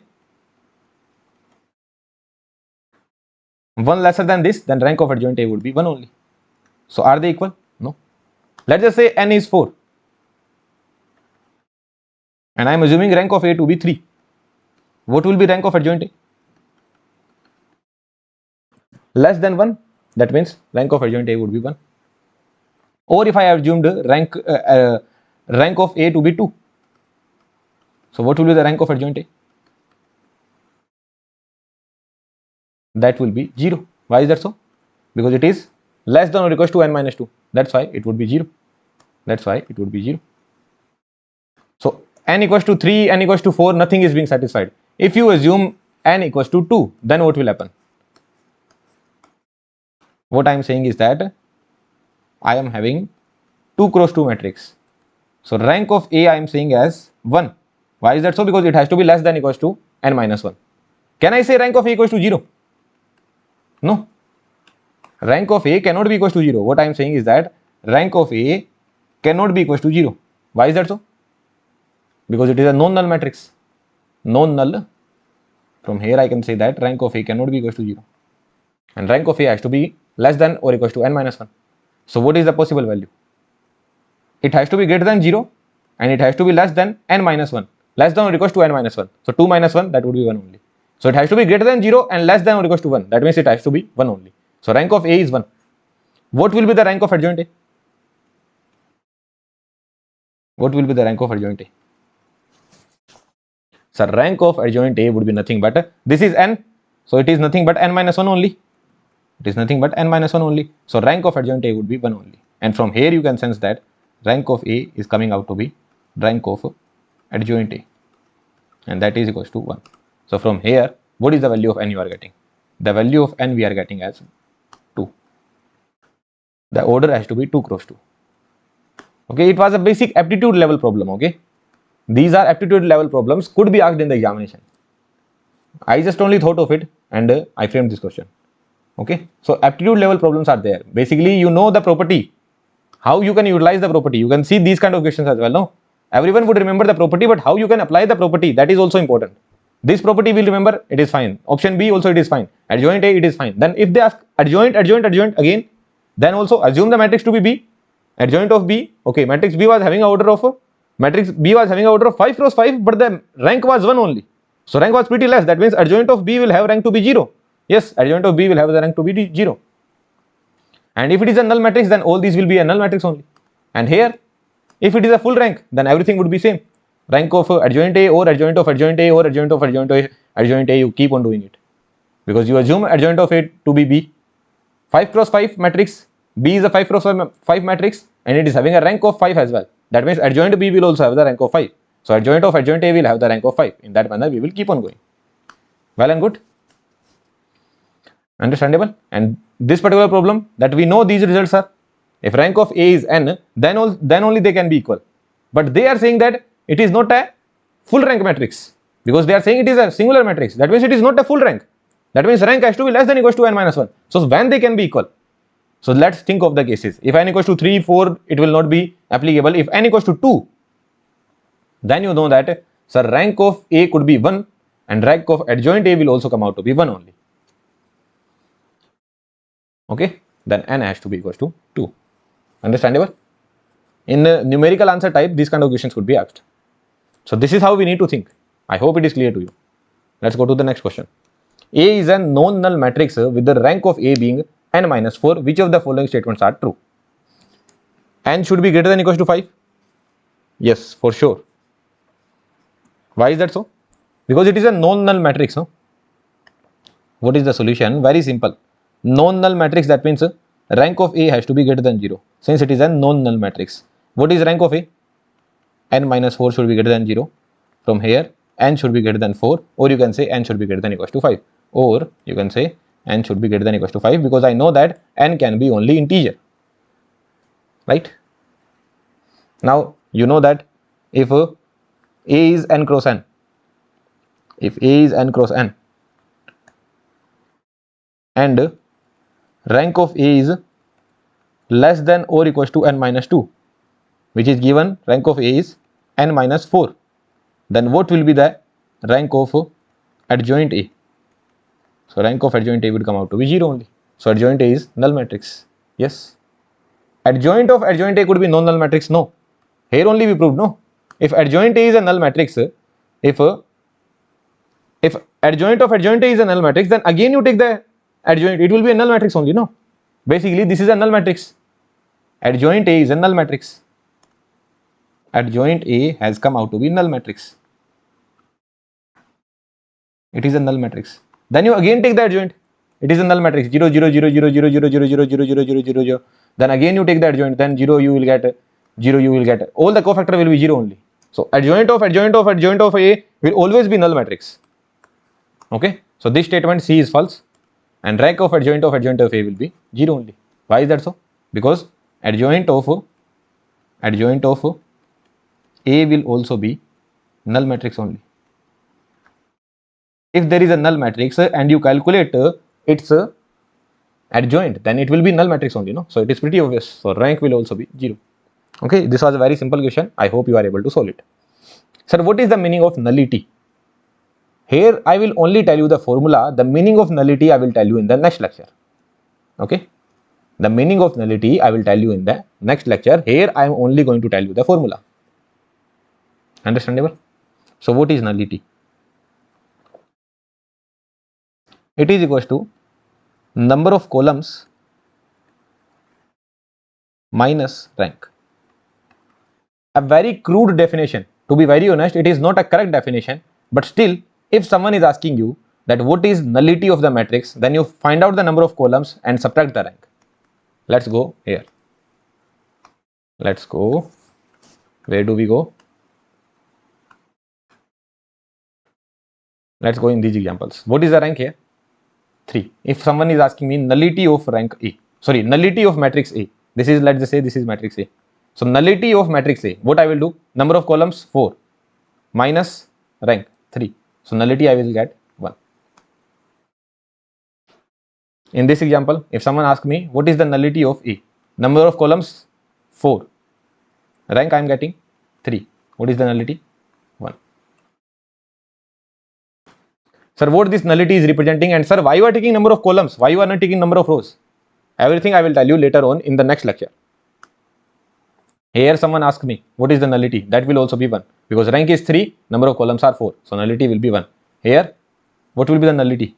Nullity of matrix A, rank is 3 and number of columns are 4, so 4 minus 3, that would also be 1. Okay. So sir, why columns? Why columns?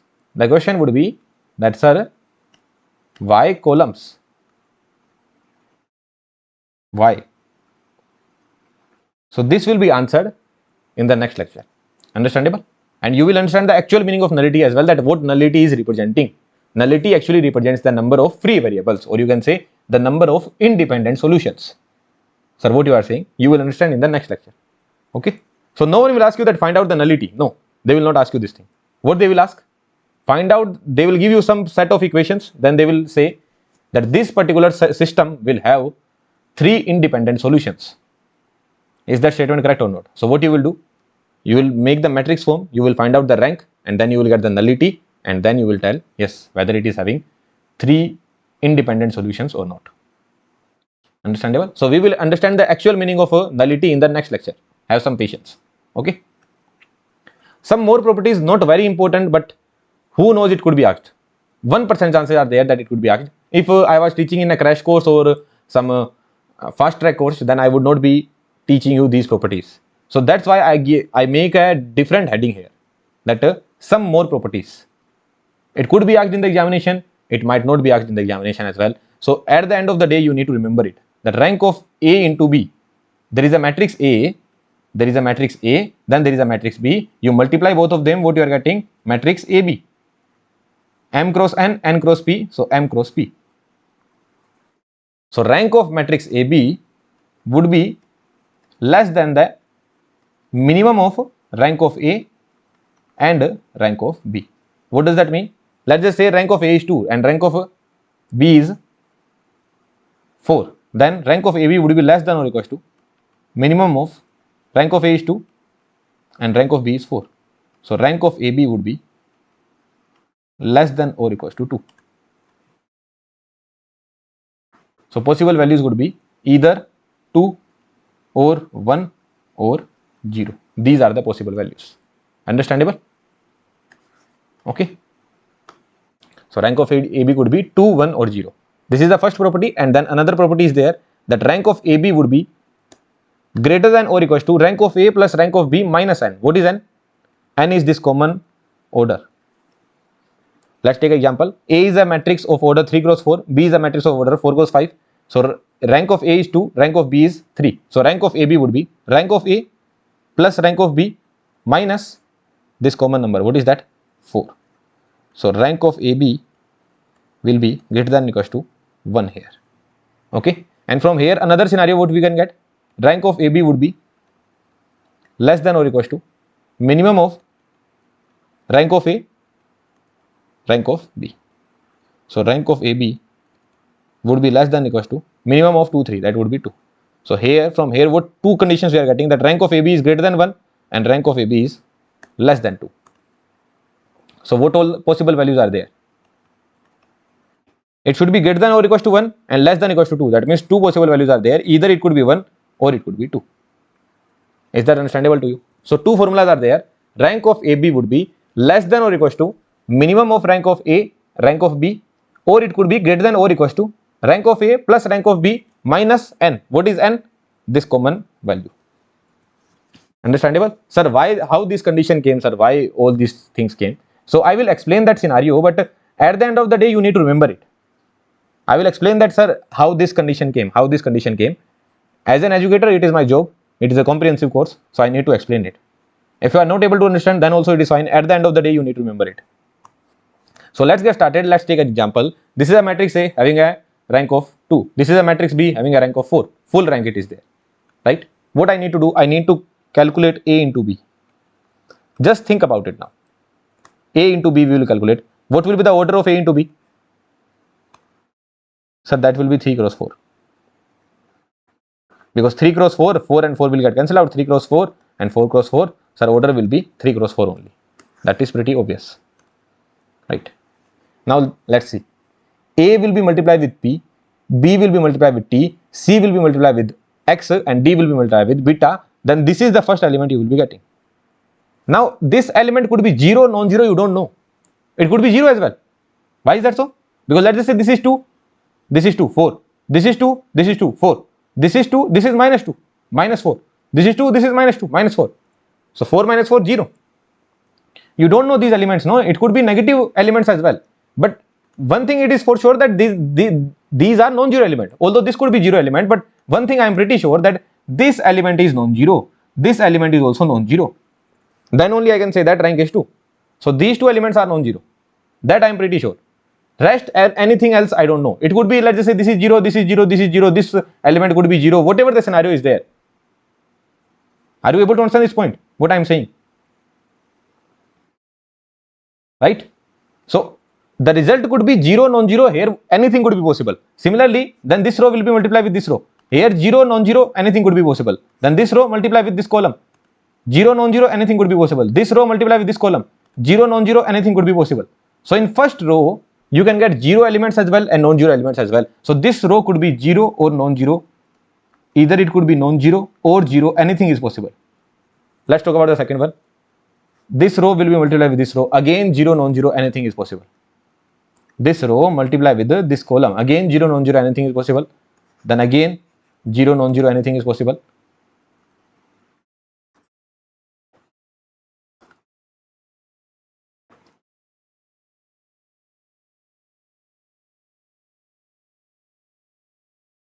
And here also anything is possible.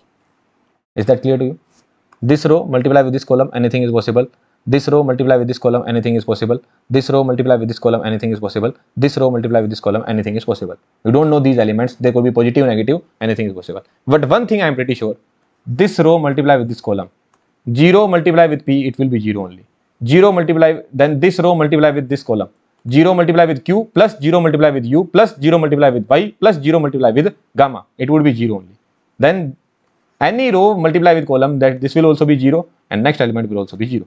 So sir, here non-zero, 0, anything is possible, but one thing I am pretty sure that this row has to be 0. So rank of AB, let's just say if all the rows are 0, then rank of AB would be what? 0. If let's just say these two rows are 0, then what will be the rank of AB? 1. And let's just say if only this row is 0, then what will be the rank of AB? That will be 2. So what is the answer you are getting? Rank of AB would be less than or equals to 2. Isn't it the same? Minimum value of 2 and 4. So rank of AB is coming out to be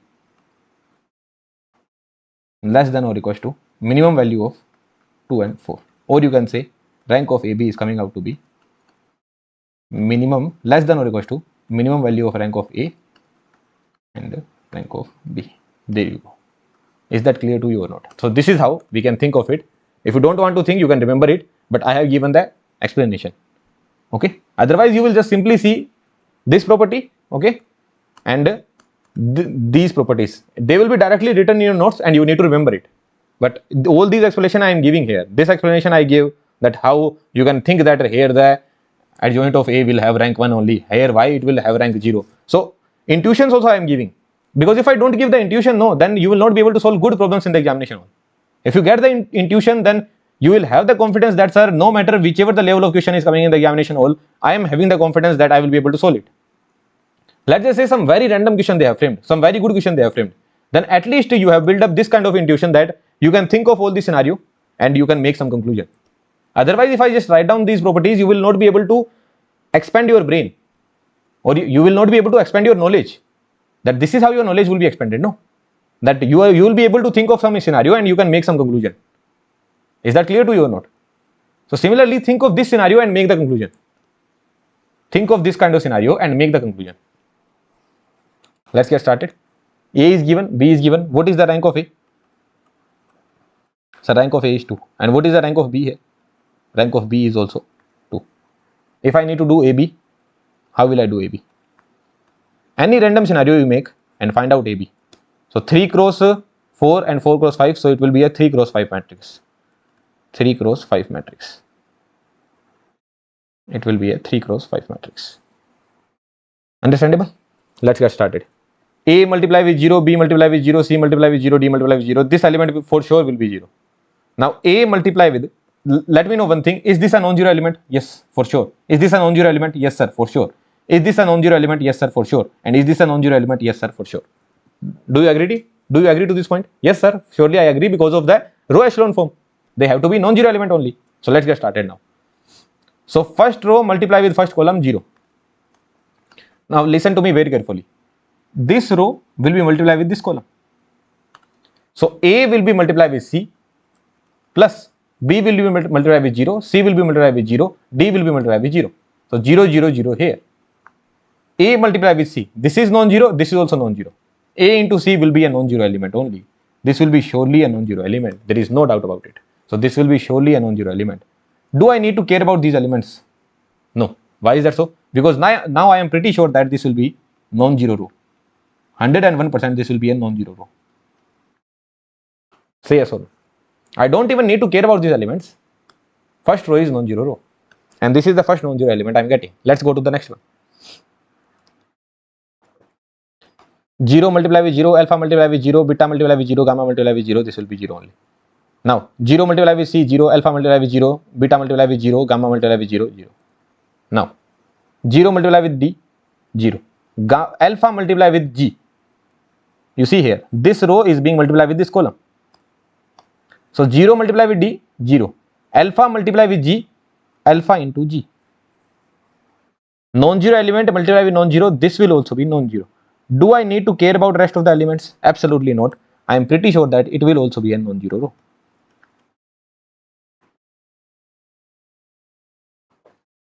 Last one. Any row multiply with 0, row multiply with column 0, 0, 0, everything will be 0, 0, 0 here. So this will be a 0 row. What is the rank of AB you are getting? So rank of AB we are getting as 2. Right? What is the rank of AB we are getting? Rank of AB we are getting as 2 because 2 non-zero rows are there. What is the condition we wrote down? Rank of AB should be greater than or equal to rank of A plus rank of B minus this. So rank of AB has to be greater than or equal to 0. Okay, not a very good example we took here. Rank of AB has to be greater than or equal to 0. And it is pretty obvious. Right? And here what would be the rank of AB? That rank of AB should be less than minimum of 2 or 2. So that would be rank of AB should be less than or equal to 2. These two scenarios we are getting here. But again, not a very good example we took here. Here the certain value we are getting, that is 2 only. Better example we could have taken. Right? Rank of A is 2 here, A is 2, A multiply with this will be 0, A multiply with C, this will be C only, and then 0, 0, 0. Then A multiply with D, B multiply with G. I don't care about it. Then 0, 0, 0 multiply with C will be 0 alpha. This is 0 only. Rank of AB is coming out to be 2. And what our formula is saying? Forget about this one. Our formula is saying that rank of AB should be greater than or equal to rank of A plus rank of B minus this n. So rank of AB should be greater than or equal to 0 here.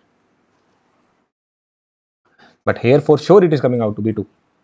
Right? There is no ambiguity here. It should be greater than or equal to 0.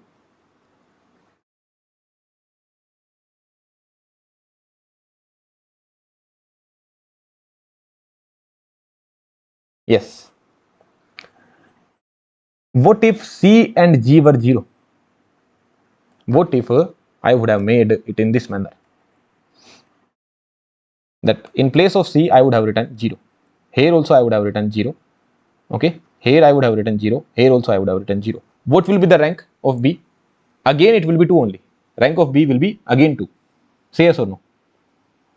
Is it in the row echelon form? Yes, for sure it is a row, for sure it is in the row echelon form. So again the rank of AB would be, rank of B would be 2 only. Row echelon form it is, right? So what will be the rank of AB at that time? 0, this will be 0, then E will be a non-zero element. So A will be multiplied with E, and that would give the non-zero row. क्या बात है भाई? Here there is no ambiguity, no? Here it is saying that it should be greater than or equals to 0. But we are saying that for sure it will be having a rank of 2. We are saying with the surety, right? So there is some problem that we are saying with the surety that rank of AB would be 2. But here it is saying that it should be greater than or equals to 0. Because we are so sure about the AC element, we are sure about the alpha G element, alpha into G element. So I am missing out on something, right?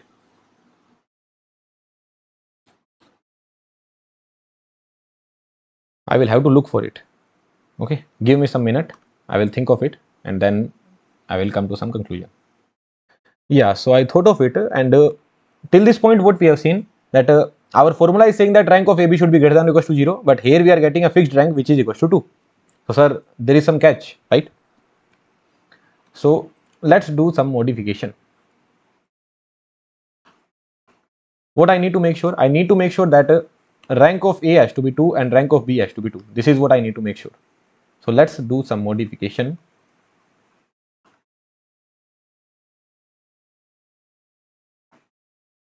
Is that fine?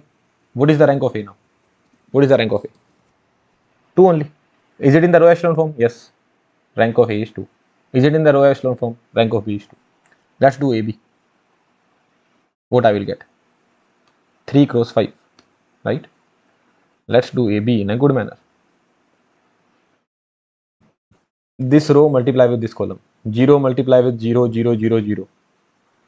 0 multiply with C, 0, 0 multiply with C, 0, 0, 0. 0 multiply with D, 0, 0 multiply with G, 0, C multiply with 0, D multiply with 0, 0. 0 multiply with E, 0, 0 multiply with H, 0, C multiply with 0, 0. 0, 0, 0 multiply with F, 0, 0 multiply with I, 0, C multiply with 0, D multiply with 0, again 0. There you go. Last row, anything multiplied will be 0, 0, 0 only. And what about this one? 0 multiply with 0, 0 multiply with 0, 0. Again 0. Again 0. Again 0. And I am doing this one. Again 0. What is the rank you are getting? Rank of AB.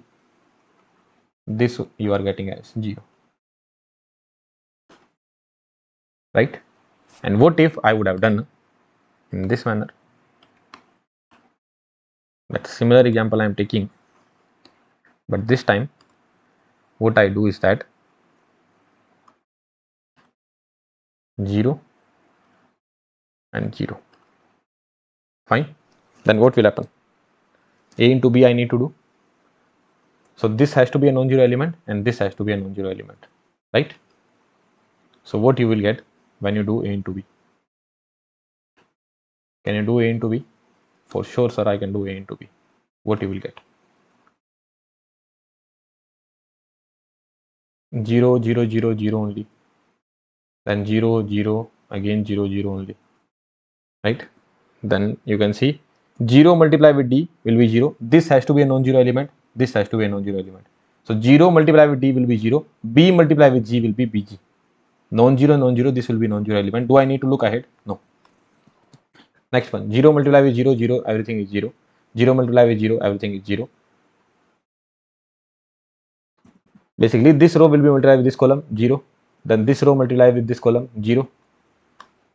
Now, this row multiplied with this column. What it is giving you? 0 multiplied with D will be 0, 0 multiplied with G will be 0, beta multiplied with 0 will be 0, gamma multiplied with 0 will be 0. Then 0 multiplied with E will be 0, H multiplied with 0 will be 0, beta multiplied with 0 will be 0, gamma multiplied with 0 will also be 0. And here as well 0 multiplied with F will be 0, 0 multiplied with I will be 0, beta multiplied with 0 will be 0, gamma multiplied with 0 will be 0. And last row will surely be 0. So here whatever that you are getting, it will surely be a non-zero row. So what you can see here, rank of AB is coming out to be 1. So all the possibilities we have seen, no, rank of AB is coming out to be 1 as well. It could be coming out to be 0. It could be coming out to be 2. What does that mean? Rank of AB has to be greater than or equals to 0. This is what we are seeing here. So this formula we have proved. Again, not a very good intuition. To be very honest, it is not a good intuition. You would be expecting better from my side. I know that, right? If you are learning from me for a longer time, if you have studied the core subjects as well, then you would expect a better intuition, not this kind of intuition. That sir, you have to change the matrix. But again, this is the only way. Other way could be that I explain you why the concept of null space. But that much depth I don't want to go. Basically, I'm not teaching for GATE DA. No? This is engineering mathematics for all the branches. So proper engineering mathematics I have to teach. I have to teach calculus as well, differential calculus as well, integral calculus, differential equation. All these things you need to study. So I cannot be completely getting into linear algebra. Whatever that is required for your examination and interview purpose. Let's just say you are someone from EC or you are from CS or you are from electrical or you are from mechanical, you are getting into ISC Bangalore for your interview, then for your interview whatever that is required, that I will teach. For surely for GATE examination whatever that is required, that I will teach. But sir, for learning ML engineering, for learning machine learning, whatever the linear algebra is required, that I am not teaching, right? I am not getting into that much depth. And no one actually goes into that much depth in the whole GATE industry. I'm telling you, in the whole GATE industry, no one is teaching linear algebra which is required for GATE DA examination. Sorry to say that. Okay, so null space and all, although I know those concepts, but if I start teaching it, then it will take a lot of time. Basically, here there are two independent vectors. Here also there are two independent vectors. One of the independent vectors can lie in the null space of, let's just say this is an independent vector, no? And here also there is some independent vectors. So what do you mean by null space? If a matrix A is being multiplied with some vector x and the resultant is giving us result 0, then vector x is known to be the null space of matrix A. Understandable? And here A is some column vector, or you can call it row vector as well. You need to make sure that this multiplication is applicable. Okay, so some of the independent vector can lie in the null space of the other vector, so which can give all 0 row. Okay, so all these scenarios here I will not be able to make you understand, but as of now, what is the conclusion? What is the conclusion that you need to remember? Only thing you need to remember is that rank of AB would be less than or equals to the minimum value of rank of A and rank of B, and it will be greater than or equals to rank of A plus rank of B minus n. Is that clear? And what is n here? You will understand n is m cross n, b is n cross p. So this n is the common dimension. Common dimension. Now this is the question they are asking. A is a 4 cross 3 matrix with the rank of A being 2 and B is a 5 cross 4 matrix with the rank of B being 4. Okay, possible values of rank BA. Rank of BA I need to find out. So rank of BA would be less than or equals to minimum value of rank of A and B. What is the minimum value? That is 2 and 4. So rank of BA would be less than or equals to 2. In the examination option would be 0, or let's not give option 0, 2, 3 and 4. These options would be there. Someone will remember this property and they will click rank should be less than or equals to 2. So they will click on these two options. Wrong. Why is that so? These are wrong. Why is that so? Because you forgot to apply the other condition as well, that rank of BA has to be greater than or equals to rank of A plus rank of B minus n. What is the rank of A? 2 plus 4. What is the common dimension? Common dimension is 4. So other condition we are getting is that rank of BA has to be greater than or equals to 2. So rank of BA has to be greater than or equals to 2. Rank of BA has to be less than or equals to 2. What does that mean? It has to be greater than or equals to 2, less than or equals to 2. That means only possible answer is this. It would be a MSQ. People will click on A and B, which will be wrong. I hope you understand it. Okay. So always remember this particular result and your job is done. Whatever that we have discussed in last 20 minutes, only conclusion is that you need to remember these two results, or you need to remember this particular line. Rank of AB. Rank of AB will be lesser than the minimum value of these two, and it will be greater than this plus this minus the common dimension. Understandable? All good? So from these two guys, what we can conclude? We can conclude that rank of AB has to be 2. Okay, that's the answer.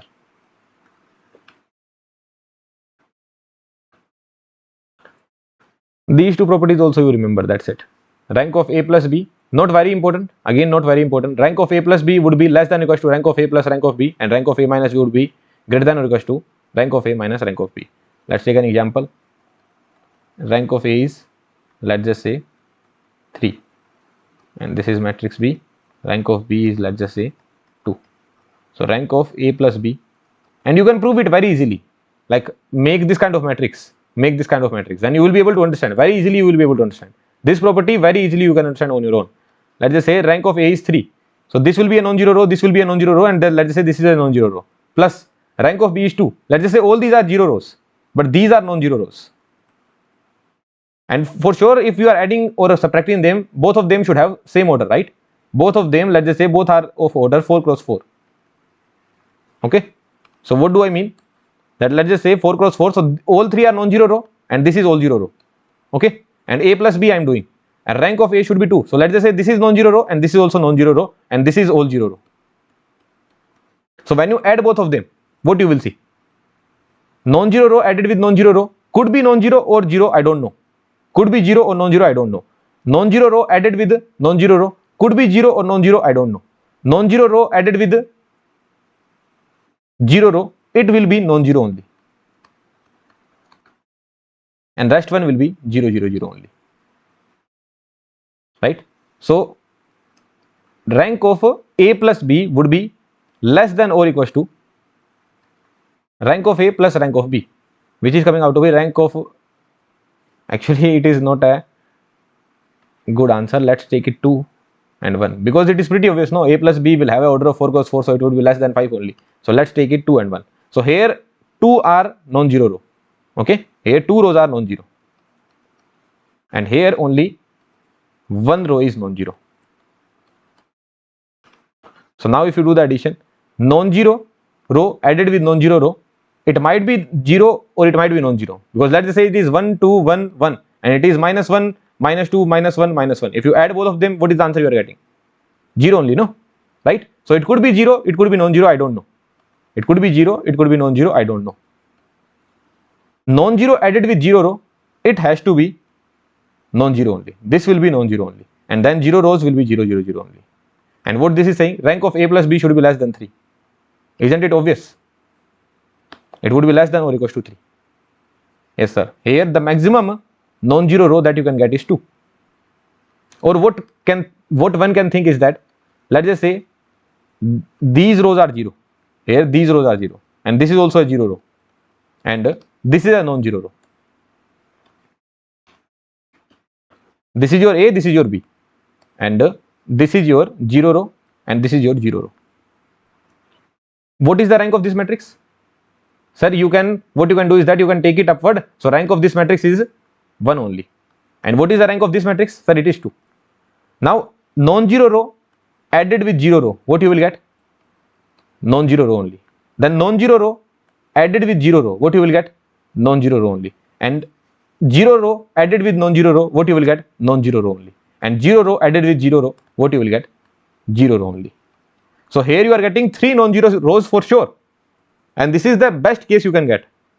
Basically no non-zero row of A and no non-zero row of B are overlapping.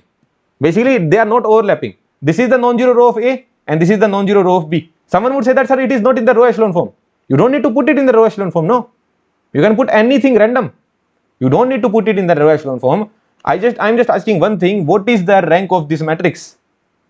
You will say rank of this matrix is, sir, 1 only. So yes, this is the example I need to take. I don't need to take row echelon form. I am taking a random form. Rank of this matrix is 1. Rank of this matrix is 2. If I add both of them, non-zero added with 0, non-zero, non-zero added with 0, non-zero. 0 added with non-zero, non-zero. So this is the best case you can get. So maximum value of rank of a plus b you can get is 3, or it could be less than 3 as well. Understandable? So maximum value that you can get is 3, and this is what we have written.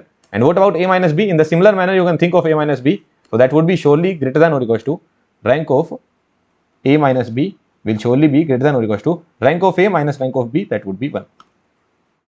That's it.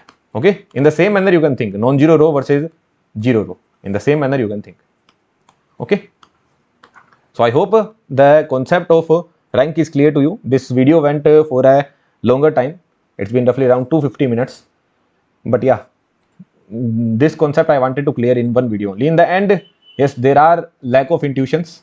I would say lack of intuitions, because we cannot go much in depth here. Like before this particular slide, everything was completely conceptual to us, right? But here, either like what I could have done is that I could have simply wrote down the property and then we could have solved the problems. But yeah, I wanted to give some intuitions. I hope those intuitions are good enough for you. How did you feel after studying the rank here?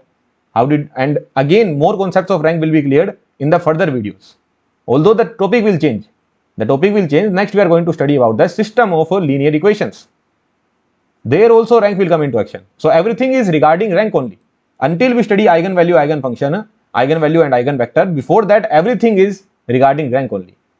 Everything is related with rank. So I hope this lecture was fruitful to you. I hope you have understood a lot of new things here and a lot of conceptual things as well. Yeah. Thank you very much. Let's meet in the next lecture. In the next lecture, we are going to study about the system of a linear equation.